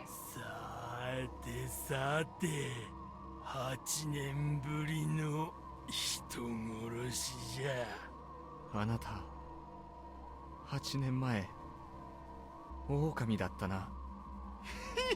Who was the third wolf then? One wolf was Kanzo's son, the other wolf was him, but who was the third wolf? その時までに確実に葬っていた狼は何人？狼3匹のうち、せがれだけよ。カラスのわしには。In the feast 8 years ago, they missed it clear with only one of the wolves dead. If Gensan, the one who knew about the badger, was one, the third one had to be around too. Oh, Gensan was one. It wasn't guaranteed that it was the old wolf guy, but as it turned out, the truth was always the worst possible option. 最後に、あなたは神様と会ったか？ He had to have. It didn't matter that he was an outsider. Even Kaori-san, who'd come here from Tohoku, had been affected by it. He couldn't have been an exception to that. If he really was a scumbag like me, admitting that he submitted to a god must have been extremely humiliating for him. He didn't reply. ここは神様の庭ですよ。それだけ悪知恵が回るなら、あなたは遠くに逃げるべきだった。あなたに未来はない。I hoped that my words would help me get back at him a little. I didn't want to lose completely this time, but... Ooh! He laughed. いいか、ここは神の庭なんかじゃねえ。俺の砦だ。どこへ逃げようがよ。てめえの砦より安全な場所はねえんだよ。守るには砦がいる。Night review? 侍の頃と何にも変わらねえ。そんなことも知らねえもんが神なんざ形のねえもんにすがって。 Oh, come on, just stab me, get it over with. それじゃあ The numbness was starting to get to my あ lips. なたは一度も神様に怯えたことなど。神なんざ怖くねえ。 There was no fakery in his words. 人が作ったもんなら殺せる。 He said that and swung down the blade. 未来はねえと言ったな。俺はもう95じゃ。未来95! 今死ぬもんに言われても笑うしかねえわな。How is he skinny and pudgy at the same time he's old? Oh, he had a point. I really underestimated him. He was right. He needed a place for protection. And then there was his idea that you could kill God. His serpentine wisdom had let him survive for several decades all by himself. He really was pure evil. The evil I discovered many loops ago wasn't comparable to him. He was a true villain. Well, I really didn't mind what happened here. His fate was to die at the hands of Chiemi or Kanzo-san, one of the foolish Yasumitsu people he so looked down upon. I had no reason to tell him that, but it really was humiliating to die at the hands of such a cartoonish villain. Hey, alright.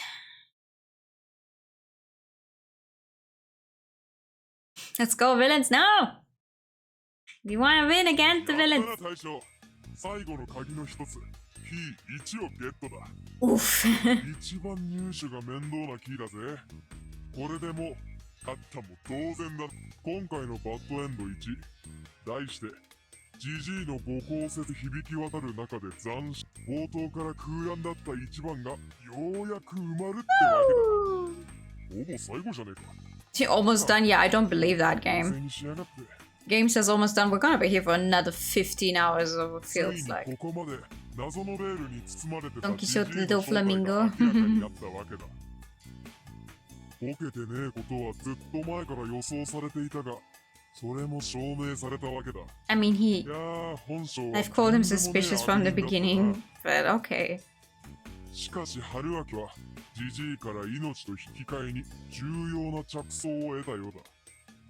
つうわけで順の通りに来てりゃここで最後の鍵が5つ揃ってるはずだ。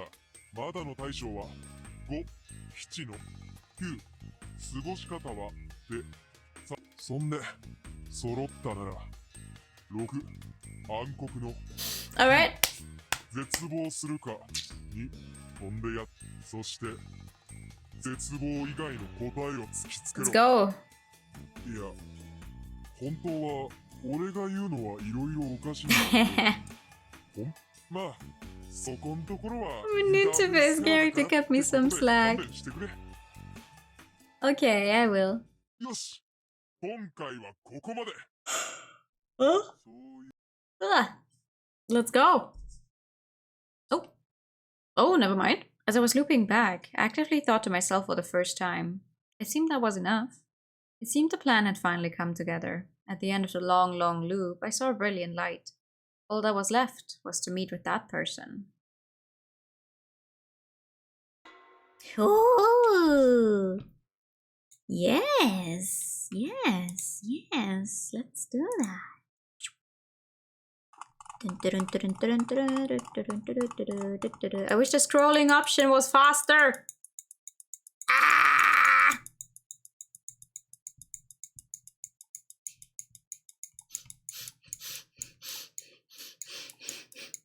Come on, move it. Ah!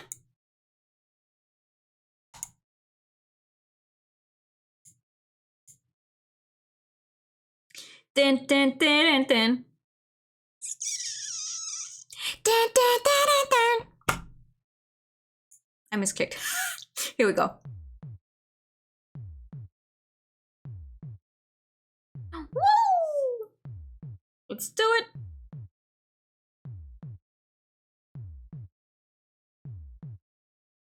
Alright, I remembered it now. I went outside, ignored the monster, and shouted.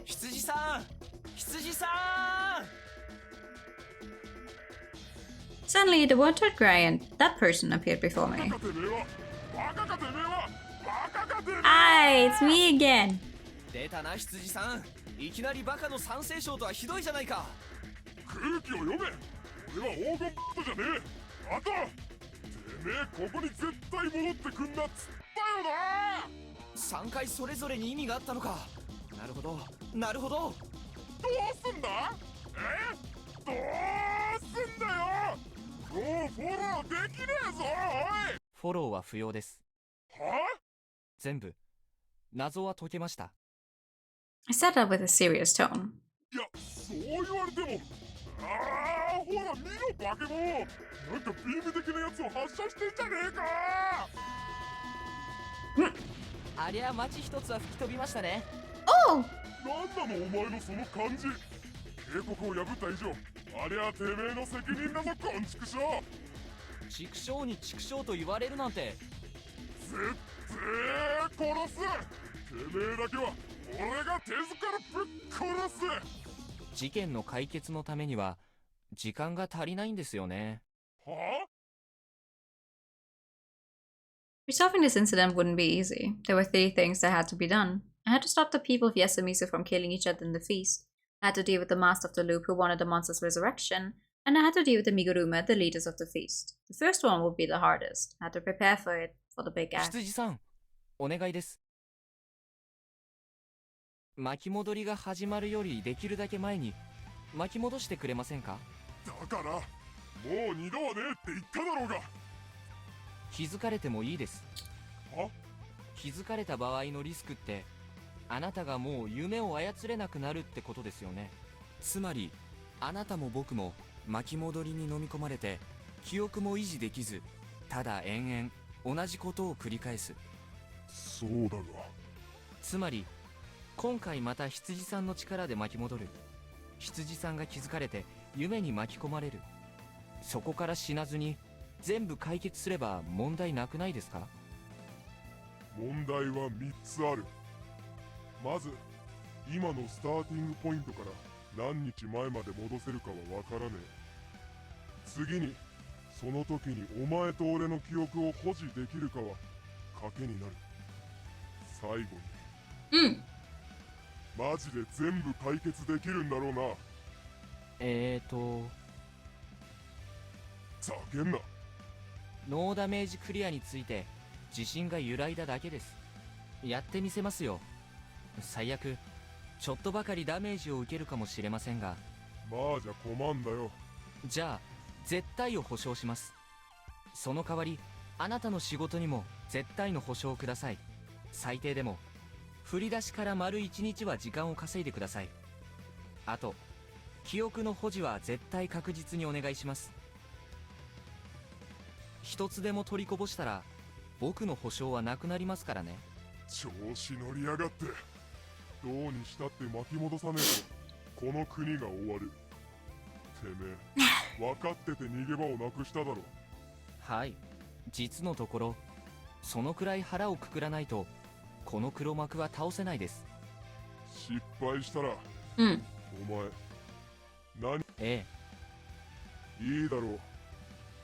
いでよ、100万匹分の羊の糞。ちょっと待ってくださいよ。うるせえ。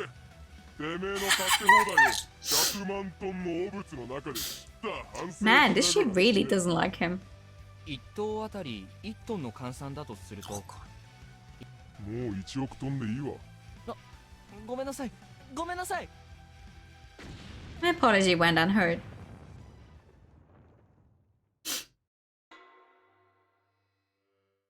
Wow, it literally is just one more day. Okay.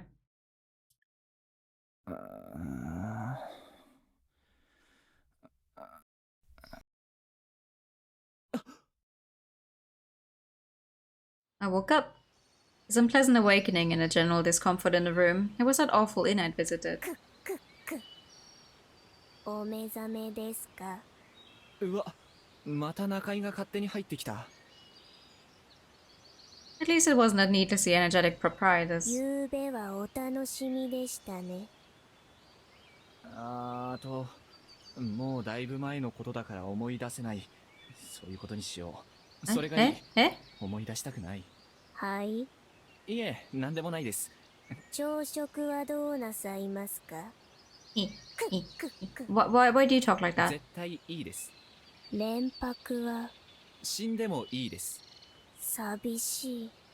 今度個人的に恨みがあるやつを50人くらい合宿と称して来させるんで、ぜひもてなしてやってください。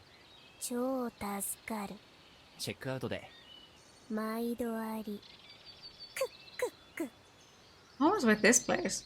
That's what I'd like to know. Anyway, since I was staying here that month, I checked the calendar on my phone and found out that it was Saturday, May 10th. I get lost at the mountain on the night of the 11th, and the mist will come at the evening of the 12th.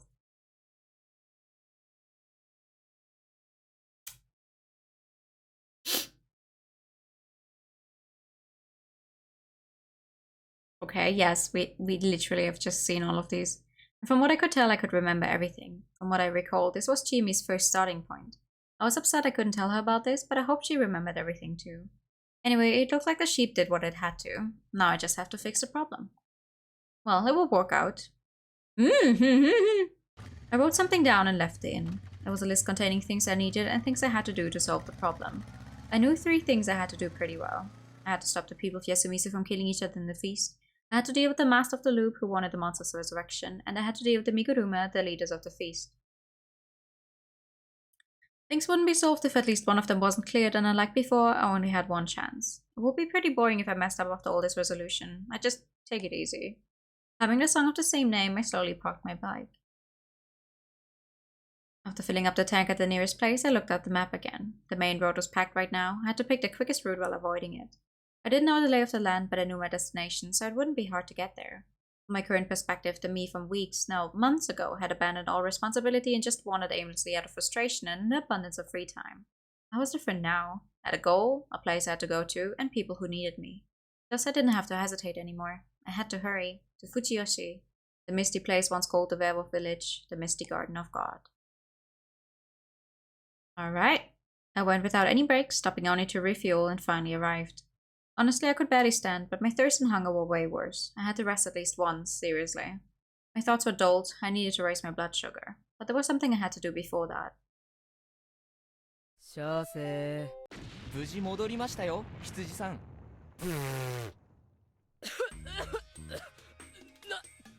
てめえ、一体何が何言ってんだ。いや、バレないと思ったんですか？あなたでしょ、羊さんの正体。知らねえよ、帰れよ。今の反応で言い逃れようって根性がすごいですが、まあいいんですけど。なんでわかったんだよ。あなたみたいに切れたファッションの女性はこの辺にいませんよ。せいぜい100円均一ファッションが。What do you mean insane fat? I guess the hairstyle is not very common for a Japanese person. あと、何の腹積もりもない人間だったら最初にあんな道を進めないでしょうよ。そんなことかよ。すみません。それはともかく何か食べるものをください。廃棄前の弁当だったら。設定に忠実なんですね。うるせえな。おごりはありがたくいただくとして、少々面倒な仕入れを頼みたいんですが。ここはコンビニだぞ。と。You still have it in the bag though, because this is a dream. 今更でしょ。たく。手のかかるやつだな。これがメモです。なんだこれ。ざけんな。いくらかかんだこんなもん。無理ですか？待ってろ。Can you check in the bag? Actually works for あり once. がとうございます。あとは任せてください。マジでこのまま行く気か？休んで行った方がいいんじゃねえのか？そんな顔色悪く見えますか？むしろ一発決めたみてえに血色いいから逆に心配してんだ。踏ん張りどころでぽっきり折れんじゃねえぞ。心配させてすみませんね。ところで僕はあなたたちに無言のうちにいいように利用されているんじゃないかという。あれ？なぜ僕が謝っている？気にすんな。He's little. いいんですけどね。楽しかったねで終わりさえすれば。ちなみに敵には見つかったんです？少なくともあっちは異変には気づいた。今は逃げ回ってるが、 That's not 尻 good. 尾掴まれるのも時間の問題だ。 The enemy was the mastermind, the creator of the loop. She was probably fighting her own battle already, one beyond my area of expertise. まあせいぜい逃げ回ってやるよ。その間あっちがお前の動きに気づくのをごまかせるかもしれねえ。それはとても助かります。よろしくお願いしますね。こっちからも聞いていいか？はい。ええ、いつまでこの茶番続くんだよ。これっきりですよ。まあ生きて帰ったらぶん殴るのは勘弁してやる。She used me for all I was worth and said she'd punch me if I died. It was kinda amazing, really. Couldn't tell if she was one hell of a tsundere or just insane. じゃ。あ。I hid my impression and just got back to my bike. The tons of stuff I had on me made a rustling sound. So my dozens of times of being killed by Chiemi, I'd memorized the path here so well that I was sick of it. Passed a small overpass, stopped my bike at the boulder and took off my helmet. This might have been an Okiba too, a sign leading to Fujiyoshi and Yasumisu. I placed the bike under a tree by the side of the road, placed what I had on the ground and locked the bike. Then I hung the helmet's ring over the chain lock. After that I opened a large mountaineering bag and took out whatever I needed right now. A headlamp was a bit big but fit well, shone bright, lasted long and was resistant to water. And this was a mountaineering stick I'd already impacted in the store. I had to make sure I didn't get hurt. With my time becoming limited, I had to buy safety with money. I put in the backpack, putting the weight of all the stuff in it on my shoulders. I had to hurry. I'd wasted an entire hour just getting there.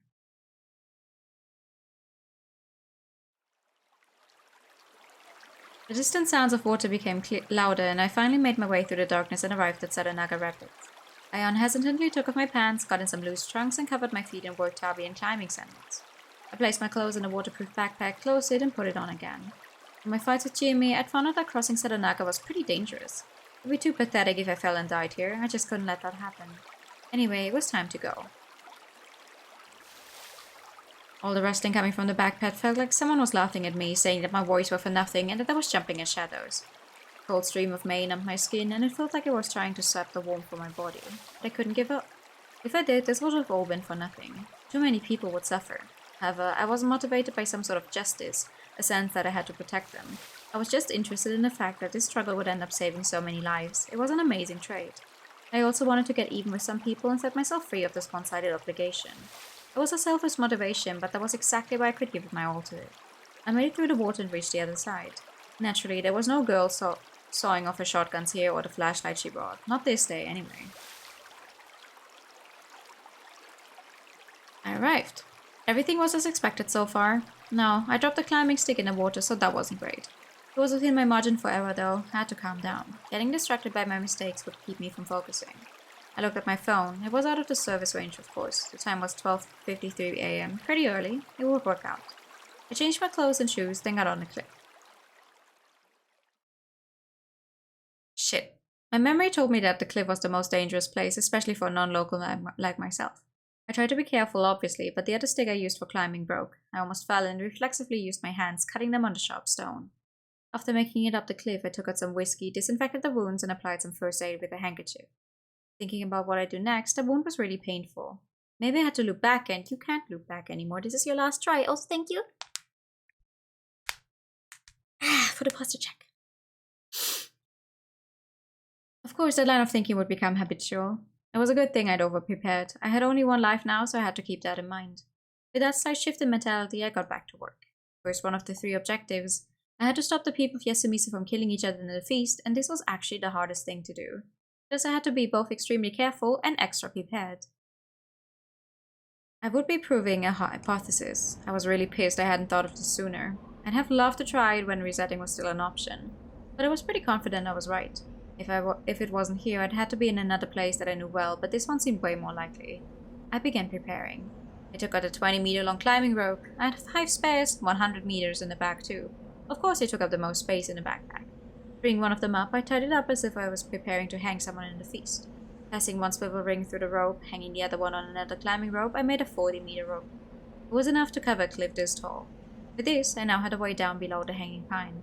I fixed the stop I'd already tried to my waist on the rope and created a lifeline for myself. At least, I thought I did, but I had no experience with this. Still, I had to do it. Holding onto the rope, I began slowly going down.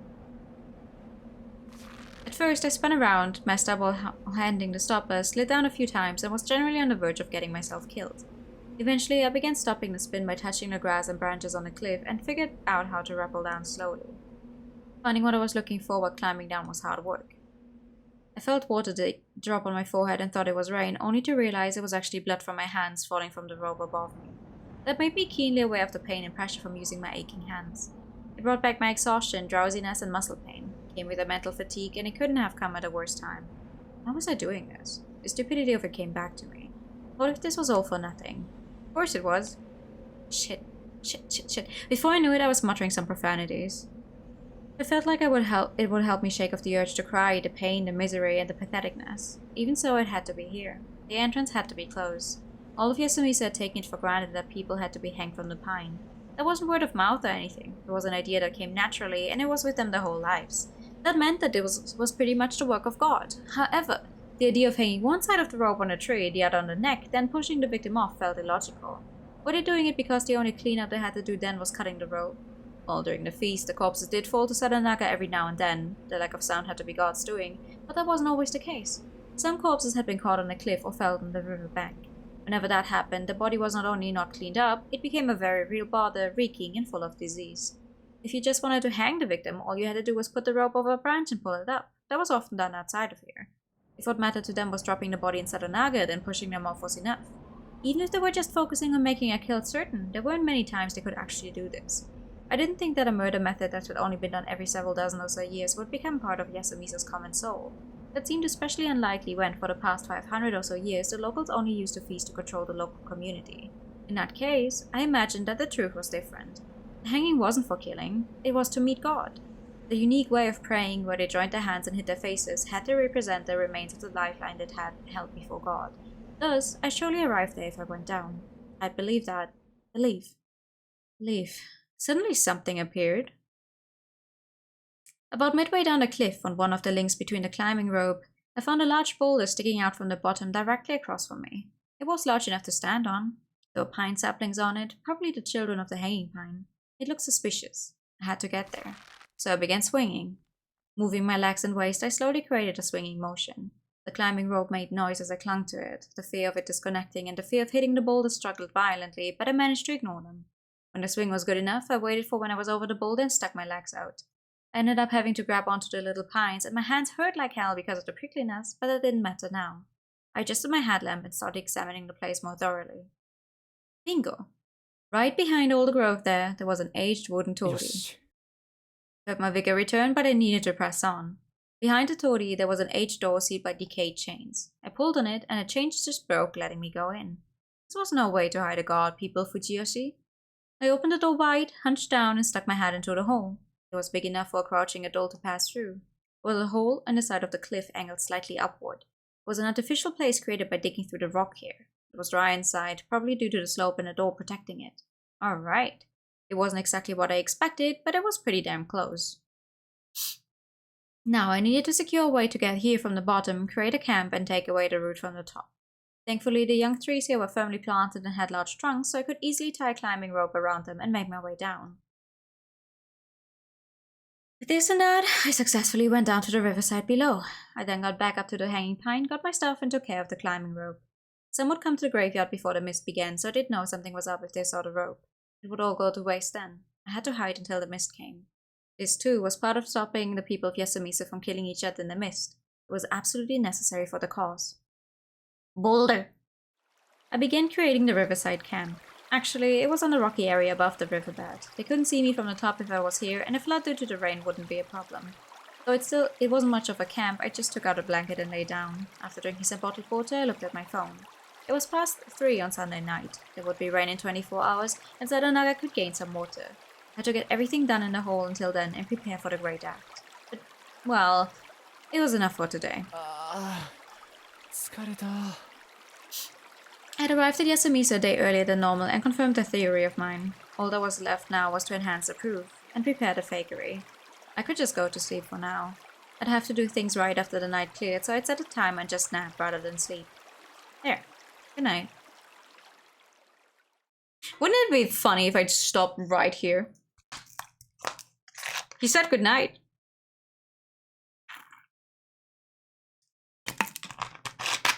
No, it wouldn't actually. I do want to know if I can make it. I easily woke up to the sound of my alarm. Honestly, the hot sensation on my back made it nearly impossible to sleep. Even so, though I thought I'd wake up with the morning sun, it just didn't come here. The settlement was right between 2 mountains, so of course it wouldn't get much sunlight. I was still sleepy, but this was the fated day. I drank down the rest of the bottle and got some calories out of some sweet bread. First, I had to take care of my wounds. Surrounded by a dim light, I took off the handkerchief on my right hand and treated the festering wound. I wanted to wash it off with Sadanaga's water, but I felt like the hole in the middle of the cliff might have not been the only reason why the stream was considered corrupted.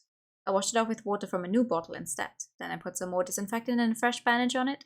It'd been messed up while I'd been climbing yesterday. I then grabbed my friend the headlamp and checked whether the stopper, a potential lifesaver, worked properly. With that, I was ready. Boulder the size of a boulder on screen! Upon climbing up the hole, I went inside and turned on the lamp. I then tried going up the upward slanted hill. After some distance, the hill started slanting down. It might have been done to prevent rainwater from flowing in, and the inside was like I'd expected. There was a pile of fist-sized stones. I had to remove them all. It had to be possible. It'd been done by humans after all, and a whole 6 centuries ago too. Though I would feel kinda bad about it. What I was about to do was basically tomb raiding. But then I had the thought. Someone who was about to kill God had no business talking about irreverence. Tomb Raider Haruaki edition. To make the job easier, I took out a small shovel from the stuff I'd brought. I brought a collapsible bucket too, but it didn't look like I could use it. After thinking for a bit, I took out all the waterproof inner bags from the backpack, then transported the stones using the outer bag. After filling a bag with lots of rocks, I crawled outside and turned it upside down. This was effective and didn't put much strain on my hands wound. Though hard labor in a tight space certainly wasn't easy. The lack of sleep and fatigue were getting to me, and I wasn't sure I was working fast enough. I wanted to go home after repeating this just 3 times. Even so, I do my best. I wanted to go back after all. おいおい昔の人、一体何トン石ころ詰めるんだよ。いくら神を外に出さないためだからって、後々考古学者とかが掘り出すことくらい考えてから埋めてくれよな。って無理か。I began talking to myself more. Was it a sign of something dangerous, or was I safe as long as I recognized it myself? It would be bad if I started hearing the voice of God or Psycho Chiemi. I considered singing something, but stopped when I almost began singing Prayer to Sinai. That felt like a one-way trip to madness. Weird. I didn't know if it was because of what I was thinking, but I began hearing auditory hallucinations. It was a crying girl. 戻り先は日曜の朝。メイコちゃんが迷ってくるところが新たなルーチンになっただけ。結局、糸口も見えなかった。 It came back to me, though it wasn't like I'd completely forgotten it, it just slipped my mind. This was the morning when Meiko had wandered in. What was I to do? If she cried here, someone who'd heard her would come over shortly. If that happened, they'd find my stuff and me as well. I'd look like a weirdo doing weird things, and with a girl at my side at that. What's up with that roll? Was there some sort of kidnapper about to bury a child? I had to secure her myself. Anyway, mission start.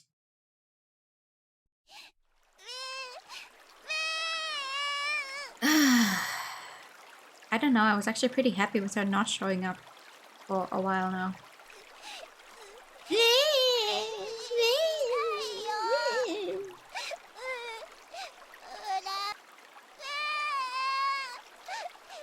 Shut up!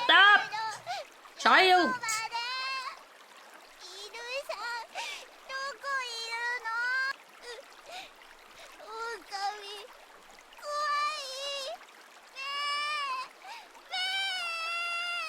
おーい。声をかけてみたはいいが、一体どうすればいいんだろう。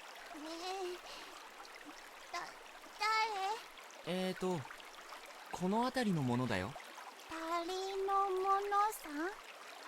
This seemed familiar. 違う。名前は、房石春明。そうそう。She said it correctly! What?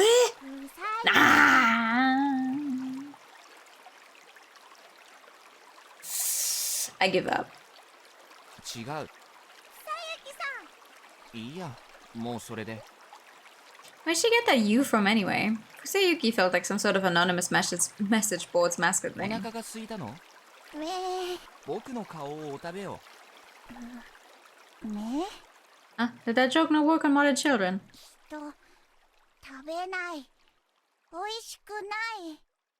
With my joke missing the mark so badly, I myself became flustered. オーケー。食べ物を持ってるよ。こっちおいで。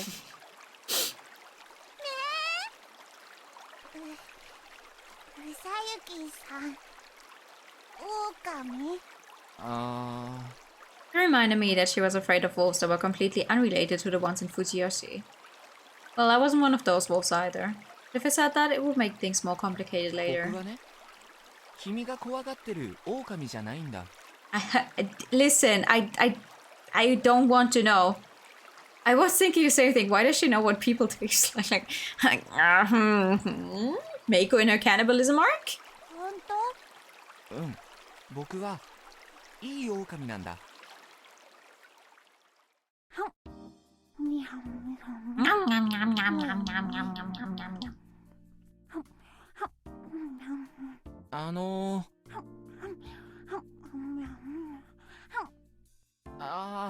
慌てて食べるからゆっくり食べな、メイコちゃん。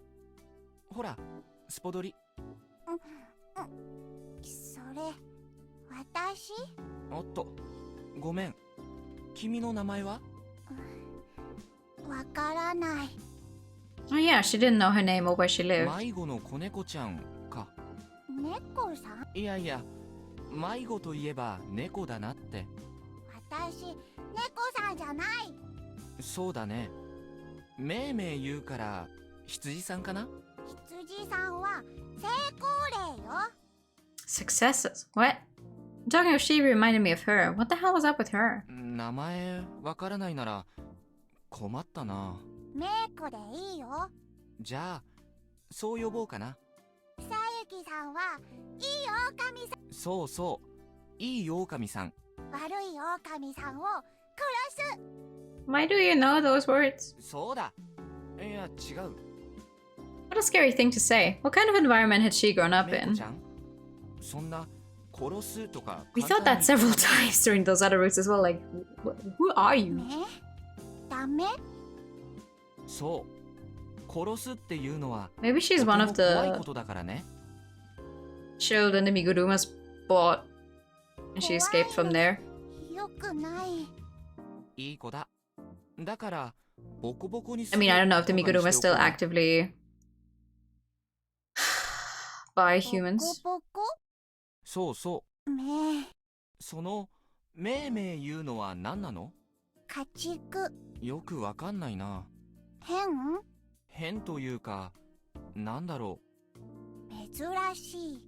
迷子といえば子猫ちゃんだからね。私、迷子。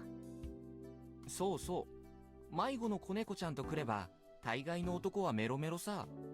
にゃーにゃー。猫といえば、そうだね。いいんだよ。無理しなくても。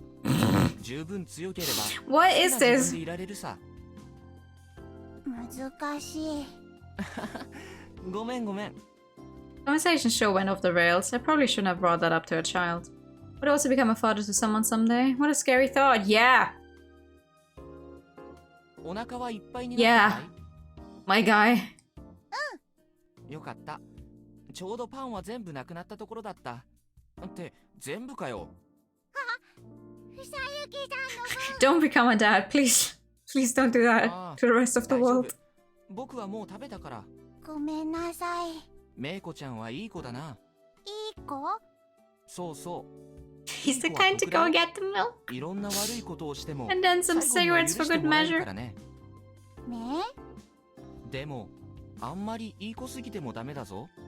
神様に目をつけられちゃうからね。良い子すぎてもダメ。そうそう。ちょっぴり悪いいい子を目指しなさい。ちょっぴり悪いいい子。そうそう楽しいな。わっはは。わっはは。わははははは。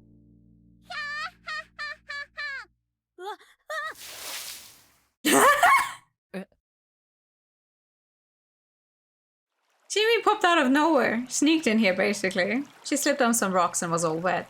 In her hand there was a knife. Hold on.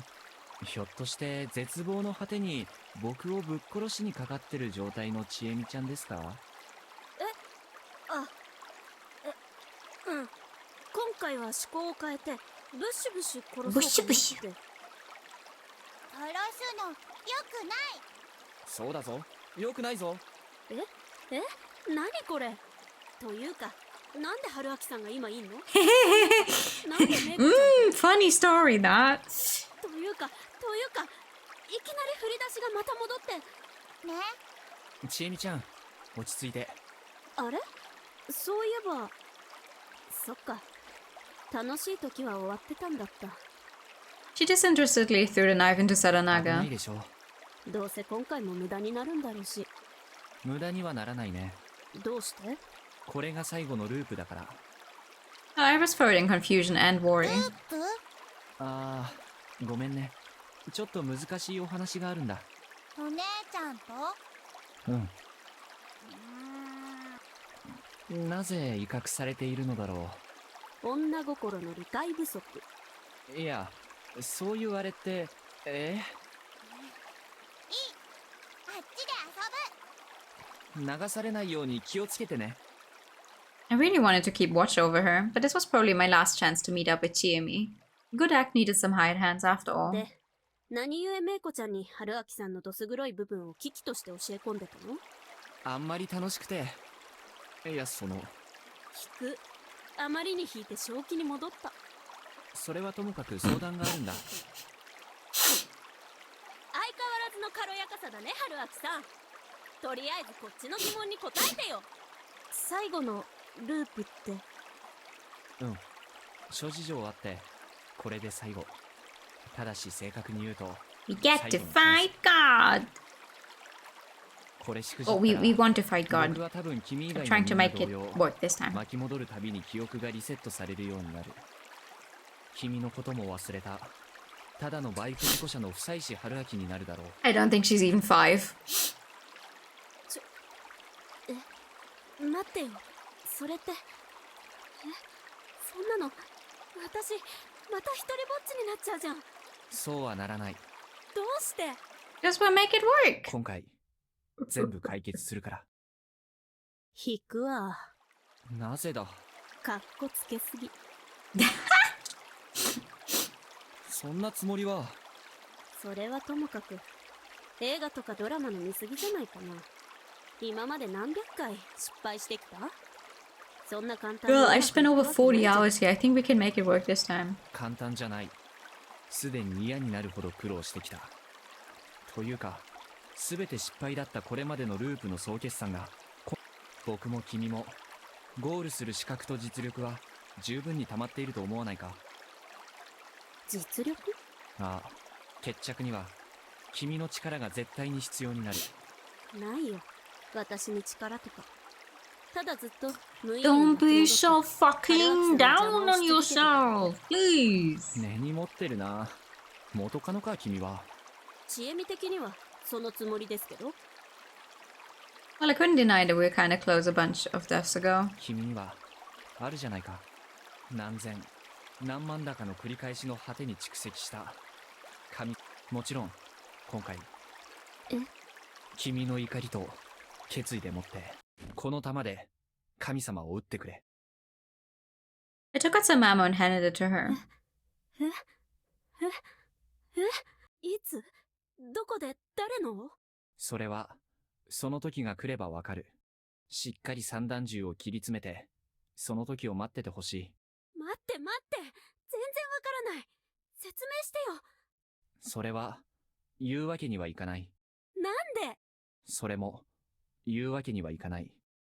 After all, she was from Yasumizu. That made her an enemy.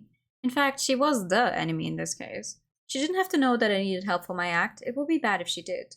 Otherwise, she wouldn't be able to fulfill her role in this. ただ、僕が言うのも白々しいかもしれないが、今回っきりでいい。信じてほしい。これが最後のお願いだ。I'm very sorry. I do not speak Russian. I cannot understand what you're saying. I looked into her eyes.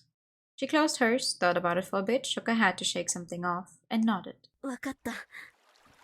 ありがとう。Don't worry, good night. Okay. 言っとくけど、相当な You 無茶ぶ too. りだからね。 Good night to you as どれ well. もクリアの暁には相当な見返りと説明を要求するから。どっかで聞いたセリフだな。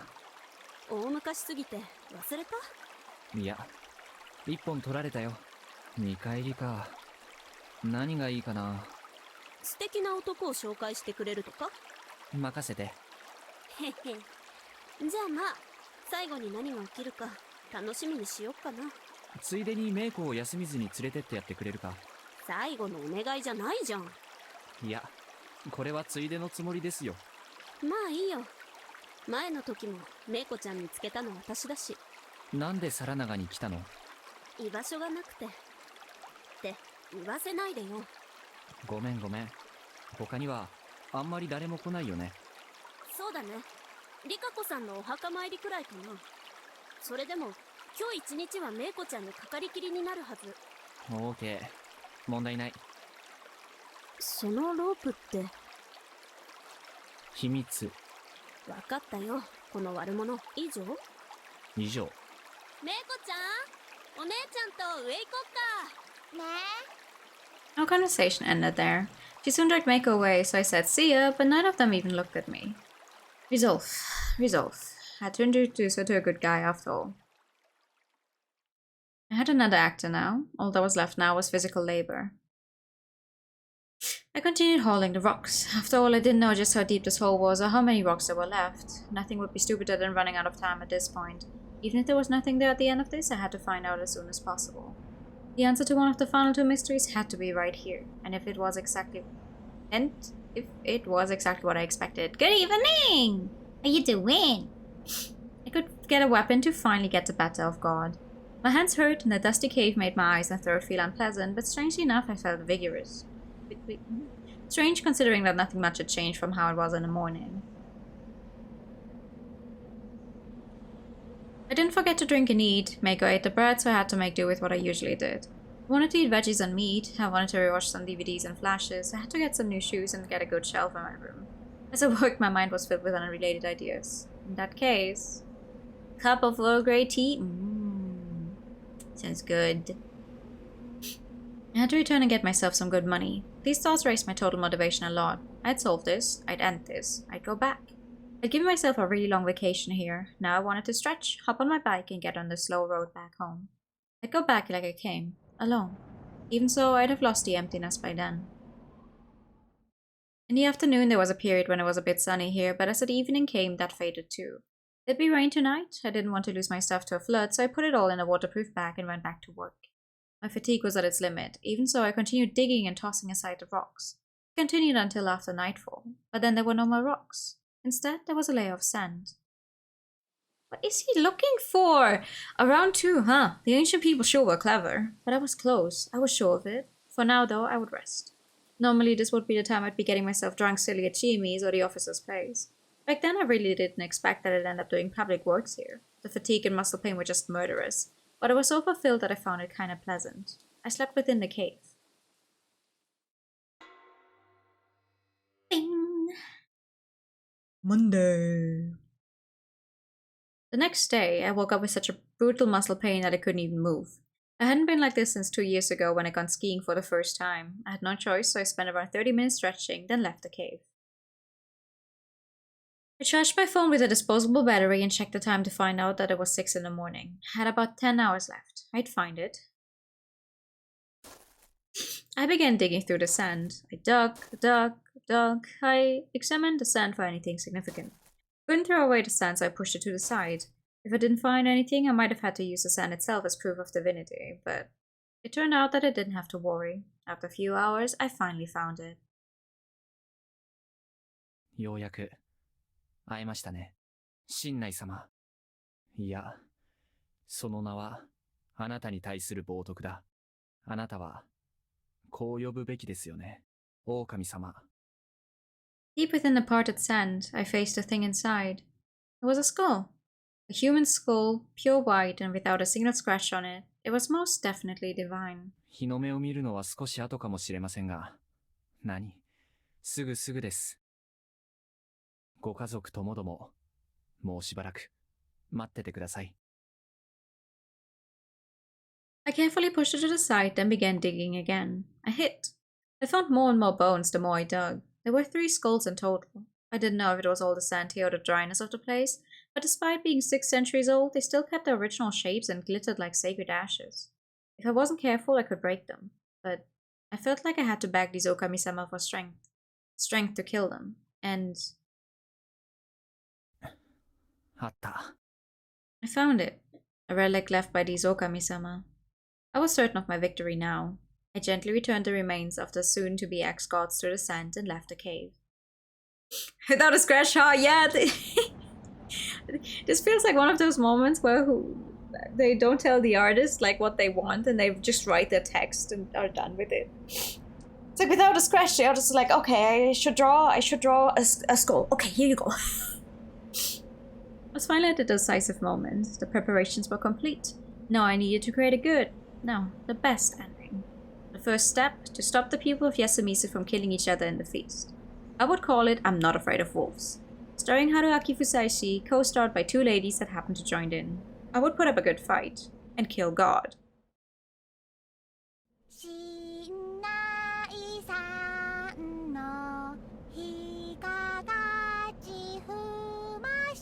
Hey, she can finally say it correctly!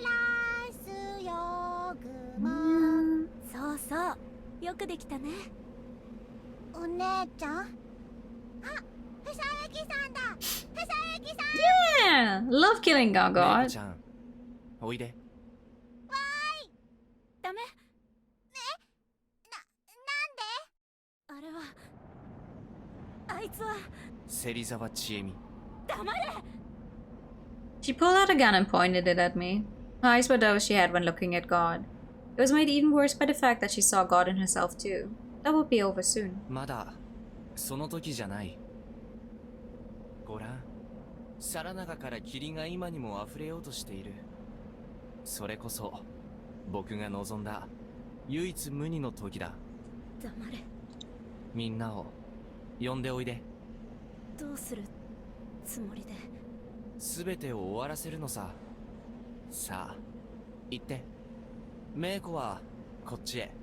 めThis time Chiemi didn't stop her. She just silently turned around. さゆきさん、なに？このお面かっこいいだろ。僕はこれからいい狼さんの仕事をしなきゃならない。手伝ってくれるかな？うん。何するの？いい狼さんごっこ。いい狼さんごっこ。僕が肩を叩いたら狼さんの鳴き真似をして。ワンワン？ワオーンだ。ワオーンね。うん。そうしたらみんなびっくりするぞ。よくわかんない。じきにわかるさ。さあ、みんなが来るのを待とう。わかった。Oh boy. They gathered. ああ、本当にちょうどいい頃合いだ。The mist had passed the cliff and mixed with the evening sun. The northernmost part of the Yasumizu settlement bordering on the Bloodwater Rapids, the graveyard of the Hanging Pine. This was the scene of the original sin. It was a scene necessary for their death. そんなバカなことが。嘘だろ。神様。なんだそれ。わお、すげえ。 They were scared. They were humbled. They knew. The god within them wouldn't allow them to look away. てめえは何者だ。 Even so, some tried to resist. This was a very wrong thing to do, so they couldn't even begin to do that. Resisting was a bad thing. 狼来たの。 Strangely enough, he ended up not being wrong. 連れてきました。ありがと Now, う。やあ、安水の皆さん。 I thought long and hard about this, but I decided to go with whatever felt 僕 natural. は、よもつ狼です。 I spoke using modern language. With the evening mist and sun behind me, I began talking about wearing the 6th century old relic. 夕霧立つこの日、皆さんは、宴の支度をして眠る。 Ooh. そして明日より、皆さんの中に紛れた僕らを探して、くくろうとする。 It's an epic city. I lightly tapped Mako's shoulder. As expected, everyone shook like struck by lightning. 失礼。妻はちょっと別の用があって、後から来ます。そして、僕らは皆さんの先祖から受けた最古の恨みを晴らすため、 Yeah, this one is really good. 血祭りにあげてゆく。恐ろしい。そう皆さんは先祖代々教わった。そう皆さんは子々孫々教えてゆく。それをね、やめてもらいたいので、今日は来ました。読み意味の宴はもうしないでください。 Oh, the faces were exactly what I expected. そんな絶望したような顔をなさらないで。 Hi, Hina. Good evening. 読み意味の宴なんて僕らは初めから望んでなかった。わーん。望んでなかった。 Ad-libbing in it? 狼様。あたしゃ、明大の山脇と申します。ええ、知っていますよ。はじめまして、山脇多江さん。 She gasped so hard she forgot to breathe for a moment. 宴をするなと仰せじゃが、しかし。ごもっともです。それでは語りましょう。本当の真実の昔を。 A long, long time ago, there lived a god here. It was a mischievous god who fooled people, picked on them, and sometimes even devoured them, starting with the head. Thus the mountain was its sacred ground. It was a dreadful place where no human dared tread. However, humans grew in number and lived as they always did. Eventually, the mountain was visited by hunters who wanted to find a new home and place to live. Soon enough, there was a small village here. Of course, the god didn't like that. It sent wild animals, mountain dogs, and even the wolves that recently disappeared to torture them. That was when the humans sacrificed 3 of their own. 僕と妻とこの子は承知の上でした。僕らの犠牲で皆が末永く幸せに暮らせるなら何もためらうことはない。 That was the most painful lie. It couldn't have been true. The Okami-sama must have wanted to live too. They wanted to live alongside their family, but I would bear the sin of both using the dead as well as killing God. だからみんなと一緒に笑って獅子と酒をたくさん飲んで食べて最後の宴の後この川を望む小さな How dare they use a music box 入りました。 version of the song right now? 知っていますか？今僕が立っているこの真下に僕ら3人の骨は眠っています。あの山を今どう呼ばれてるか知りませんが、あれを望む社の中でね。何せ怖い神様はあっちの方から狼たちを送り込んできてたから、そんな。それは知りませんで。まあ、無理もないでしょう。Hmm. Yeah, because he's not speaking as himself right now. あれからもう600年かそこら経っていますから。ちなみにこれは僕らが人柱になるとき被ったものです。僕らは狼たちの神になることを期待されていた。だから人柱となった僕ら3人は狼様と呼ばれたんです。そう、僕らは600年前に生まれ、100年ほどの間ここを守ることになる神様になったんです。古い恐ろしい神様になり変わってね。ほうほう。ほうほうほう。はるちゃん、今は？いいんだよ、鴨志田近持くん。おお、僕も知ってるんだな。あとも、もっち。でも、この方には口を出す権利がある。でも、君はもう少し聞いてくれるかな？聞いてね。わかった。そっか。めいこちゃんも狼か。そりゃあ、サラナガから来るよね。Yeah, perfect timing. 気にせず、お続けなさればよかろう。町のお方。いや。Oh God, what's going on? 我を下し、はしために貶としめ、我が意をことごとく奪った。憎んでも憎みきれぬ、こわっぱめ。As Haruchan's voice became dense as rage, those who couldn't understand the situation shuddered. まあまあ、神様も聞いてください。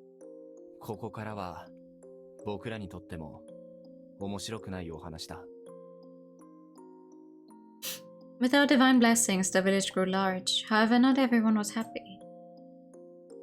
Those who were told to protect our grave were made to live here.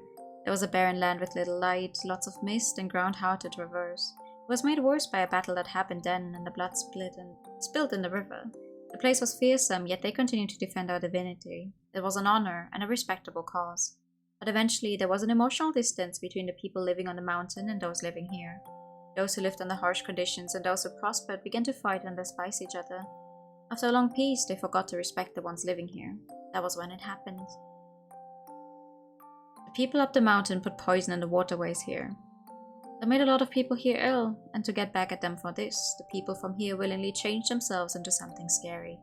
They covered themselves in Salanaga mud and attacked those living up the mountain. I could still remember it. What a horrible event it was. Women, children, elders, everyone was stabbed, torn apart or hanged.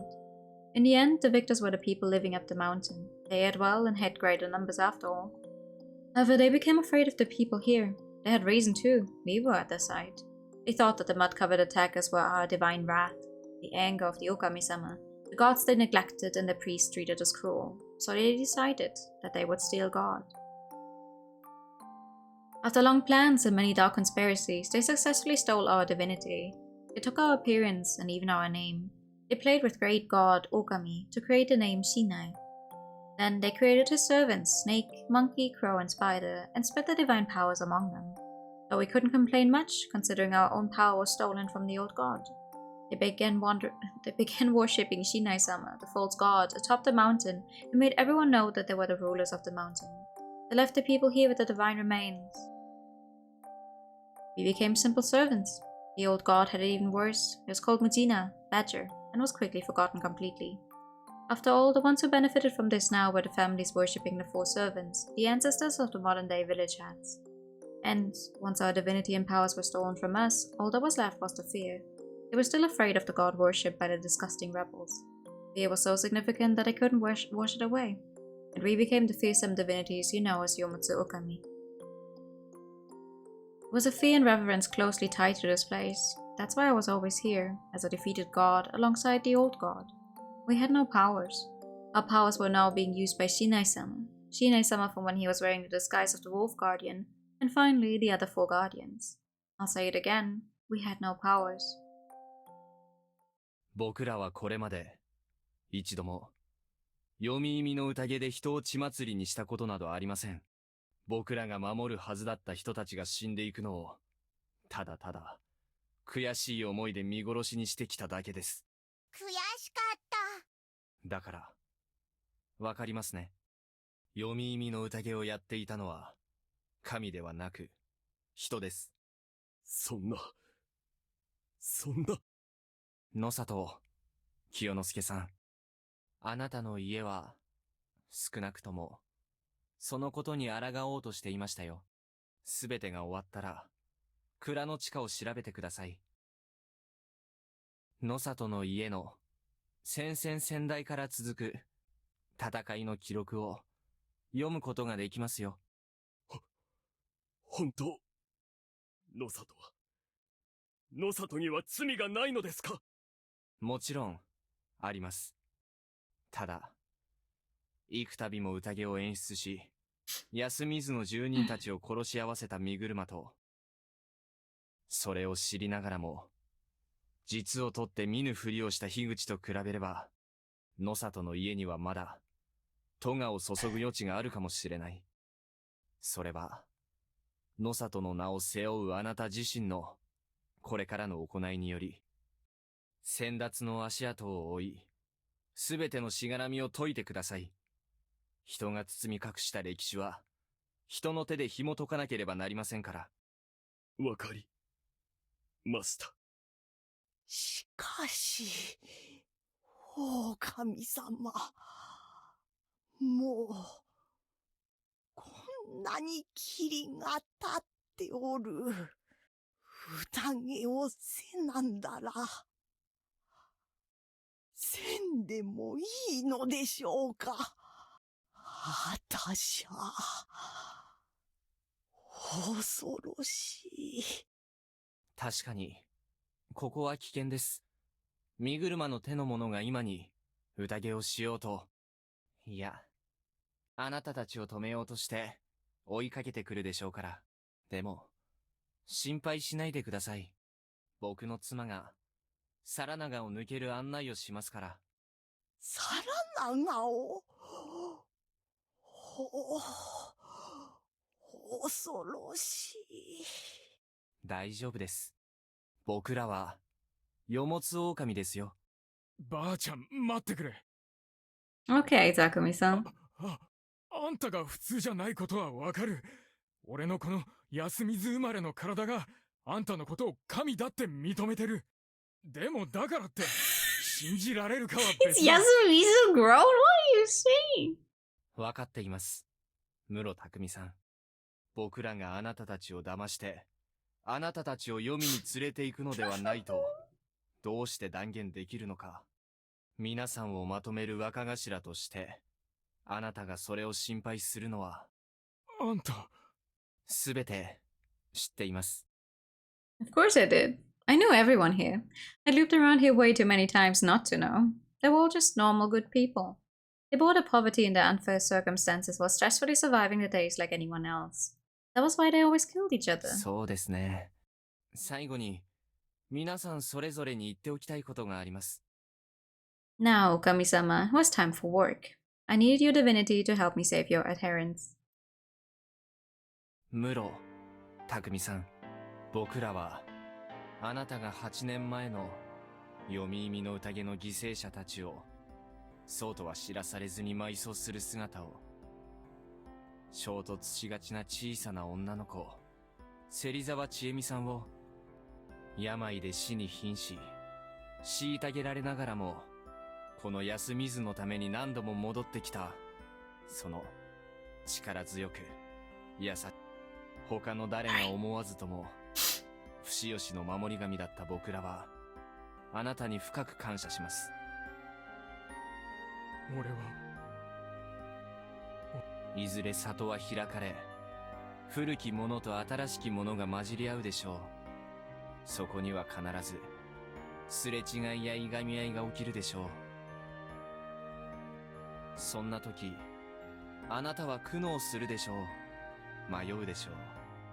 しかし、己を信じ、考え抜けば、きっと融和の道が開ける。あなたがそうある限り、神は、山は、あなたに報いるでしょう。信じてください。わかった。牧島、勘蔵さん、僕らは、あなたがこれまで、二つの宴を超え、その身に余る苦しみの記憶を持って、孫娘を黄泉の手から守ろうとする姿を、その重圧のために、孫娘にすら、まともに顔向けできなくなったことを。やめてくだせえ。孫はそれを。でも大丈夫。あなたの孫娘は、十分に、いや、100分、1000分に値するほど、強い。そうだね、牧島春さん。おじいちゃん、私知ってた。父さんと母さんが宴で死んだって。おじいちゃん。春、すまん。わしのせいですまん。いいのだから一緒にお墓参りしよう。宴は僕がやめさせます。だからあなたはこれからは光の中で孫娘とみんなの手を取ってあげてください。信じてください。山脇妙さん、あなたがこれまでとても真面目に真摯に信心を注いでこられたのを僕は見てきました。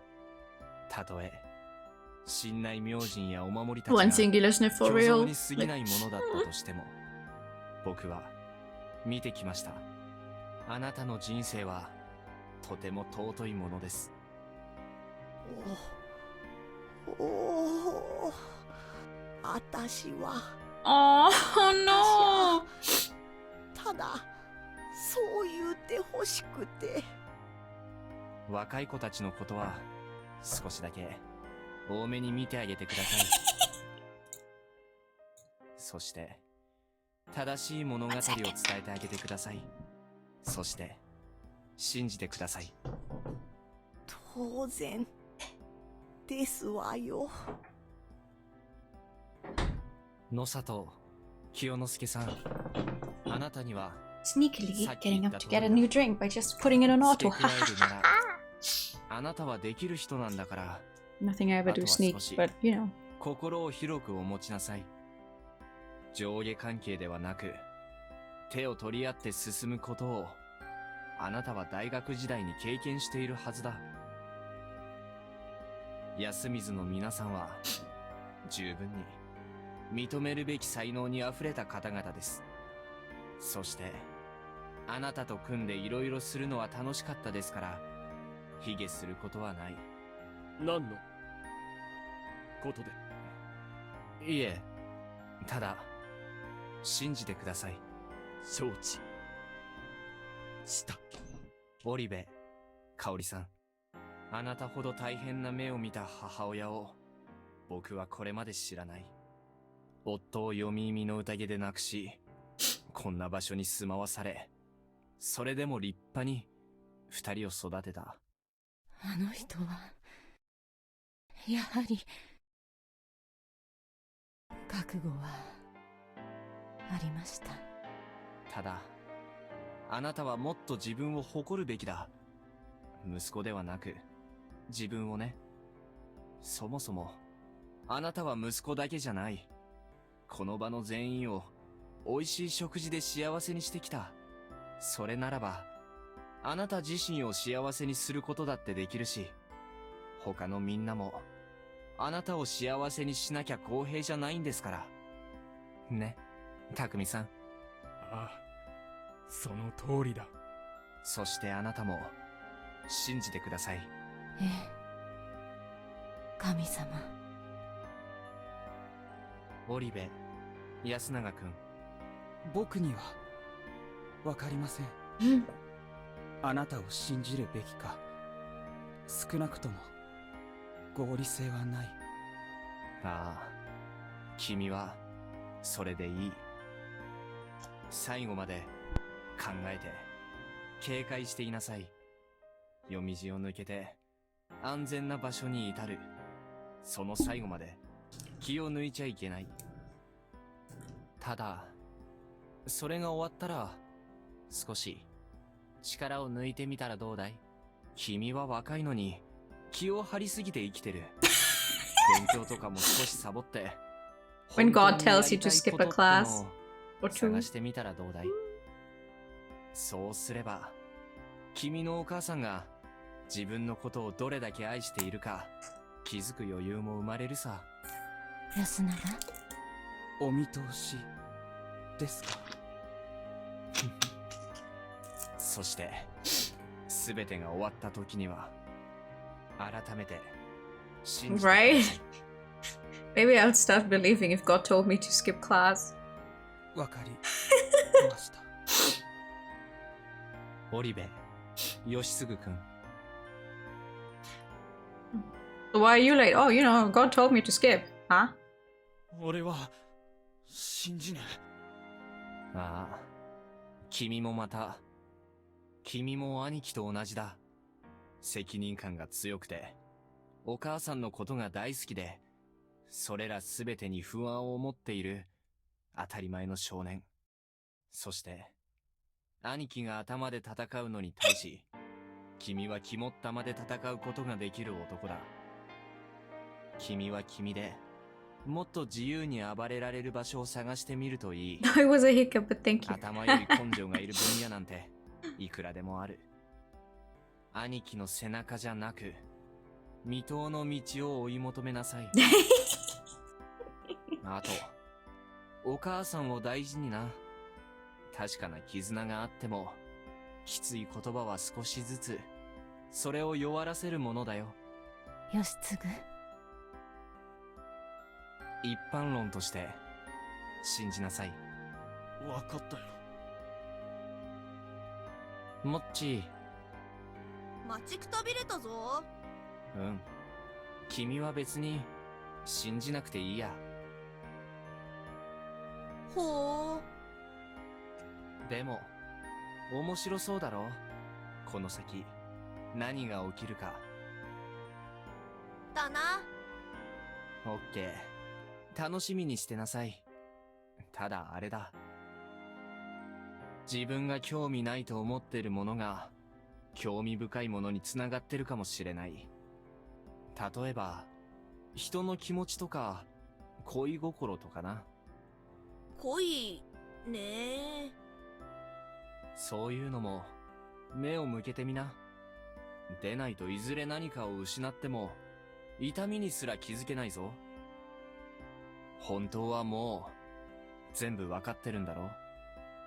わかんないけど、わかったよ。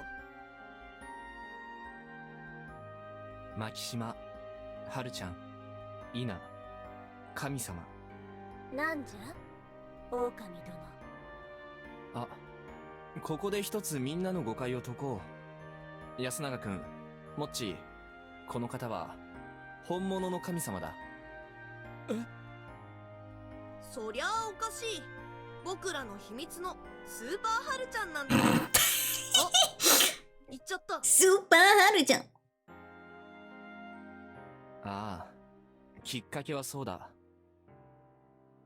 両親を失い、祖父からも冷たくされ、大人の気を引きたくて、小さなハルちゃんが生み出した、稲。復活させてしまった、神様さ。なんじゃ。まあ、説明すると難しいんですが、皆さん全員の中に神様はいます。なぜなら、皆さんが不死吉という地で生まれ、育ってきたという、厳然たる事実があるから。だからあなたたちは、僕らには逆らえない。かつて大昔、夕霧立つ日に、僕らを殺した後ろめたさが、神様の記憶として受け継がれてるから。それよりもさらに昔、山という闇に怯え暮らし、ひたすら安納を願って祈りを捧げた記憶があるから。だから、ハルちゃんが嘘の仮面を作ろうとした時に、記憶の中の神様を Yeah, good night. 完全な Thank 形 you for で coming by. 蘇らせることができてしまった。だからハルちゃんは神様であり、ハルちゃんなんです。そうだね、ハルちゃん。それを暴いてどうするの？人から見れば私はただ狂ってるだけよ。そして貴様も狂っておられよう。幾千度落ちてここにいたり、神をも騙そうとするか、町のお方よ。いいえ、ハルちゃん。そして、いいえ、ハルちゃんは狂ってない。僕も神様の怖さはよく知ってる。でも君には、それすらも自分のものにしてしまえる、とても強い芯がある。いずれ、神様が出てこなくなっても、君の強さは残る。この先、安水を救うのは君だと確信する。だから君は、悪くなれ。どんな他人の押し付けの正しさからも自由な、美しい悪になって、自由自在に羽ばたいてくれ。その力強さが、きっと、この地の人々すべてを引っ張り上げる、原動力になるだろう。僕らは、いや、僕は、それが見てみたいんだ。できるかな？ああ、千里眼で、もう見たからね。勝手なことを言うな。千里眼は蛇に奪われた。この娘の体は我のものじゃ。出てこなくなる。甘く見なさるな。山は黄泉、黄泉は闇じゃ。この地に人が絶えぬ限り、人から恐れが消えぬ限り、我は滅びぬ。ええ、知っています。は？誰があなたを滅ぼそうなどと言いましたか？あなたがいなかったら、僕らがいなくなった後、誰がこの場所の神になるんですか？まあ、昔のような好き放題はできないでしょうけどね。外はいろんな神やら概念やらで大騒ぎですから。それでも、この場所はあなたの庭で、ここにいるみんながあなたの家族です。もう、忘れられた神という孤独に生きなくてもいいでしょう？あなたは、復権してください。待たれよ。そんな、皆さん、僕ら狼は、今日をもって、安水の、そして、不吉の神ではなくなります。僕らも、僕らから生まれた神内明神も、お守りも、すべての真意は、見事復活を果たされた、古の神へと、返します。彼女の社を建て、祀ってください。彼女の真意を、恐れうや、かつて人柱に意を奪われ、作り物の神に踏みつけられながらも、人柱と手を結び、神座に返り咲いた彼女の物語を。そして、彼女の名前を語り始め、そして、ああ、ついでに、狼とか他のお守りとか、新内さんのことも、ちょろっと書き添えておいてくださいね。歴史的経緯を残すことは大事ですし、忘れられたら、それはそれで困るんで、お願いしましたよ。 Not to completely break the mood, but this is his first step out of 3. There is no way we're seeing the true ending tonight. He nodded. そうすれば、やがては滅びる人の器にこだわらずとも良いでしょう。ね、神様。我はああ、泣かないでください。はるちゃんが戸惑っちゃいますよ。すまぬな。さっきああ言った手前、人には優しくしてやってくださいね。約束する。本当にありがとう。我は嬉しいぞ。町の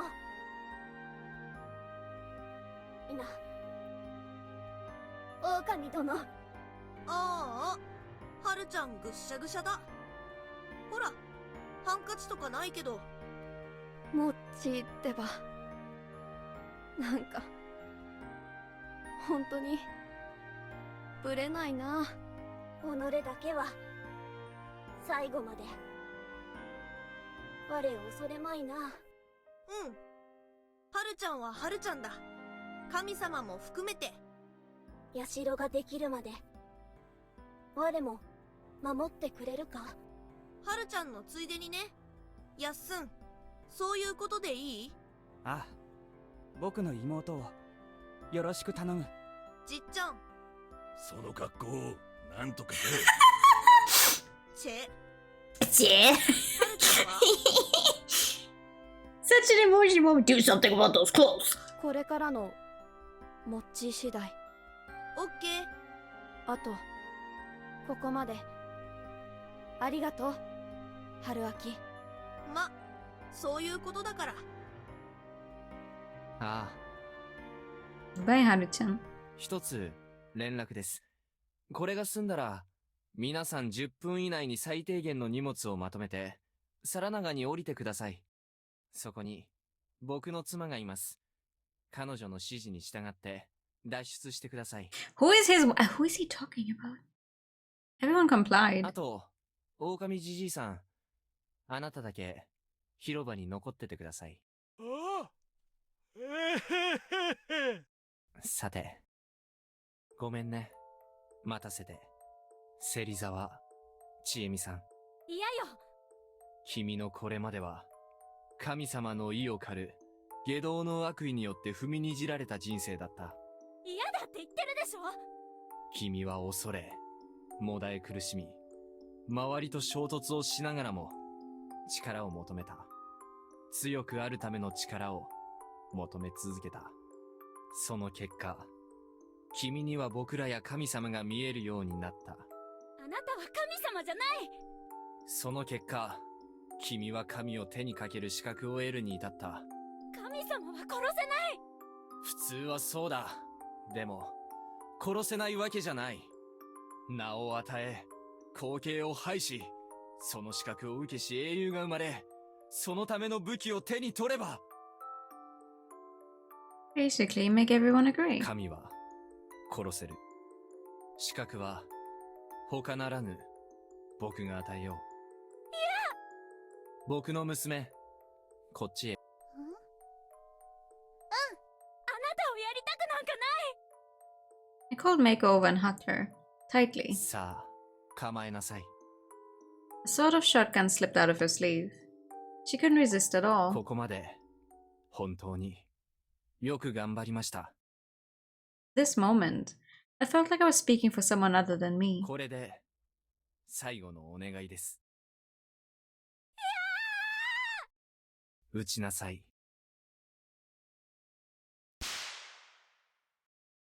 The barrel spewed fire, and my body still holding Mako's sword into the air.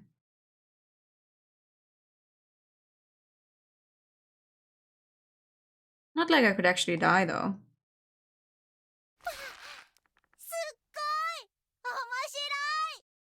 マジでどういう神経してんだ君は。一応、聞こえたらまずいから。よしよし。ちょっと悪い。学習能力すごすぎるぞ。Basically, I just bungee jumped backwards the moment she and me fired. The rope couldn't be too long because we could end up hitting the cliff, so it was only about 10 meters long, but I was bungee jumping nonetheless. I prepared the rope during the little time I had after getting the mask. I only had one shot at this, and it actually worked out. With this, God was dead. Great Lord Shinai Yomotsu Okami, the two-faced god of fear and oppression, was killed by a fitting stage and a decent plot. He spoke his last words for each of the weak, yet good people of Yasumisu. He understood them well and encouraged them to follow a different path. Then he reconciled with the true god, the one given the dirty name of Badger, and passed on the rites. They no longer had the reason to fear the mist, blindly follow the fake laws of the mountain, or kill each other because of some legends. They would never hold the feast of the Yomi Purge again, so... Mission 1, stopping the people of Yasumizu from killing each other in the feast, had been completed. Even Shiemi, who was so afraid of Great Lord Shinai and God, had literally defeated the source of her fear. I could only hope it fixed her murderous side too. Yeah, I have no fucking clue. Anyway, the sun had sunk. We had to move before it was completely dark. I switched to the other rope I had here and went down to Saranaga. Alright, we made it down, but what was I to do with Meiko? Considering the story I made up, I couldn't bring her with me. Alright, I'd just make her wait. I don't think that's a very good thing to do. Don't leave her behind. どれくらい 2、3時間かな。寝ててもいいけど、他の人が来ても出てきちゃダメだよ。How will she know when 2 or 3 hours are up? お腹すいた。岩陰のバッグにあるものは全部食べてよろしい。お菓子はまだたくさんあるぞ。いつ。She ran off, and I turned around. 来やがったか。Hey! なんつう霧だよ。10歩先も見えやしねえ。羊さん。茶番は終わりだっつったよな。ああ、お待たせ、三辻。なんだったんだよ、一連の茶番はよ。いや、別れた彼氏を謎の方法で追ってきたんだと思って、全力でスルーしようかと。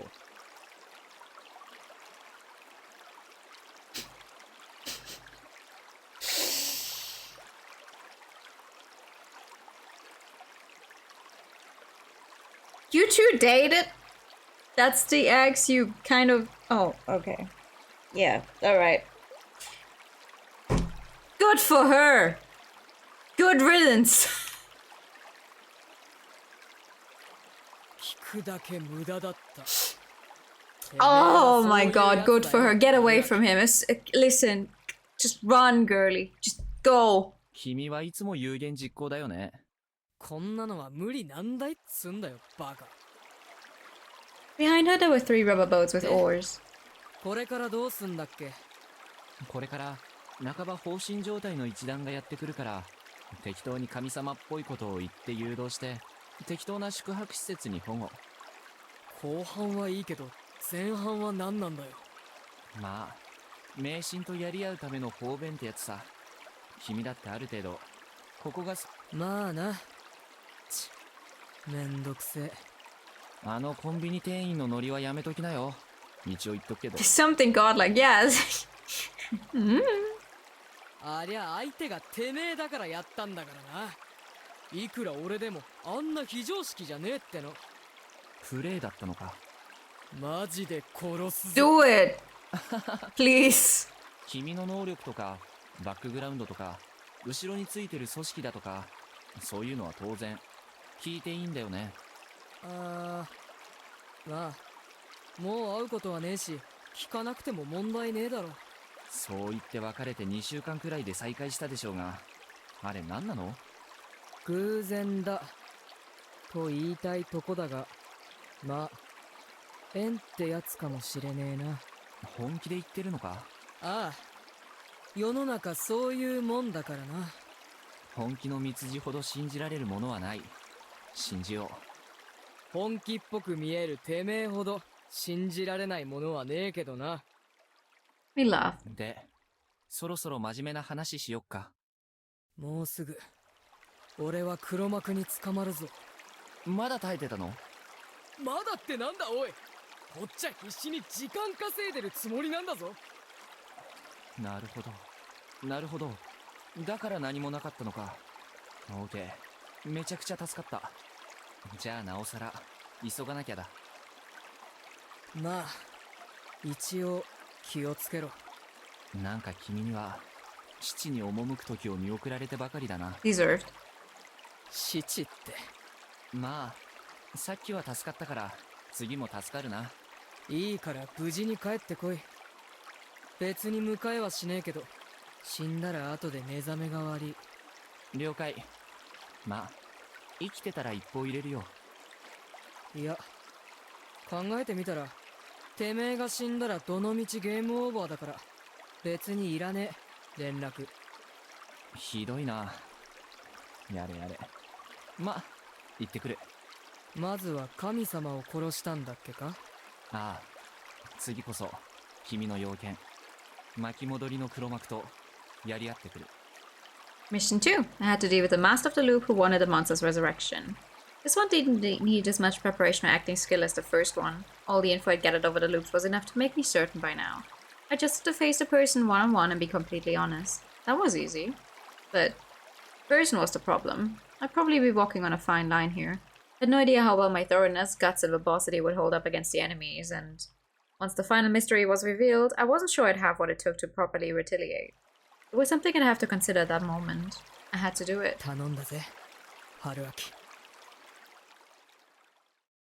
I got up on a cliff again and hid near the graveyard. The mist was dense and I couldn't see much, but I was used to it, so straining my eyes helped a lot. I soon saw the people of Yasumizu absentmindedly making their way down Sadanaga. Everyone besides the old wolf guy was there. Good. I mean, listen. At this point, it is more than just obvious. After confirming that, I went to the plaza. He was standing alone in there. 逃げも暴れもしないとは意外ですね。いいですよ。そんなふりは本来あなたの仕事でしょう。こういう例外的な。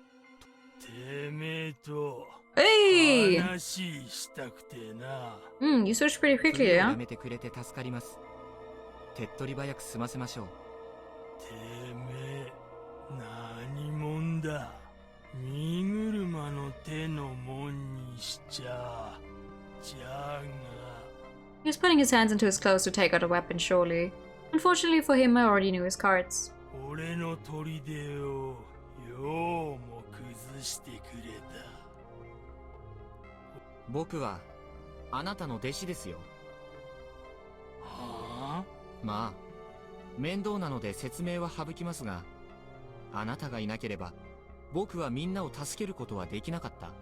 それに報いて生かしてやろうって言ってるんです。No, huh?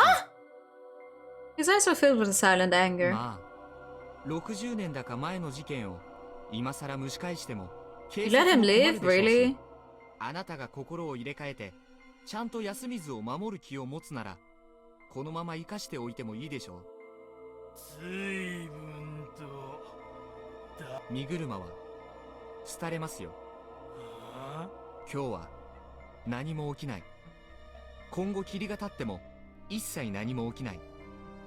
あなたの仕事も隠れ家ももうありません。水路もすべて表にさらされるから。さらに安水の住人ももうあなたをただのボケ老人とは見なしません。何の証拠？さっき気づきませんでしたか？あの場には銃を持った人間が2人いた。ちえみ以外のもう1人はずっとあなたを狙っていた。あなたが暴れた時、至近距離からあなたを殺すために。あなたは猛録した。あなたが人を殺せるのは霧の中で狼装束を着て神の意を借りて。たった今あなたが僕に切りかかっても僕はそれを余裕でかわし転ばせ。そうなるとせいぜい不意打ちしかできなくなるって言うんですよ。でももうそれも無理です。あなたがここに居座っても住人たちはあなたに心を許さない。ここはもうあなたの砦じゃない。あとは皆に頭を下げて死ぬまでかくまってもらうか、それとも東京のつて高を頼るなり、どっちかを選びなさい。つまらねえことに。十分楽しんだでしょう。いや、最後にもう一人。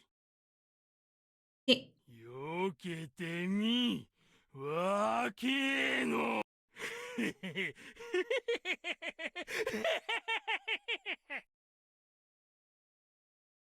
He raised his blade, took an unexpectedly fast step towards me, then tripped. だから言わんこっちゃない。ああ。 Ew. 滑った担当が口から脳天に突き刺さって即死 Oh, that's cheap. ですか。 That's so fucking cheap. 天網開会ってやつならもっと苦しい死に方にしてほしかったな。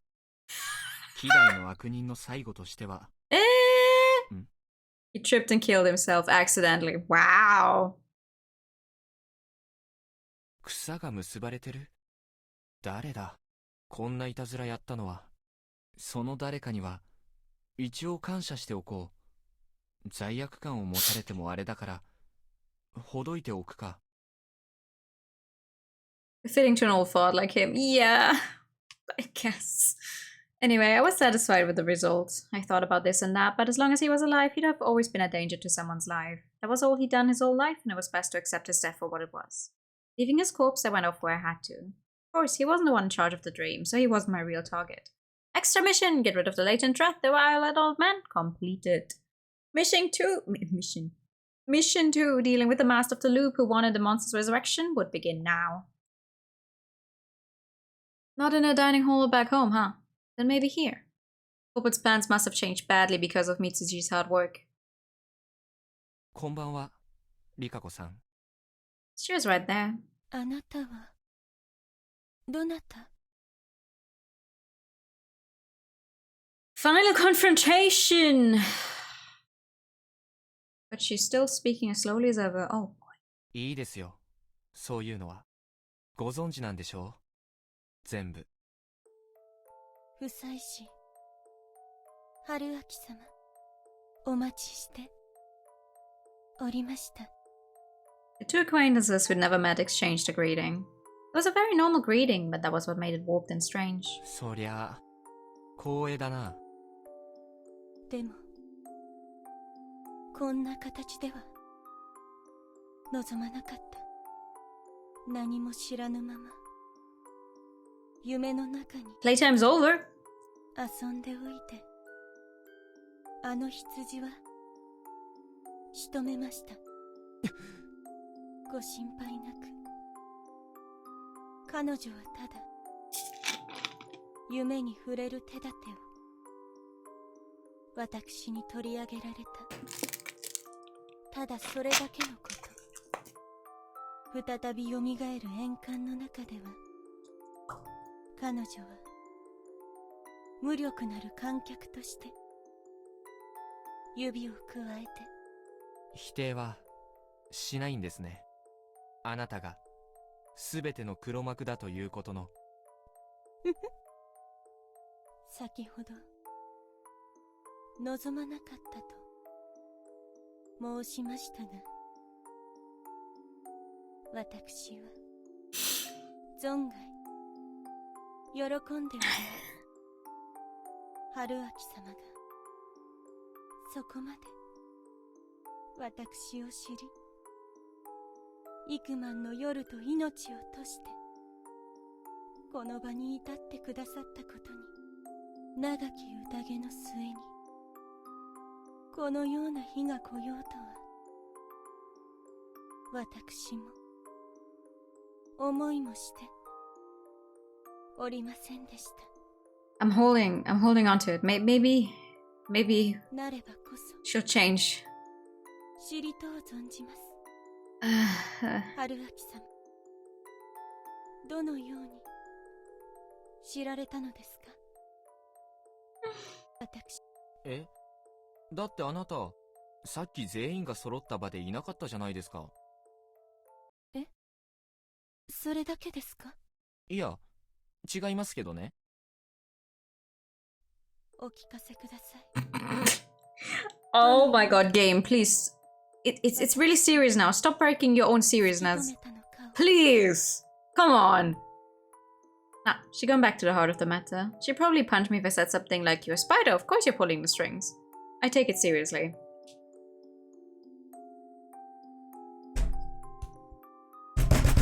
Stop! Of course there were things I didn't understand, or more like I understood because I didn't understand them, though that was kinda complex. It was a spider. The Uematsu guardian and symbol, the spider. Japan had no face that revered them. The other guardians had archetypes that were clearly related to mountain religions, even the wolves. The spider, however, wasn't. The Shinai faith was a religion created to control, thus there was no reason for it to include anything without a clear origin. In fact, it was completely unlikely that a family of prostitutes would use the Jorugumo, a term for orb weavers, as their messenger. After all, that was a yokai, not a god. Though the difference between them was minimal, but God still needed to get the faith. How do we not see that? I could go for a sandwich. In other words, Yorugumu, Ogumu, and Olda were just anomalies, strange incidences that could appear anywhere. Unless they garnered faith from the locals for many years, were accepted and could live beyond just words, they weren't gods. However, the Uematsu actually had no divine authority despite controlling the most mythical section of the Shinai faith. This was strange. Aw, you like cheese, damn it. Of course, the Uematsu had a weakness in that people looked down on them because of their nature. However, the amount of suspicion, cruelty, and harshness directed at you was just unnatural. And that was despite being a good person most of the time, unlike Kiyonosuke-san. I wondered why. The Uematsu had divinity in the Shinai faith too. That was when the spider archetype came to mind and turned my question into suspicion. The Uematsu, the spider, might have been some sort of exception in the Shinai faith, an unnatural entity. It seemed to me that the spider's god could be an outsider that didn't fit in with the mountain faith. The ritual to take in the corruption could have easily been the secret centerpiece behind the whole faith, no? It was a miracle that could cure everything after all. It was something that any new religion would kill to have, imagining all the adherents they could gain. And if it was the real deal, any cult or dogma with weird origins would forcefully add it into their teachings. That wouldn't have been weird, right?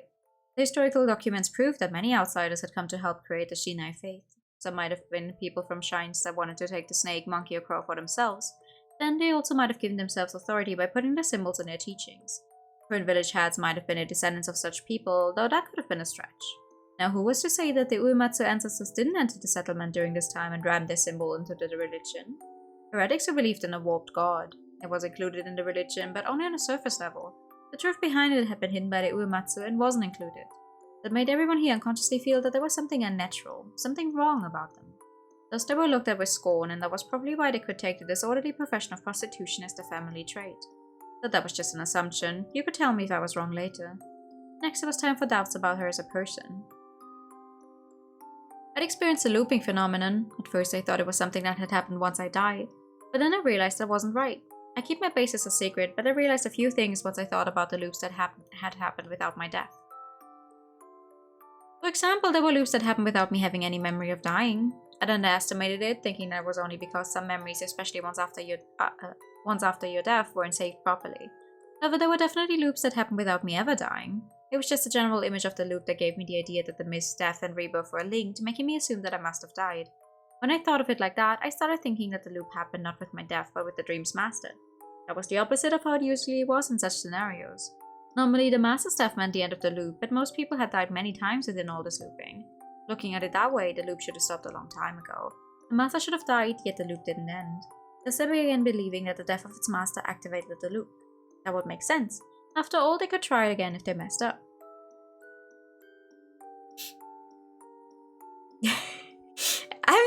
Listen, I'm allowed to misread something, no?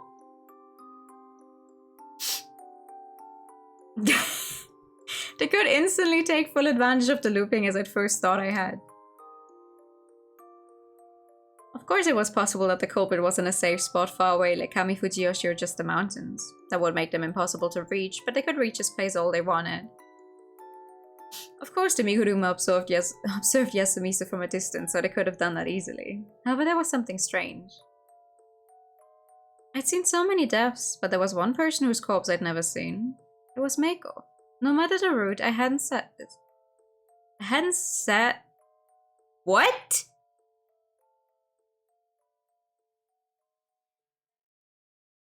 Why is that sad there? I hadn't seen her final moment. That made her really shady. She'd seen that ending once though, so I figured it wasn't her. She didn't know of the conspiracy.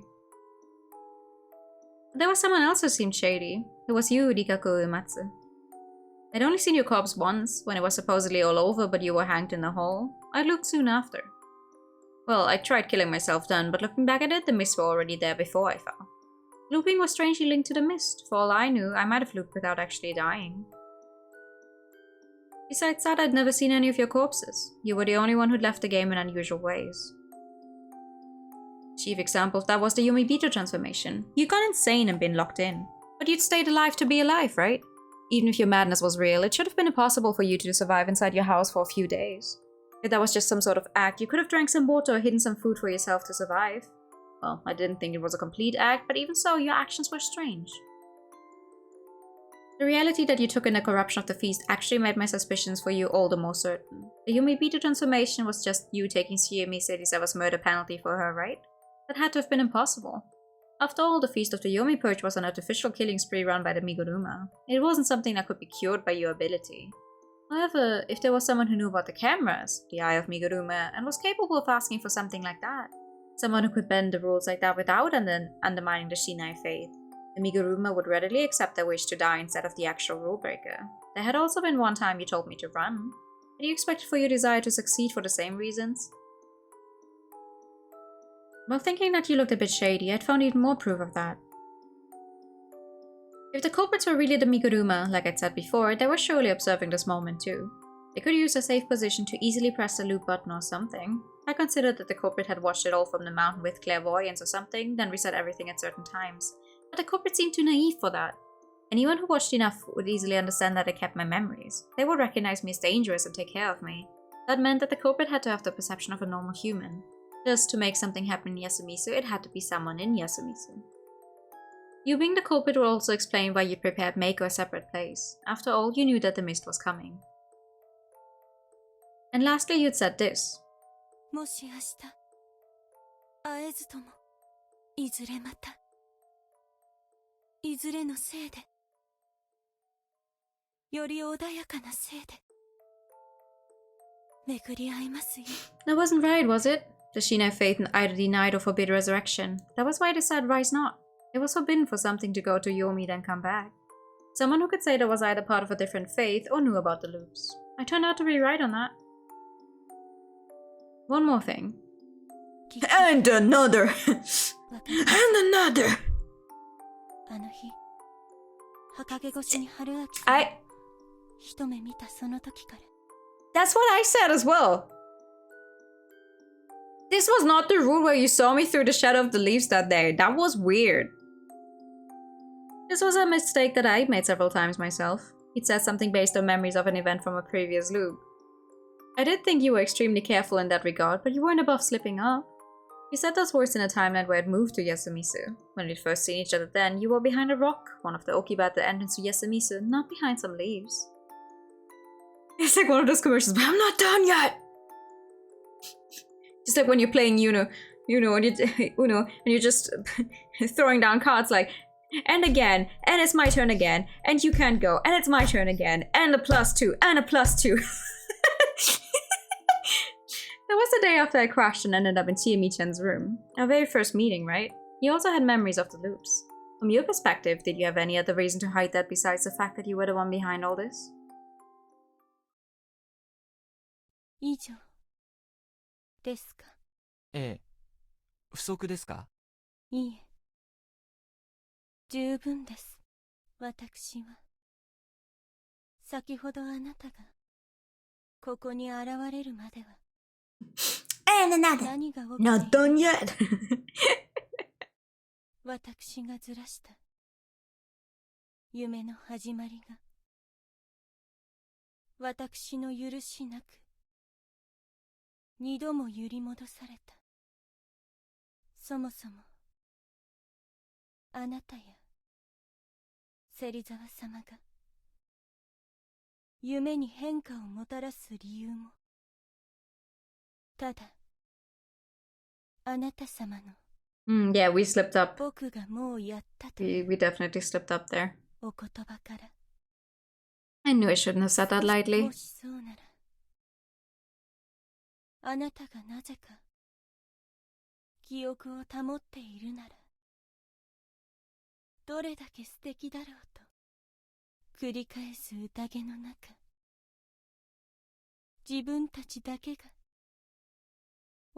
女性はそういうのが好きですね。愛のみにて死ねる生き物ですから。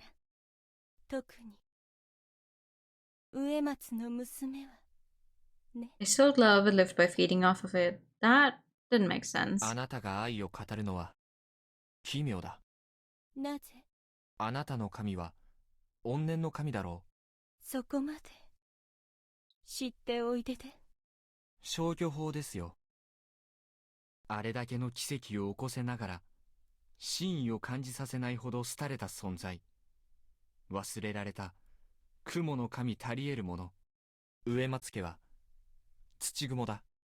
この国の精神上の始祖である天津神の血族に滅ぼされた足原の中津国の土着の民の末裔が、all of the stuff that Mamiya-san talked about earlier that went in one ear and out the other. その象徴するものは太古の現在。この国の民が心の底の底に秘めた今の自分たちの繁栄を大昔の虐殺の上に打ち立てておきながら、それさえ忘れていることへの危機感。それはこの国全体を覆っている薄い、しかし致命的な呪いめいた感情だ。具現化すれば国を滅ぼすような天変地異を起こしかねないほどに、それが夢の中で抽象的に表現されたのがあの化け物。お見事ね。She smiled bewitchingly and applauded me. This wasn't a silent, bashful Rikaku-san from before. Please, please, please, will you finally speak faster? I'm begging.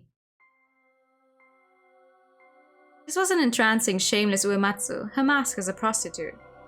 No, I didn't know which one was the mask at this point. She does not, in fact, speak any more quickly. Well, maybe a bit. She's been acting bashful while hiding this sentiment in her heart.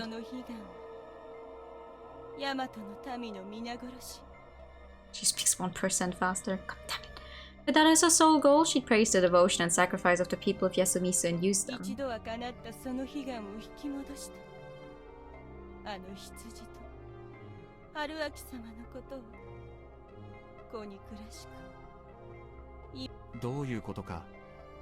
you mean? あなたはすでにあそこにたどり着いた。だから You'd be back before she said anything relevant. Yeah. それ以上のことを思い出さないようにしてしまえば、あなたは確実に同じ結末にたどり着いてくれる。I couldn't deny that. そうなれば、ああ、むしろ God damn it. This is the second person who professed her love for us, but I don't like either of them.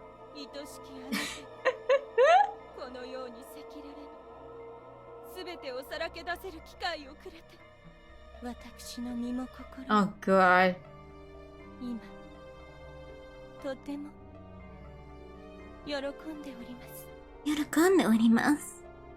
The sudden switch in tone and the content of her words made me dizzy. To me, she was actually more enchanting, adorable, and beautiful than ever. You like Chimi more, Rikaku scares you.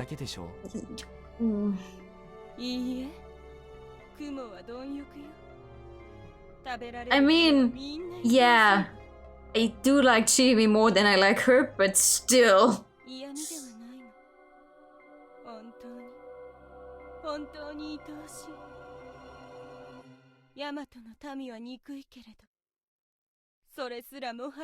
Ma'am, you have some problems, I think.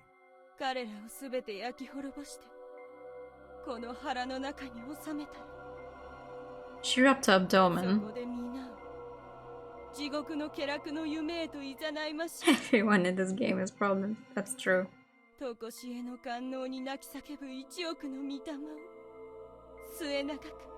god, Jesus Christ. The villain starts monologuing, but her voice actress was given horrible instructions, so she talks really, really slowly.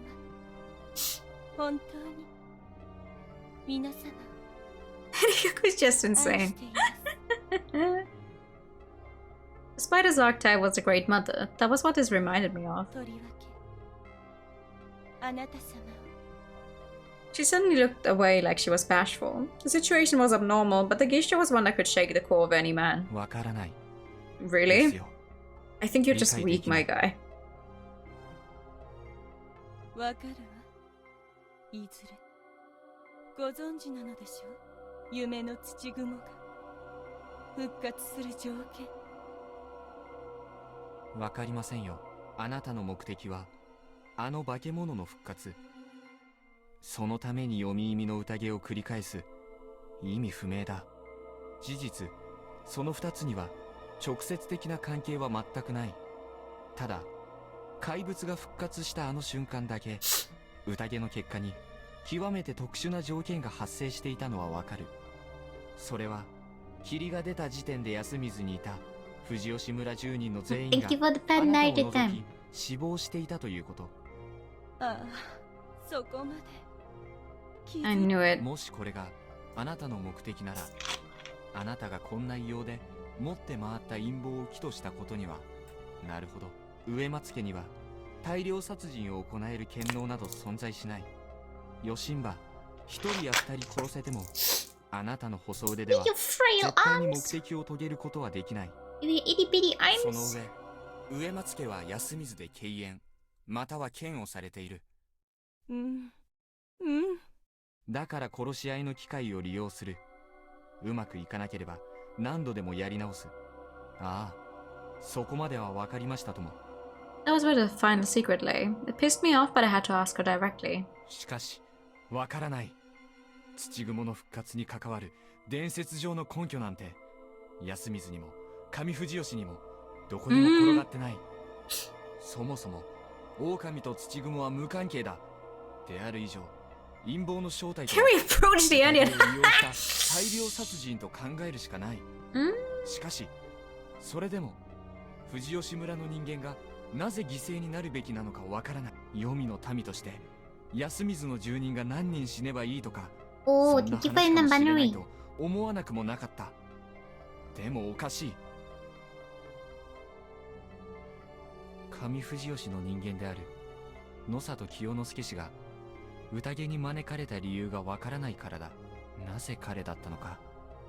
彼の属性ゆえか、ただの頭数なのか、それとも彼という個人が必要だったのか。少なくとも彼がここに投留することは実家に命じられた意図的なものだ。それはあなたなのか。だとすればどうしてこの奇妙な取り合わせを犠牲として必要とした。それが奇妙で奇怪でいびつで不気味で岩で理不尽で。If you actually let her talk, maybe she would explain it to you and then we can be done with it. 最後の謎だ。なぜあなたは彼らを殺す。かつて愛したから。Double ew. One, her face. Two, the implication here. Ew. That voice, that smile, they were both those of a monster. Ooh. 植松とは下方の民。一族の怨念は深い。Wow, CG so warped my my monitor just turned off for a second. それがもたらす下方の権能を利用してきた。それこそが今々しい。 No. He was asking why she had to kill all of the people in the town. 植松の闘士たる女がそのうちに宿す。怨念の権下にして我らが神。 Which is exactly why I was like, oh, I don't like the implication here. 怨念の成就のため、この世のあらゆる害悪を、財業を、王愛を奪い、貪り、蓄えんとする。大いなる汚れの雲をだまくらかして、奪った疫病を遮血して、排出し、雲の復活を防ぐ。 So that was why she was covered in blood after taking something in. そうして植松の闘士たる女を万能の厄払いの装置として乱用し、この国で生き続ける。そうやって植松家は堕落した。使命を、悲願を忘れ、神の力を全く逆の方向に利用したのか。 Love the thing they got going here with her hair on the CG though. その通 Very り。 funky. しかし大いなる雲が、そのような小賢しき企みに気づかぬはずがありますまい。密かに少しずつ疫病をため、やや子を産んでは逃がす。それを再び集めては蓄え。Wolf symbol similar, yeah. 夢の土雲は植松の代々の当主。そうやって一族の目と灼血を逃れ、汚れをためてきた。そして植松の命脈がいざ絶えんとする当世において、ついあとそれを回収するだけ。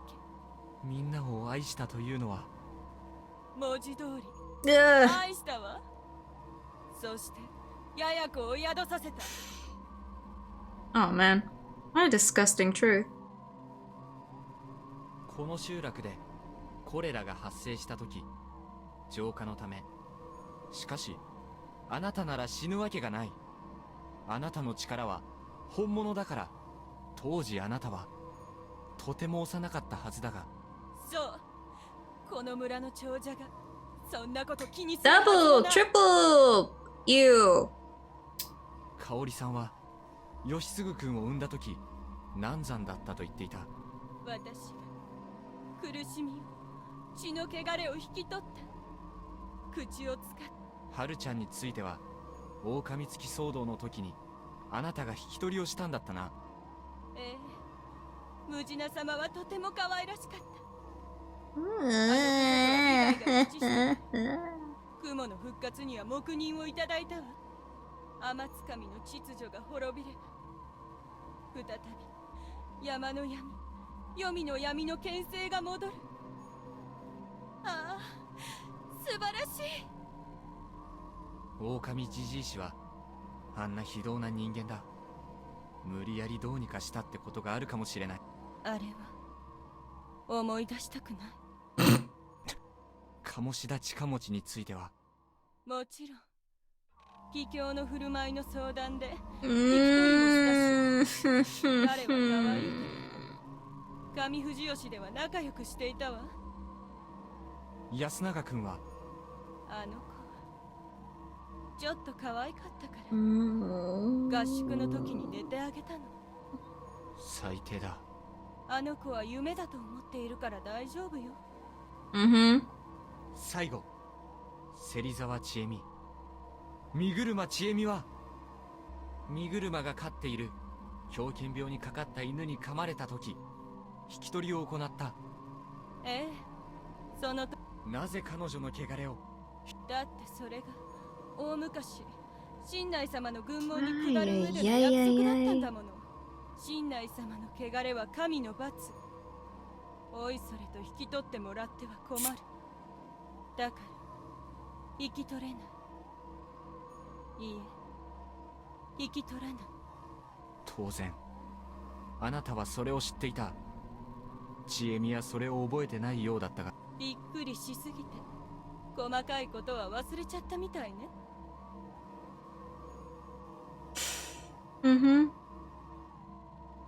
Traumatized more likely. あの首飾りの存在も知っていたはずで、あの時あなたが初めて見たようなことを口にしたのは芝居だったってことになる。ええ、それであなたを助けた。そうやって僕と千恵美を断るごとに助けたのも僕らが特別だとええ、理由は知らなかったけど、あなたたちが円環の流れを変える力を持っているのは明白だったもの。最初あなたが I don't like this because, you know, she took in corruption from us too. 望む結末が見えるかと思った。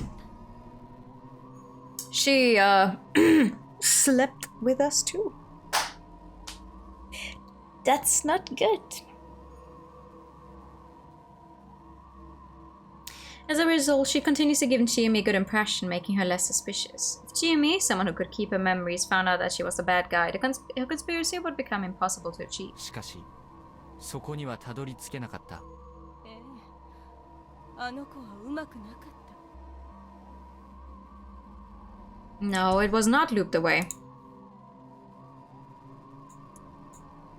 Does this happen on this route? Technically, we went this way to get here. Ah, you can't see my cursor. We went the route on the right, so it was not looped away. We are seeing funny sky meat pile. Didn't happen with. No, because on a 1. But did it? Wait, now I'm confused. Oh, whatever.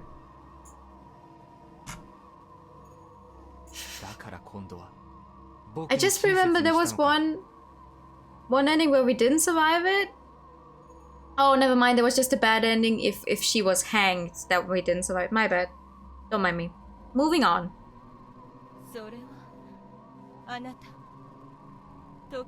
I don't like that.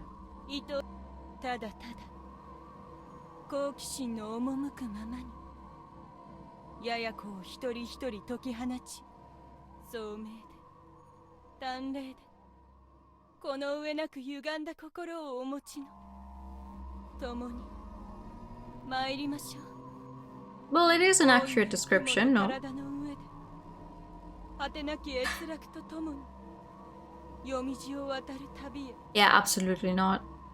夜道。山は闇、闇は読み、読みは夢、夢は山、とこしえの夢、無限の快楽。それは So she legitimately started speaking a little faster. This is. この国のすべての民の屍の上で。共に貪るなら、私は。I don't. あなたと一緒がいい。I don't. 最も愛おしい。あなたが。She said that with a serious tone. Apparently a devil had just confessed to me. Oh man. I was actually interested. Shut the fuck up, my guy. And honored. But good time. Have a good night stream. Okay. Good night, Simi. Thank you for hi, Chiemi. Someone got in the way. Chiemi-chan. She broke her promise to God. She didn't think I was dead. Several questions came to mind. But that was the first one I could say.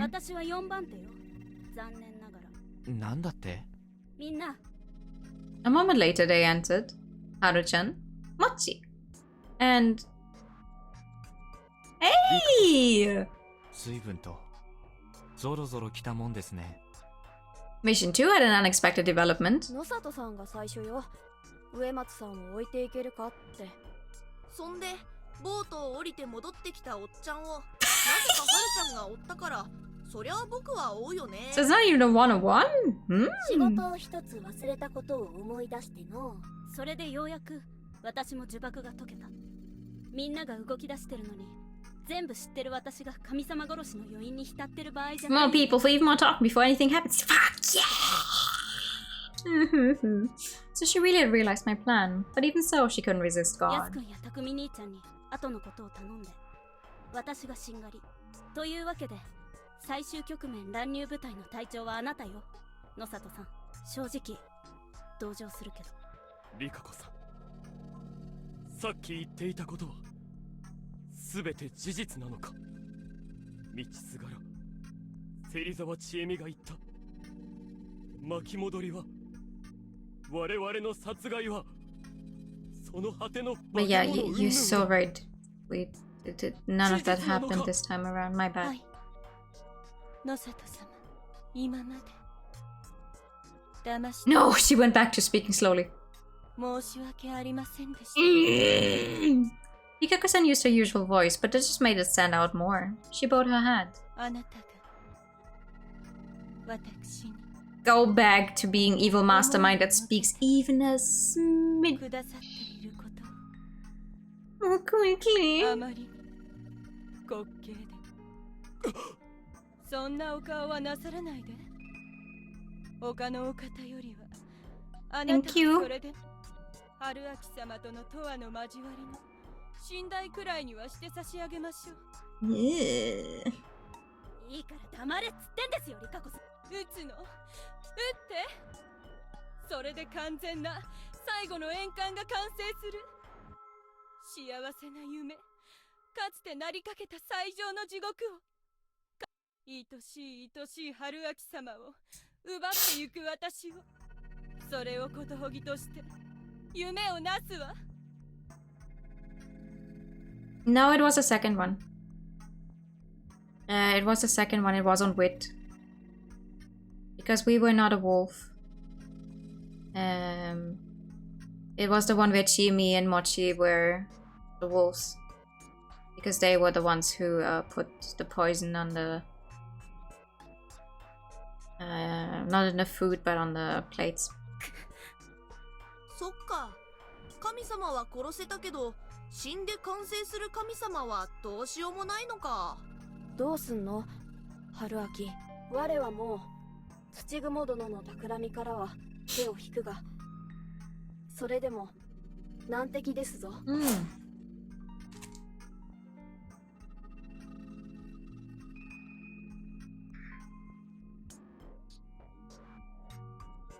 I see.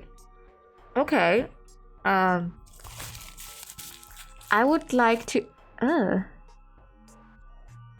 we're interrupting the normal plan? Because my nose just started bleeding. Again.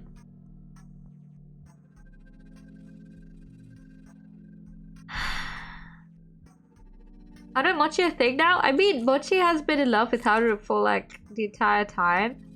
He just never really acts on it, but I guess this time around a little more.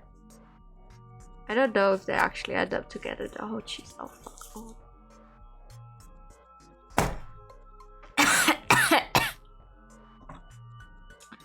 Oh my god. Oh gee, ooh, Don't mind me. We'll just let the game play out as it is.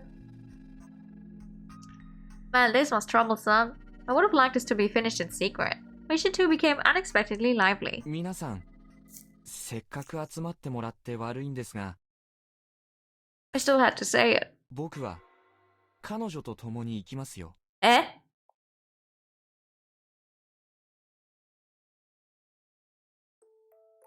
Everyone lost their expressions. Only Rikuku-san looked at me with an ecstatic expression. Okay, oh, this is fun. What the fuck did I do? And Those was like, hey, it's almost 1 AM. You stop now. Fuck this game. まあ気持ちはわかるかな。りっちゃん可愛いし、しかも魔王。 Thanks, Mochi. You're a real one. Oh, God.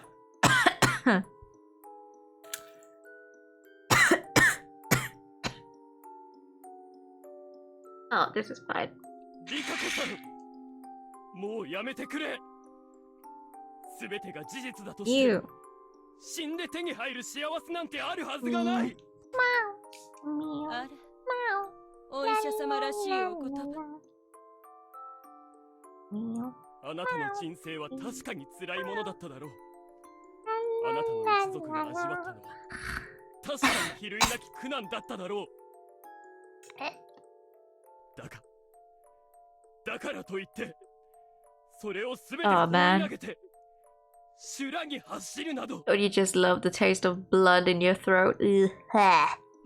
Don't mind me. I'm so sorry. 私は完全に落ち戻り、永遠の幸せな地獄を作るのよ。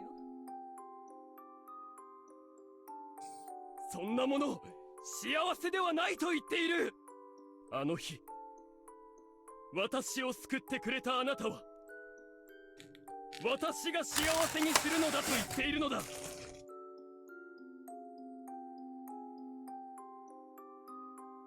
Tissue number 4. Fuck me. No! Now I have blood on my controller. Yeah. Oh, Jesus Christ. あの時の坊やが立派になったものね。でも心は純真なまま。本当に滑稽だわ。そういうわけで、すみませんね。この人は、僕がも What ら the いま fuck す。 is Haruaki doing? Genuinely. She jumped at me and embraced me with the innocence of a child. 好き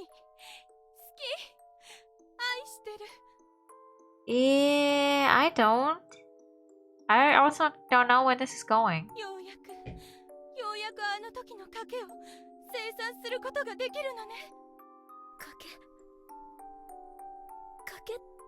けって何？ That's what I like to know. 春明さん。 Oh, how pitiful. もしあなたが、他にもうこんな不愉快な秘密を溜め込まないでいいと言うならば、夫妻師春明は、植松里香子を信じます。夫妻師春明は、植松里香子を信じる。Oh my god. Excuse me. そして、僕は植松里香子のために、あなたは夫妻師春明のために生き残る。僕は植松里香 What if that's not his real name? That's literally the case. Remember when who was it? Remember when she called Chibi called us out on the whole you always say before you lie?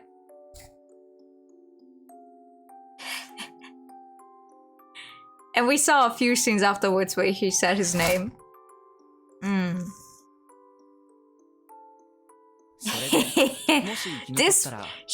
She may be playing chess, but he's playing checkers for some reason. あなたは夫妻師春明に、僕は植松里香子に、何でも好きなことを望んでよい。それで、生き残ったら、Yeah, I don't remember Sheep's real name 彼 either. 女は夫妻師春明に、僕は植松里香子に、何でも好きなことを望んでよい。そして、That's not my name. That's not my name. That's not my name. That's not my name.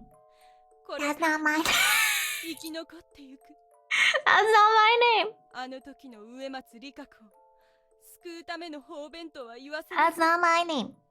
この耳でし That's か not my 聞き覚えていますか？ええ。大いなる雲の前での誓いとみなしますから。それは、そんなに大事なんですか？もちろん。破れば滅びあるのみです。そりゃ、仕方ないな。夫妻師春明様は夢の土雲のもとに下り、私と定めを共にする。それが私の望 Well, good luck trying to find Haruaki for Seishi then. さあ、お望みください、春明様。どのような悪行も宝刀も快楽も私が叶えて差し上げるから。 What a wonderful offer. なんでそんな優しすぎるんだよ。春明さんはどの女の子も救おうとしてその場限りで適当なこと言って、それで水戸国が滅びるならもうしょうがないね。あなたに救われた私は文句言えない。リカ子さんが救われるのに Oh my god. 言えない。 Are we going to run out of tissues? Who knows? I hope not. バカ。春明さんの Oh, come on. Have some faith in me. 知恵ね、落ち着きなよ。春ちゃんはなんで落ち着ける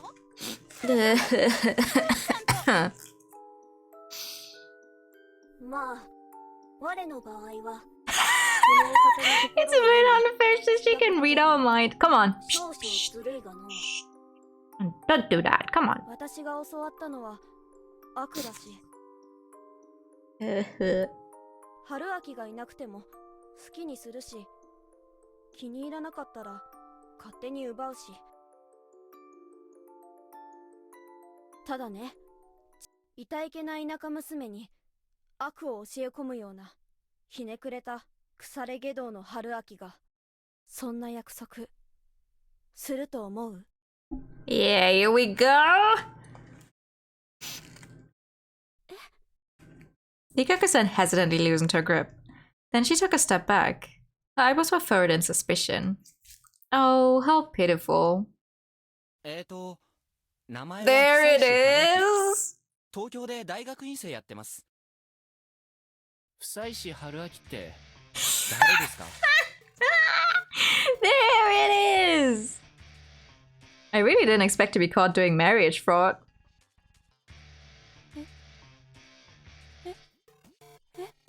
そんな名前の人間、この世にいませんよ。というのは言い過ぎかな。どっか探せば一人くらい、そんな名前の方がいるかもしれませんね。夫妻師春明様、夢の土雲のもとに下り、私と定めを共にする。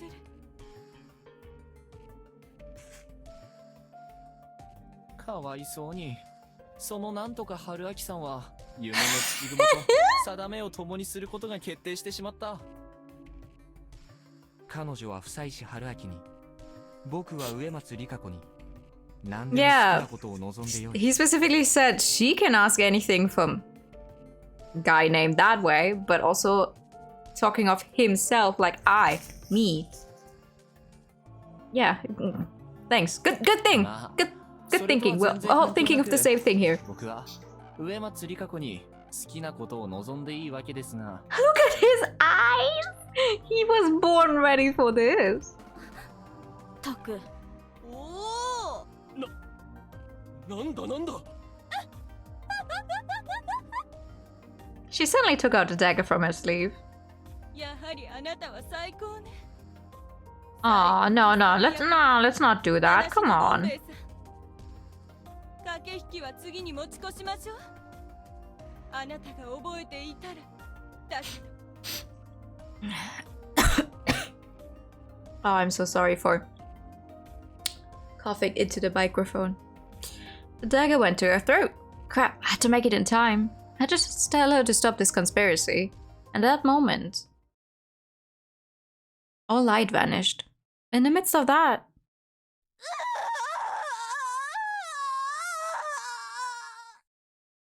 was a scream. It was a scream so scary it seemed inhuman. 何にも見えないぞ。おのれもっち、どこを触っておるのじゃ。何をしてる？電源はどこだ？ This was unexpected. What happened? But going at someone with a knife in the dark was just... While I, all talk that I was, couldn't even force myself to act, I heard something heavy drop on the floor. Then something metallic. The next moment, the lights came back. Before me, I saw Rikaku Uematsu lying on the floor. She wasn't moving at all. Was she dead? No, the dagger was clean and still in her hands. Chibi moved first, then Kyonosuke. One took the knife, the other held her hands behind her back. She was unconscious. 何があったのかな？リカ子さん、大丈夫ですか？つくづくぶれないな。今気づかれた。Stop bleeding. Please. I'm so tired of this. 踏んじばってすっ転がしておこう。縄は確か奥に。I just washed these clothes. Now there's blood all over them. Great. ひどい。血も涙もないな、おっちゃん。おっちゃんじゃない。ハッサンだ。なぜみんな引く？言い方はともかく、拘束は賛成。Oh, and then they just died.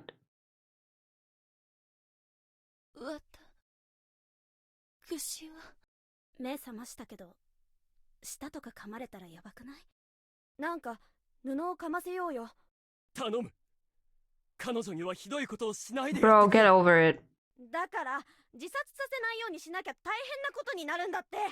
そうやって物や災害みたいに彼女を扱うから、彼女はそこまで思い詰めるに至ったんじゃないの She's かね。 literally the one responsible for all this shit. I think she deserves to be treated like a disaster. She is the disaster.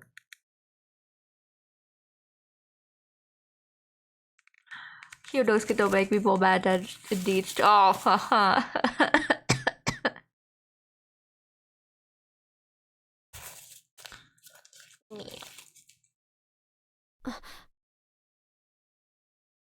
おっちゃんがなんかまともっぽいこと言ってる。リカ子さん、どうか今しばらく猶予を。私は確かにあなたに勝手に惚れた身だ。いや、横連母と言ってもいい。しかしあの日のあなたの乾ききった瞳を見た時から、それを潤すことのできる Excuse me? 無力を味わってきた。 What? しかしそれでもどうか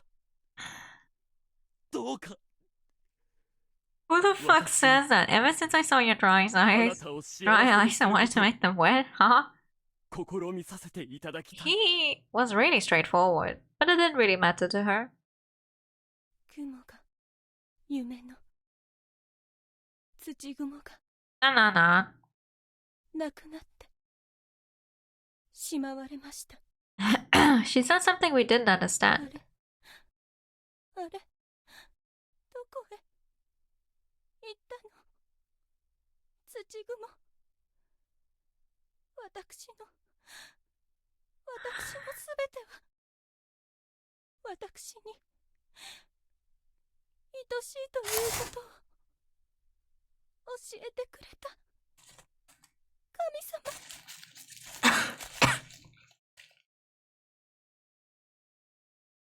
I had no idea why, but I could tell. She no longer had any divine powers or scary conspiracies left. All that the Uematsu family, Rikaku Uematsu, ever had vanished all at once.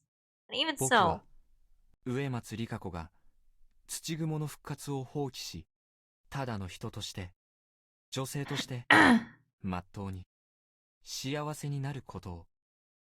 I gave her those cruel words.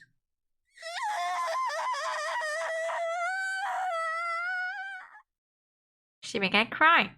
I did feel bad. I had considered taking responsibility for her taking her with me. But the one to embrace her and console her as she cried was Kyonosuke no Satoshi, not me. If he chose to take that role, I had no business stopping him. I would just let him have it. これで解決いたしましたの。 Really? それでいいの？神様が言うなら。 That's how everything gets solved? 己がいただく神に誓った約定じゃ。たがえることは生涯できまいて。まあ、我らの中には未だ土雲殿がやや子と称した汚れの種が埋まっておろうが、我が力を取り戻しし暁には造作もなくほじくり出して狂うて死んぜようぞ。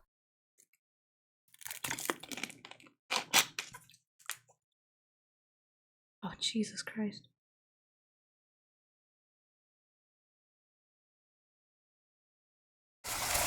はよやしろを立てるんじゃぞ、モッチーよ。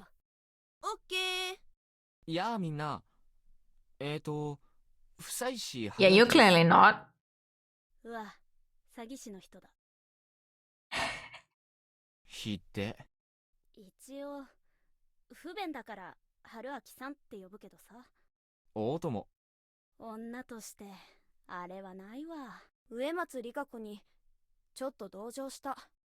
じゃあ少しもしてやったりって思わなかった？思った。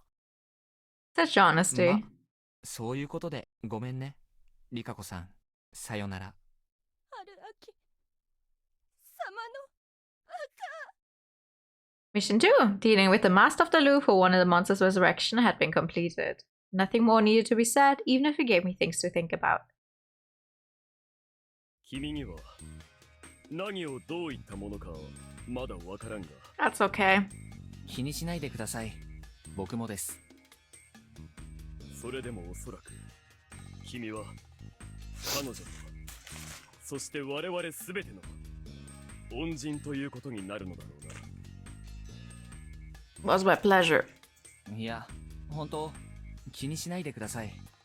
もうちょっとうまいやり方があったかもしれませんから。まあ、そうかもしれんね。 Nah, I'm sorry. Give me a minute or two. 1 second.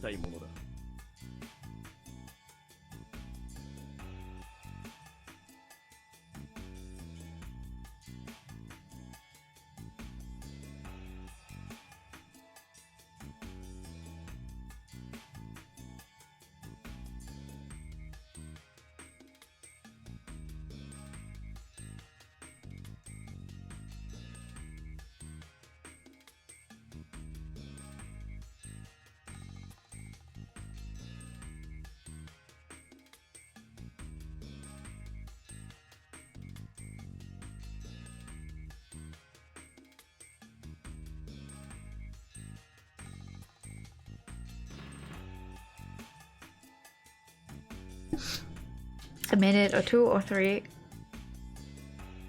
When did I say I had a nosebleed? Okay, I'm gonna look at the time because I sure didn't.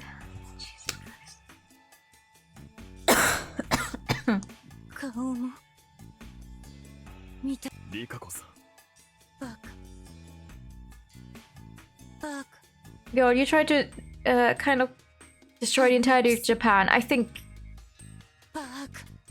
you deserve it. Yeah, that sounds like a you problem.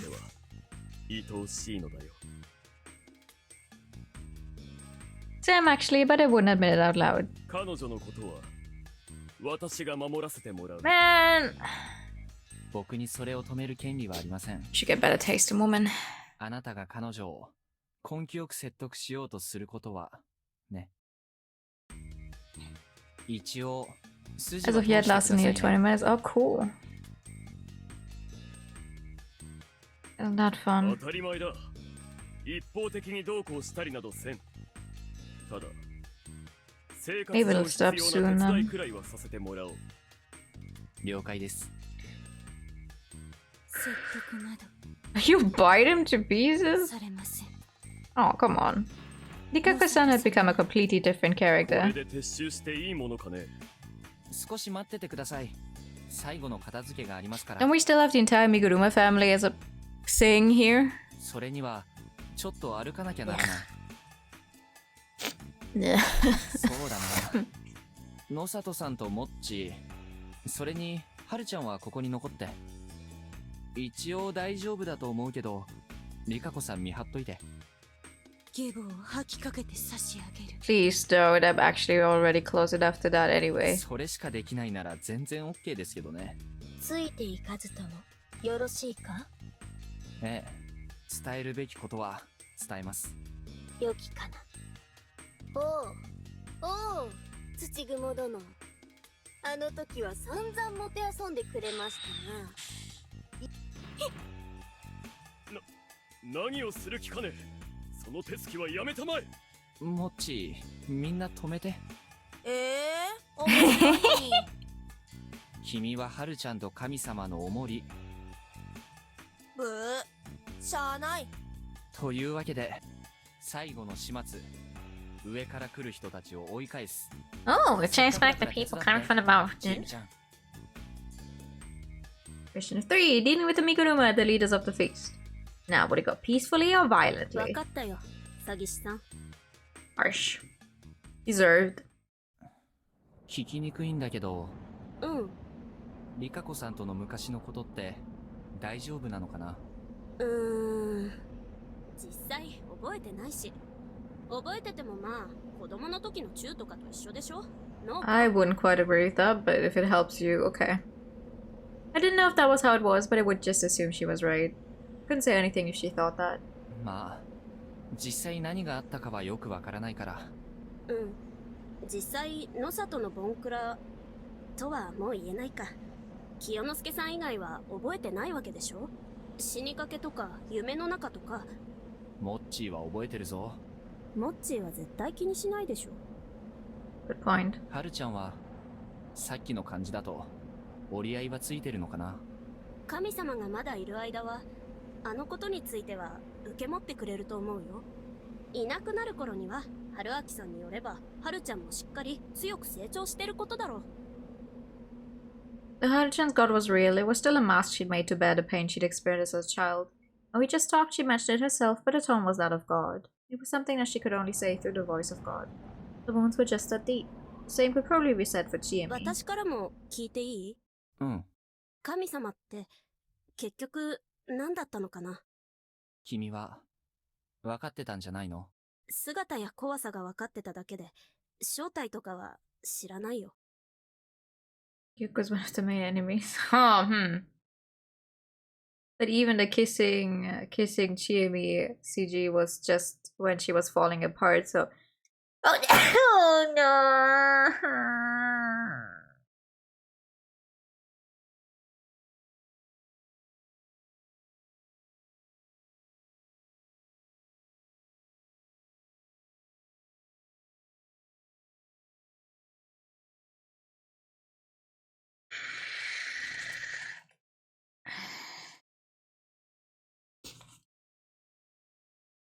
Thank you.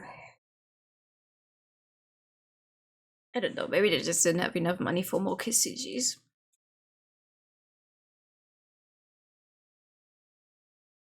And I made the right choice calling her here. Mission 1 was way too hectic, so we had to postpone the answer to that until now. 神っていうのは正しいこと。You say bleeding again, I haven't stopped, that's the problem. Greatness seemed like it was tied to intelligence and wisdom, but it was actually a concept as far away from those things as possible. Fixed decisions, preconceptions, obsessions, basis, obligations, and adherence to the old ways. The idea whether something was right or not chained people's minds before they could even think about whether something was intelligent or wise. Thus mankind was bound by what was right, by God. Sometimes it was so bad even they couldn't realize it. This interpretation of God really wasn't special or interesting in any way. Oopsie, sorry. The people bound by it couldn't resist a sense of right and wrong. Someone must have said something similar to that effect already. However, there were two things I hadn't expected. One, God was alive. And two, God could warp into something truly fearsome. 犬、出てこないね。水路が開かれてないんだろう。結局、あれってみんな狂犬病なの？もし発症した個体ばかりだったら、制御なんてできないと思うんだよね。Oh, it looks like it's letting up finally though. Hey. 水を避けるようにしつけられつつ、狂犬病を摂取された犬ってところじゃないかな。That's fucked up though. なんでそんなひどいことを。汚れの運び出たる獣を刺激するっていうのが、信内信仰としてはしっくりくる設定だったからでしょ。So damn. I do not want to be the person responsible for having to train dogs to avoid water and then inject them with rabies. Jesus Christ. ヨモツオオカミの手下のヨモツムジナ。そしてそれを管理している身車こそ、信内さんの一の子分。バカだったのかな。いや、普通だっただけさ。ちなみに君は、ちゃんと検査とかはしたの？したよ。大学進学して勉強して、その後すぐに。結果は陰性だった。What a relief. So she wasn't infected. Rabies could linger in the body for a long time, and anyone infected ended up dying. It was a pretty awful disease. だからって、安心なんか少しもできなかったけどね。他の死のような病気かもしれないし、そもそも病気じゃなく、本物。そう。全く正しい発想だ。今はどう？全然気にならなくなった。Another relief. That alone made the god's murder all worth it. I resumed my explanation. Good morning! God was alive. Why? Because humans thought what was right. They tried to be right, they all tried to justify their existence, actions, possessions, relationships, and tried to make everyone else see it their way. That was close to human nature. It was the belief that human nature was fundamentally depraved. No, you go sleep? Okay. Good night then. That's fair. Get some rest. There was no objective good in this world, but there were things that were right for the era and location. God, basically. Yeah, it's really late. We got this far, though. People could justify their existence and live on by obeying the god of that time and place. It was something that everyone submitted to in order to survive or live well. It was a byproduct of the desire to live and die the right way. Thus, people would want to prolong the lives of gods that were connected to their way of life. あれ？ここ崩れてない。水際で間に合ったんだね。ここも結局、身車が重機で崩落させてたってこと？そういうことだろうね。今こうして道があるってことは。道のことはいいけど、宴が済んだら霧が晴れるかどうかって、霧が出るかどうかはランダムでいいけど、やませるのはどうすれば？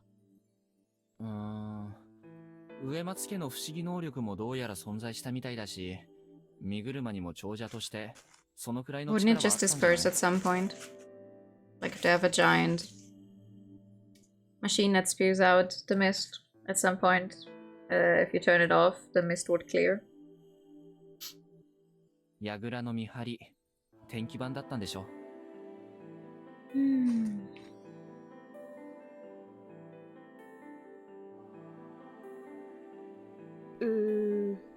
まあ、あるいは、今回の宴に限っては、植松里香子の夢の中で、過去の宴については、例えば、霧が晴れた朝に適当に狼皆殺しにして、汚れで強制終了にしてもいいし、ぶっちゃけ、前回の宴では霧の調整失敗してるっぽいから、あんまりちゃんとはしてないよ、多分。Then again, it could have been God putting something weird, so maybe that was an exception. 奴らにとっては、安水住人が適当に殺し合ってくれればよかったんだ。そうやって舐めていて、こうなった。なるほど。God would change. Human society shifted, and with that, so did the standards of right and wrong. There were changes one had to accept whether or not they were good or bad. Thus, God would change, and so would personalities, dogmas, and perhaps even existence as a whole. That could be considered a kind of evolution. Of course, it could mix with other gods too, and it could be considered breeding. More than that, God was infectious. Rightness was reflected in everything surrounding human life. Woods, way of living, culinary traditions, and a lot more. Construction styles, clothing, art, etc. Those who embodied a certain god's sense of rightness displayed it with every move they made. And he also gave this god to those who visited the place or were born there. It was like a living being. No, it was like a disease, a virus. 霧、もう怖くないな。神様が味方してくれてるから。そして、新内さんも、狼様も、もういないから。汚れが怖かったちえみは、もう怖がらなくてもいいから。Isn't that good for little Chiemi? I'm so proud of her. 新しい神様は、それなりに恐れてあげてね。拗ねたら厄介だ。それにしちゃ可愛すぎるけどな。Can anyone please tell me what happened to Meiko? Because we told her to hide for like 2 to 3 hours and no one has mentioned her again yet, and I'm very scared. そういうのもありかもしれない。The rightness that seated itself in human minds and lives then multiplied, mutated, and spread to others. Thus, God was alive. It wasn't just a concept, it was actually alive. In my mind, it was like a mind-based organism. Though it could only surface in such dangerous manner because of Yasumisa and the Feast of the Yomi Purge, 2 abnormal setups. But God was dangerous even if you ignored that. Oh my god.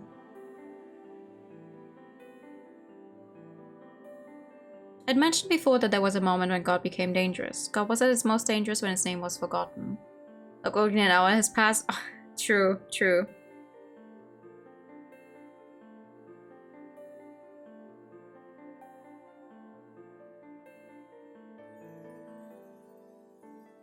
God was fine when it was revered, God was fine when it was acknowledged. Well, what if that God became forgotten? They would just recognize it as righteous and stop questioning it ever again.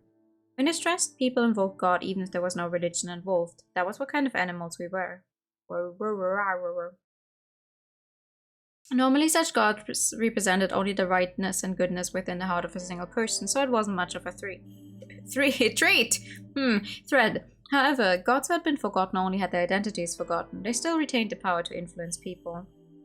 The forgotten gods, those who possessed nothing but the name God, would be willing to create situations that no one familiar with the god would be able to comprehend.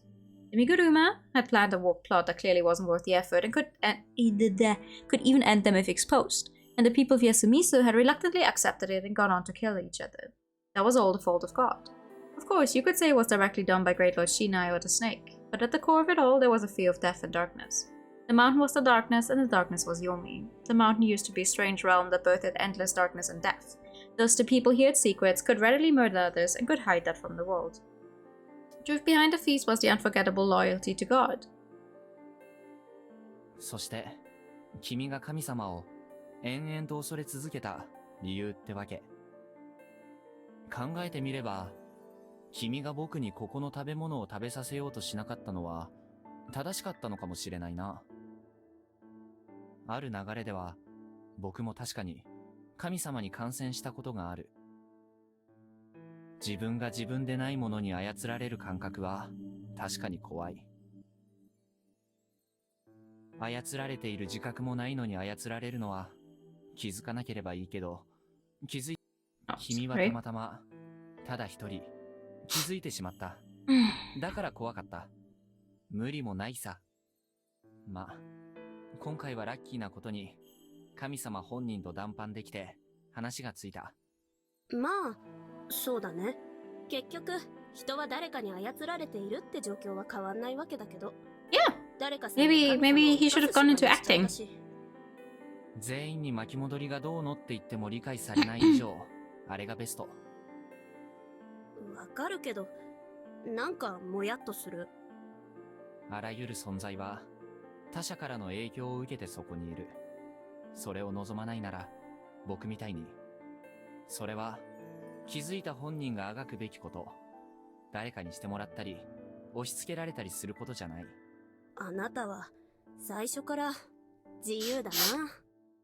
だからやっぱ怖いや。あなたは操る側。神様と同じ側のやつだね。また撃つかい？もう実弾しかないから勘弁してあげよう。Damn it. Ah, okay, it was a fake one then. これもう上富士吉まで歩いちゃう流れ？この先何があるの？それが僕もはっきりとは。Ah! Hisakumami appeared out of nowhere and swung her bag at us, but we managed to jump back just in time. 間宮さん？そういえば昼前にいきなり引き上げてたけど、今までどこに？芹沢さん？ I was wondering where those two were. あ、すみません。現地の情報提供者です。あなた方！どういうことよこれ？軽く命の危機なんだけど。一体何なのこれ？春秋さん。ああ、まあ説明すると長いんだけど。3行でまとめて。さっきの場に部外者はまずかったので、身車家の怪奇スキャンダルを垂れ込んで上富士吉側に行ってもらいました。やっぱ春秋さんの仕業だ。I see. 春秋さんの仕業だ。 Did make it easy. Yes, yes. Actually, I had Mitsuji do some work, but I couldn't fit that into the summary. それどころじゃないわよ。なんなのあの棒切れ持った仮想集団は。こんなのリアルすぎ村でしょ。え、そんなわかりやすいピンチに陥ってるんですか？春秋さん後ろ。新内様、万歳！ Seriously? A wolf actor jumped out of the mist, clad in nothing but a patchwork wolf costume. To me, as I was now, it actually looked comical, but the power of the weapon in his hand was no joke. He was about to hurt me bad. Yeah, they bleeped it out. Suddenly he was blown away. I heard him groan as he disappeared into the mist again and didn't get up for round 2. 大丈夫かい？あ、はい。ありがとうございます。ただあなた、これはどういうこと？春秋さん、3行で説明。休みずで殺人儀式を行おうとしてた連中が、その道すがらを外の記者に激写されて。橋本 Go 橋本何言ってるのか、一言たりとも理解できないんだけど。後でシュール缶を頭からぶっかけてでも説明してもらうから。What now? それは嫌だ。いいじゃないですか。元オカルトライターの面目役所でしょ。なんでそんな細かいことまで知ってるのよ。キューちゃん、ちょっと落ち着いて。なんですか、橋本さん。この際言いますけど、 There's nothing paranormal about this. Not anymore. 怪奇なめたら Just a bunch of people playing God. ああ、それは確かだな。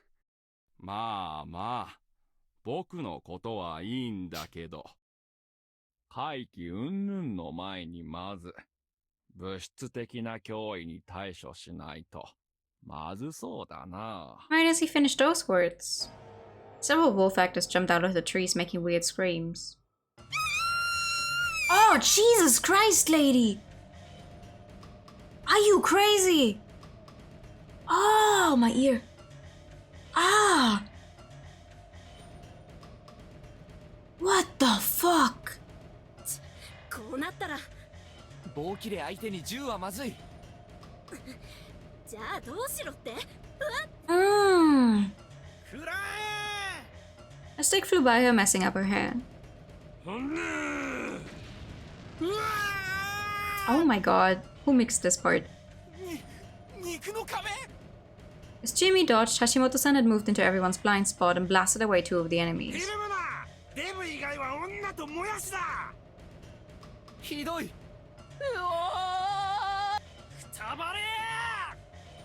Probably out of a sense of chivalry, they first went for the scrawny guy. That pissed me off. And hey, it was 2 against 1. Oh no, they'd beat me. Ooh!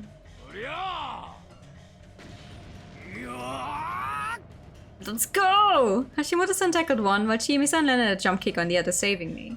Hit in the jaw, the wolf was knocked down in one hit. The mask fell off. And hey, he looked even scrawnier than me. What the hell? 私結構やれる？いい筋してるね、お嬢さん。Yeah, she had great legs. 大丈夫か、重作。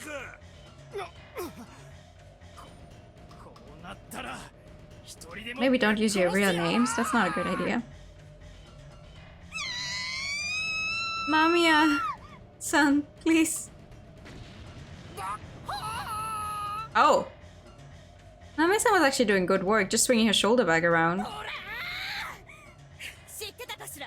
フレイルはね、農具が原型で女子供でも兵士ぶっ殺せる重要な武器なの。 She's so funny.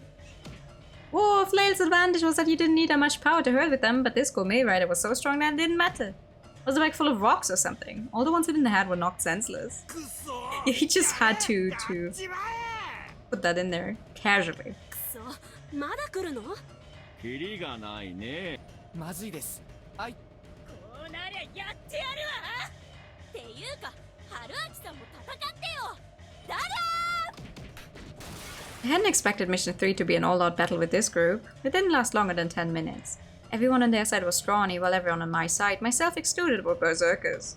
Because of that, the dozen or so wolf actors that fought us ended up knocked out on the ground around us. Though I knew this wasn't over. どうやらあちらさんが話があるみたいだよ。 This problem had a mythical solution. Mission 3, dealing with the Miguruma, the leaders of the feast. It would be easy if it could all be taken care of by just beating these scrawny guys, but I had to defeat a false god that had controlled this place for centuries using weird myths and superstitions. Otherwise, I would be unable to completely free Yasumisu, this village, from the confines of the mists. There were 3.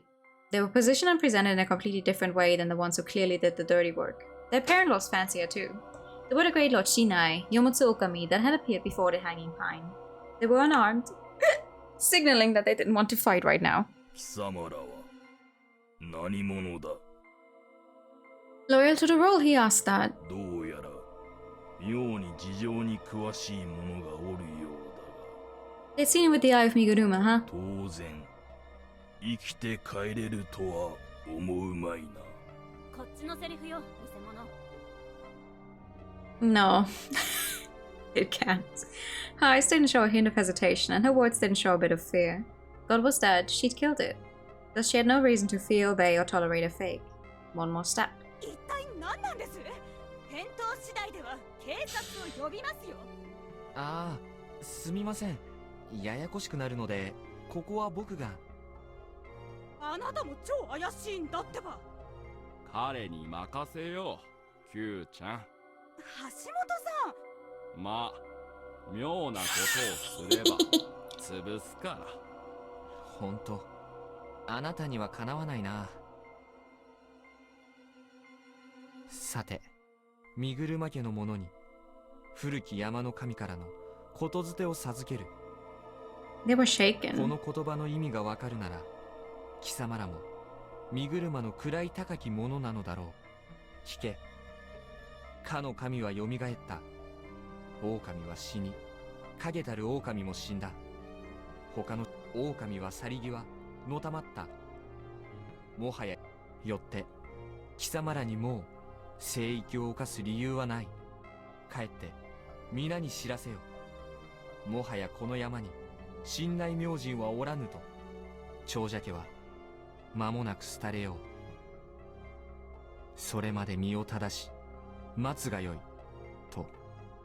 To my mind, it was possible that they would back out. After all, God was killed and replaced. That was the hard truth. People of Yasumizu had changed their values and outlook on life. Thus, the group that had gained power through God would know this truth and then lose their power. However, the false god asked that. It was old language. It was a simple question. Who are you? Among the many wolf actors here, the youths lying around us and the three in front of us, two of which had backed away in a panic.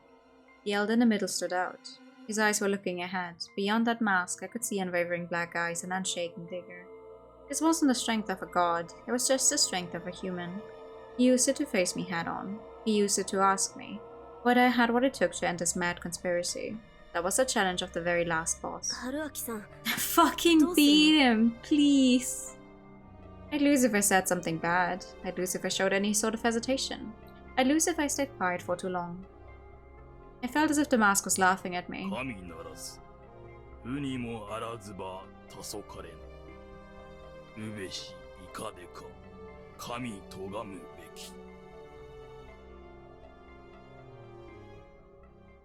You're no god or divine child, you're no one, so why can you stand against God? That was a provocation. I knew this well, that was why I brought this over. I took it out again. The old wolf mask. The old man laughed. 神錆びて、神なきにせるかぐ土の、長む大和に。あいつ、さっきから何言ってるの? Agutsushi, the one who acted like God while the one who killed God while he acted like God. 100人以上。Come on! 神錆びて、神なきにせるかぐ土。日のかぐ土は確かに神殺しの神。だけど、別に意図して殺したわけじゃないわ。燃え盛る体が生まれ落ちるときに、母たるイザナミを殺した。かぐ土。かぐの土。愚かで醜いもの。神様ぶって、神を殺した誰かのことを罵り、非難する掛け言葉だわ。大和は大和、なる神、つまり雷は神なりの掛け言葉。山を眺めても神の力の継承 I like that she's just going all in. お前がなれる神はない。そういうことかしら。We'd already killed this god. After claiming that, saying we would take his place would be just wrong and self-contradictory. That was why the old man laughed. He knew he couldn't back out because of something like this. Well, that was the right idea considering the Shinai's faith theology. まあ、割とそれは日本神話っぽいわよね。死んだ神はこっちの国にはいないから。Exactly. どういうこと、間宮さん? Indeed, this was the right time. 聖者と死者の領域が国で区切られてる。ほら、イザナギだってそうだったじゃない? Indeed, this was the right place. 人も神も死ねば黄泉の国に行くのよ。Why are you letting Mamiya-san explain everything, my guy? This god existed. I had to thank Mamiya-san for the explanation later. I put on the mask. 愚か。うるさいな。言ってやるからしかと聞け。It was a bit pathetic, but I could borrow your power again. 我の名前はよもつ狼。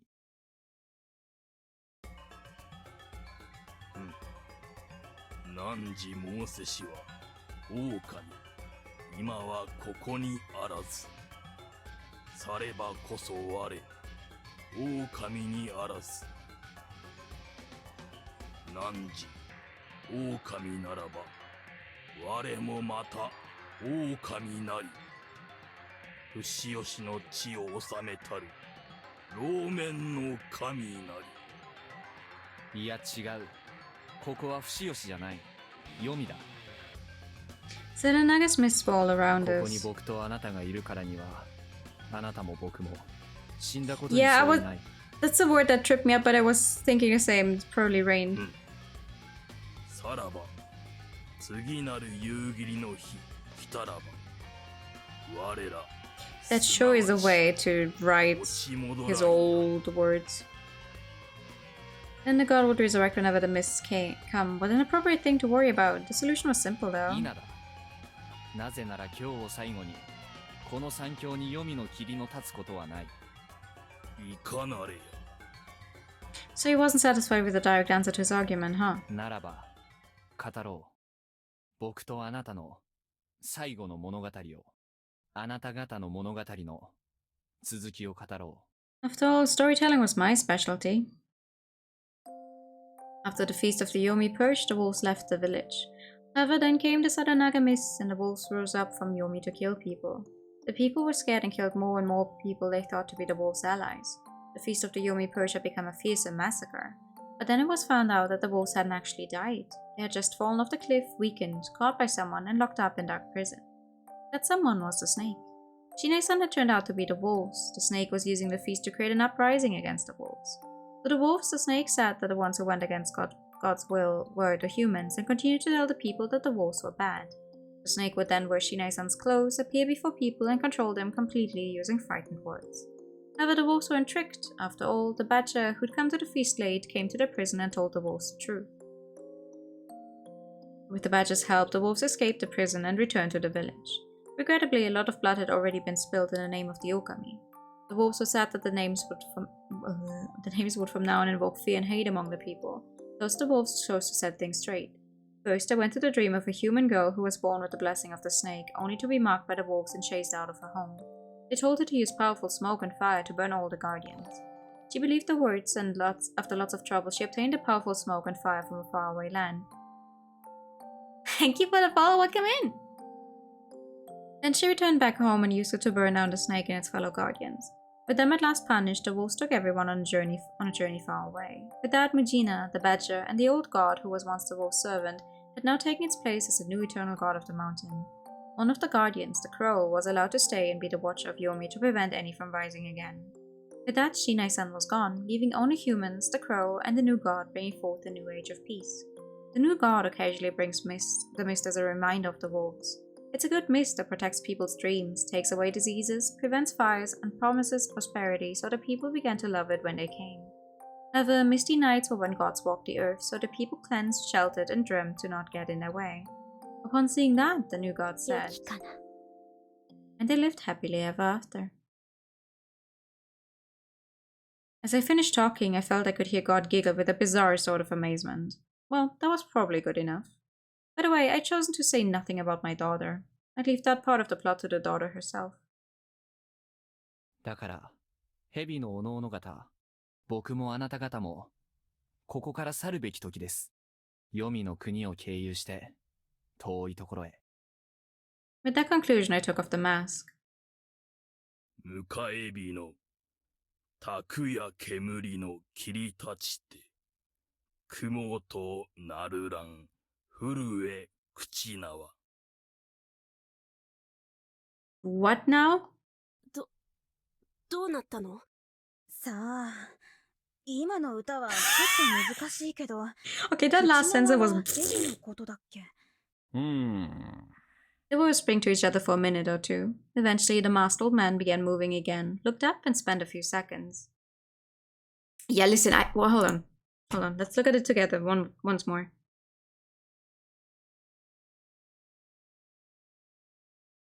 The fire of Almighty God should this old snake burn, wherewith should it yielded mist become clouds in the sky and release a rain of change? After a brief but intense moment of prayer, he opened his mouth. 愛わかった。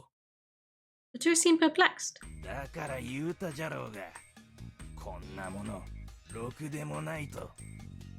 当主に逆らんのが身車の習いとはいえ、いい加減腹に据えかねたところじゃ。いや、バカせがれに墓の中のバカ親父は因果応報というものを知るがよしじゃ。若造、慣れん芝居をさせたが、もう帰ってええぞ。こっちはこっちで片付けておこう。その。I wasn't sure how to respond. 行動しますよ。保健所が来たらえらいことになるわ。まあ、そうなればこの村は消えてなくなるかもしれんの。そうなった時、蓄えがないものはどうなるのか。こんな時まで安水の足元を見る？ちえみちゃん、そういうわけじゃない。藤吉村の人たちにはそれでも藤吉村という場所が必要なんだ。ちょっと待って、じゃあこのこと報道するなっていうの？まあ、そうですね。待ってよ、やめてよ、こんな大スクープっぽいの。黙れなんて。なんだかよくわからないけど、じゃあこうしたらどうかな。あの人たち、身車さんたちがいろいろ悪いことをしているなら、それが正されるかどうか待って、どうにもならなかったらしっかり調べて立ち入ろうか。橋本さん、いつものプロ根性は？どうもきな臭いからね。I love this dude. がある話には慎重になるのがプロってもんだよ。そう警戒せずとも、まあ I think he was always very professional though. 数日のうちに新聞にでも出るじゃろ。ほれ、何を腰を抜かしておる。そこらに転がっとるもんを起こせ。撤収じゃ撤収。 He turned around and threw away his mask. I couldn't see his face, but his long grey hair, large neck, and defined jawline told me he was really vigorous for his age.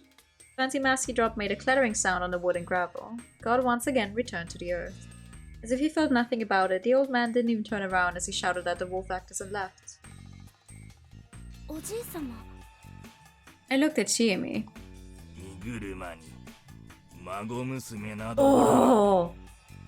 さあさあ、引け引け。 We watched as the wolves left without showing a hint of divinity. おじいさん。現当主はまだ身車ちえみの実父のはずだからわかんないよ。先代はよそで暮らしてるって会ったことなかったし。そういえば戦時中にあった宴からしばらく40年くらい宴がない時期があったって聞いたな。霧が出なかったんじゃなくて。やめよ。身車にいい人がいたかもなんて今は別に知りたくない。わかった。それより今は事情を聞く気満々の間宮さんをどうするか考えた方が。あ、宝生久子さん、実は僕あなたの記事のファンなんです。He actually knows who she is. You motherfucker. 嘘、初めて自分の記事の読者見つけたってごまかされるか。 Oh wait, or is this from that one time she told him who she is? まあ、じゃあ、At this point, could be either case. 多分もう危険はないですが、行きづらいでしょ。確かにちょっと怖いね。こっちには違法改造ショットガンナーがいますからご安心を。やめてよ。つくづくいい性格の人のようね。いいわ、とことん付き合おうじゃない。 And so, this misty night passed without any werewolves appearing. Not everyone made it out unharmed, but it seemed like a good ending to me. All missions clear, now I just had to return. Please, please, please, please. I briefly told Mamiya-san about the feast and that they helped prevent it. Well, she did wonder how I knew about it. I considered telling her about the looping, mostly because it seemed interesting, but I was too tired to talk for that long. That was where I ended the interview. She made me exchange phone numbers, eager to interview me someday. We then met up with everyone in the hall and we all went down to Saranaga. I looked around for Meiko, but I couldn't find her anywhere, though I noticed that my backpack was completely out of food. Some writing stuff was gone too, and there were some clumsy letters on a waterproof bag. Thank you, Fusayuki-san. And that was it. I didn't get it, but I could only guess she was satisfied with something and just left. I was kind of worried though, but I had no doubt that she would grow up strong, and that no one would ever catch her again. Going down Saranaga on rubber boats was pretty easy. The fantastical mist surrounding us was very beautiful, enchanting, and I could totally understand why the people of the past thought this was Yomi.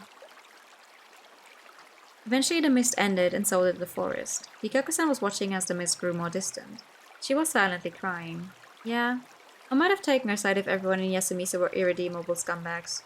The moment I thought that, Chiemi and Haru-chan pinched my ass like they just read my mind. Haru-chan supposedly could read minds, but she actually sussed it out herself this time. It'd be hard for anyone who's not mochi to handle being her boyfriend. As we arrived at the crossroads and got out, I saw Michiji waiting for us with 3 four-wheelers nearby. ごめん。もう夢は終わったんだよね。君の羊も戻ったの？ああ、問題ない。よかった。心配した？したよ。何人かボートごと転身するしよ。申し訳ない。その狼様。ああ、この人ただの羊なんで気にしないでください。てめえ何言ってやがる。つうか、いいのかよ。神だとかいう話だ。このメンバーにはバラして OK。ああ、そうかよ。道理でてめえがそうやって住人の前で忘れるところだった。野里さん、これ僕は演技に使いましたが、安水の祠から出土。なんと。中には骨もありました。きちんと整理して埋葬だか展示だか、とにかく受けたまわった。まあ私に考古学だのなんだのの才覚はないのだ。多分そのうち適切な人材が現れますよ。と、そういえば他の人は？もう勝原のホテルに着いた。そっからしばらく熱海行きのバスツアーにぶっ込むからな。ま、あとは任せろ。マジでどういう組織なんだ君んと。正義の味方。すげえ元カノ持ってたんだな。僕は元カノ言うなバカ。まあYou're going to bed. Good night. Good night. Thank you for attempting to stay until the end. は？ここまでして殺されんの？言い方が悪かった。ま、大ごとにはしねえようにするから安心しろ。じゃあ、着去は解除しとく。着去かよ。つくづくひでえとしか言いようがねえやつだよ。僕はまともだ。狂ってるのは世界だ。あ、悪い。乗ってくれ。いや、その。ああ、三峰光次。最近破局した噂の元カノで、正義の味方をやってるらしく、ここで偶然再会した。なんつう紹介してんだてめえ。光次、芹沢千恵美さん。誰かさんの陰謀でループ地獄にはまった中で、一瞬付き合って別れた噂の元カノでエア殺人鬼。噂じゃない。っていうかやめてよ。あの壮絶な思い出の数々をそんな感じで簡略化すんのは。まあその辺のあれは俺のせいもあるし、何も言わねえにしても相変わらず最低だなお前。僕をけなしとけばいいって風潮は間違ってると思う。 No, I think you should actually be this more, my guy. Me too, Mochi. お風呂もできれば入りたい。 Same. 春秋様を殺したい。なんだよこの面白ご一行様は。いやもう全く。あんたが保護者か。まあ乗ってくれ。春秋、あんたはバイクあったけど乗ってくか？ No, I want the credit scene, please. Thank you. いいや、ここで別れる。そうか。わかった。バカ。私は、嫌いじゃないよ。私らのことは気にせずに、素直になれば？ Nope. たまには社に詣でに来ませい。町のお方。はるちゃんはこっち向いて。ハッサンとやらはとっとと帰るといい。来るときは面白土産をな。またいずれ。ええ。他のみんなにも。よろしくじゃないか。僕はもう死んだことになってるし。じゃ、いいや。おやすみ。さよなら。I said that and turned around. That was the last thing I heard from them. Then I heard them no longer. Been a while on my beloved bike, though I'd hop on it later. A power drive, some stream walking, cliff climbing, excavating, acting, fighting, negotiating. No day had been as exhausting as this one. I finally remembered that my hand was injured, but the fatigue numbed the pain. I just sleep. I really wanted some sleep. Me too.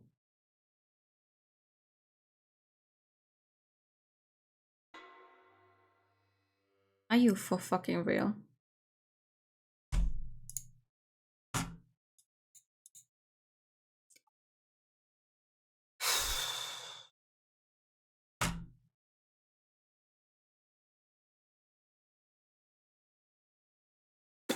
This could be over in the next 10 minutes, or it could go for another hour. I really don't know anymore.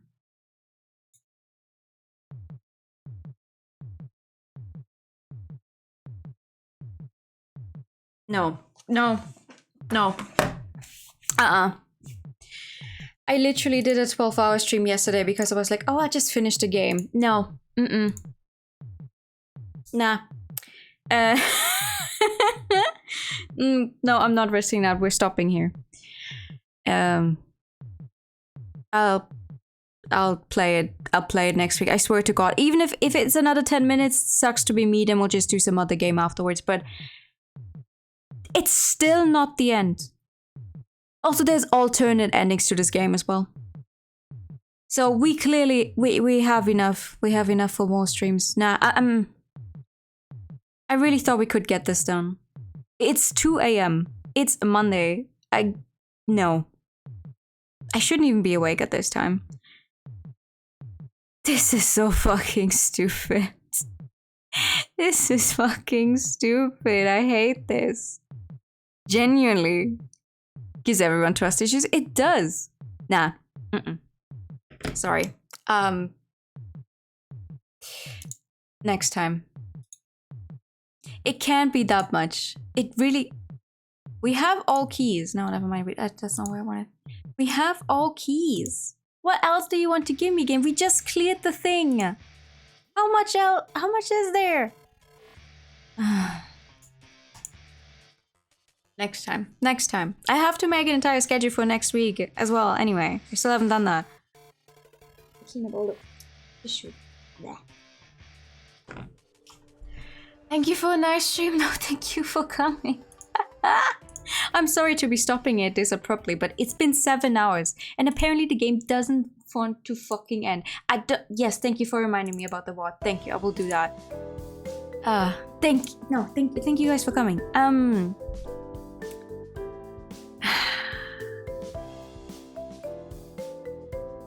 We'll finish the game on Wednesday, I guess. No, actually, I'm gonna try and fit in a stream on Tuesday.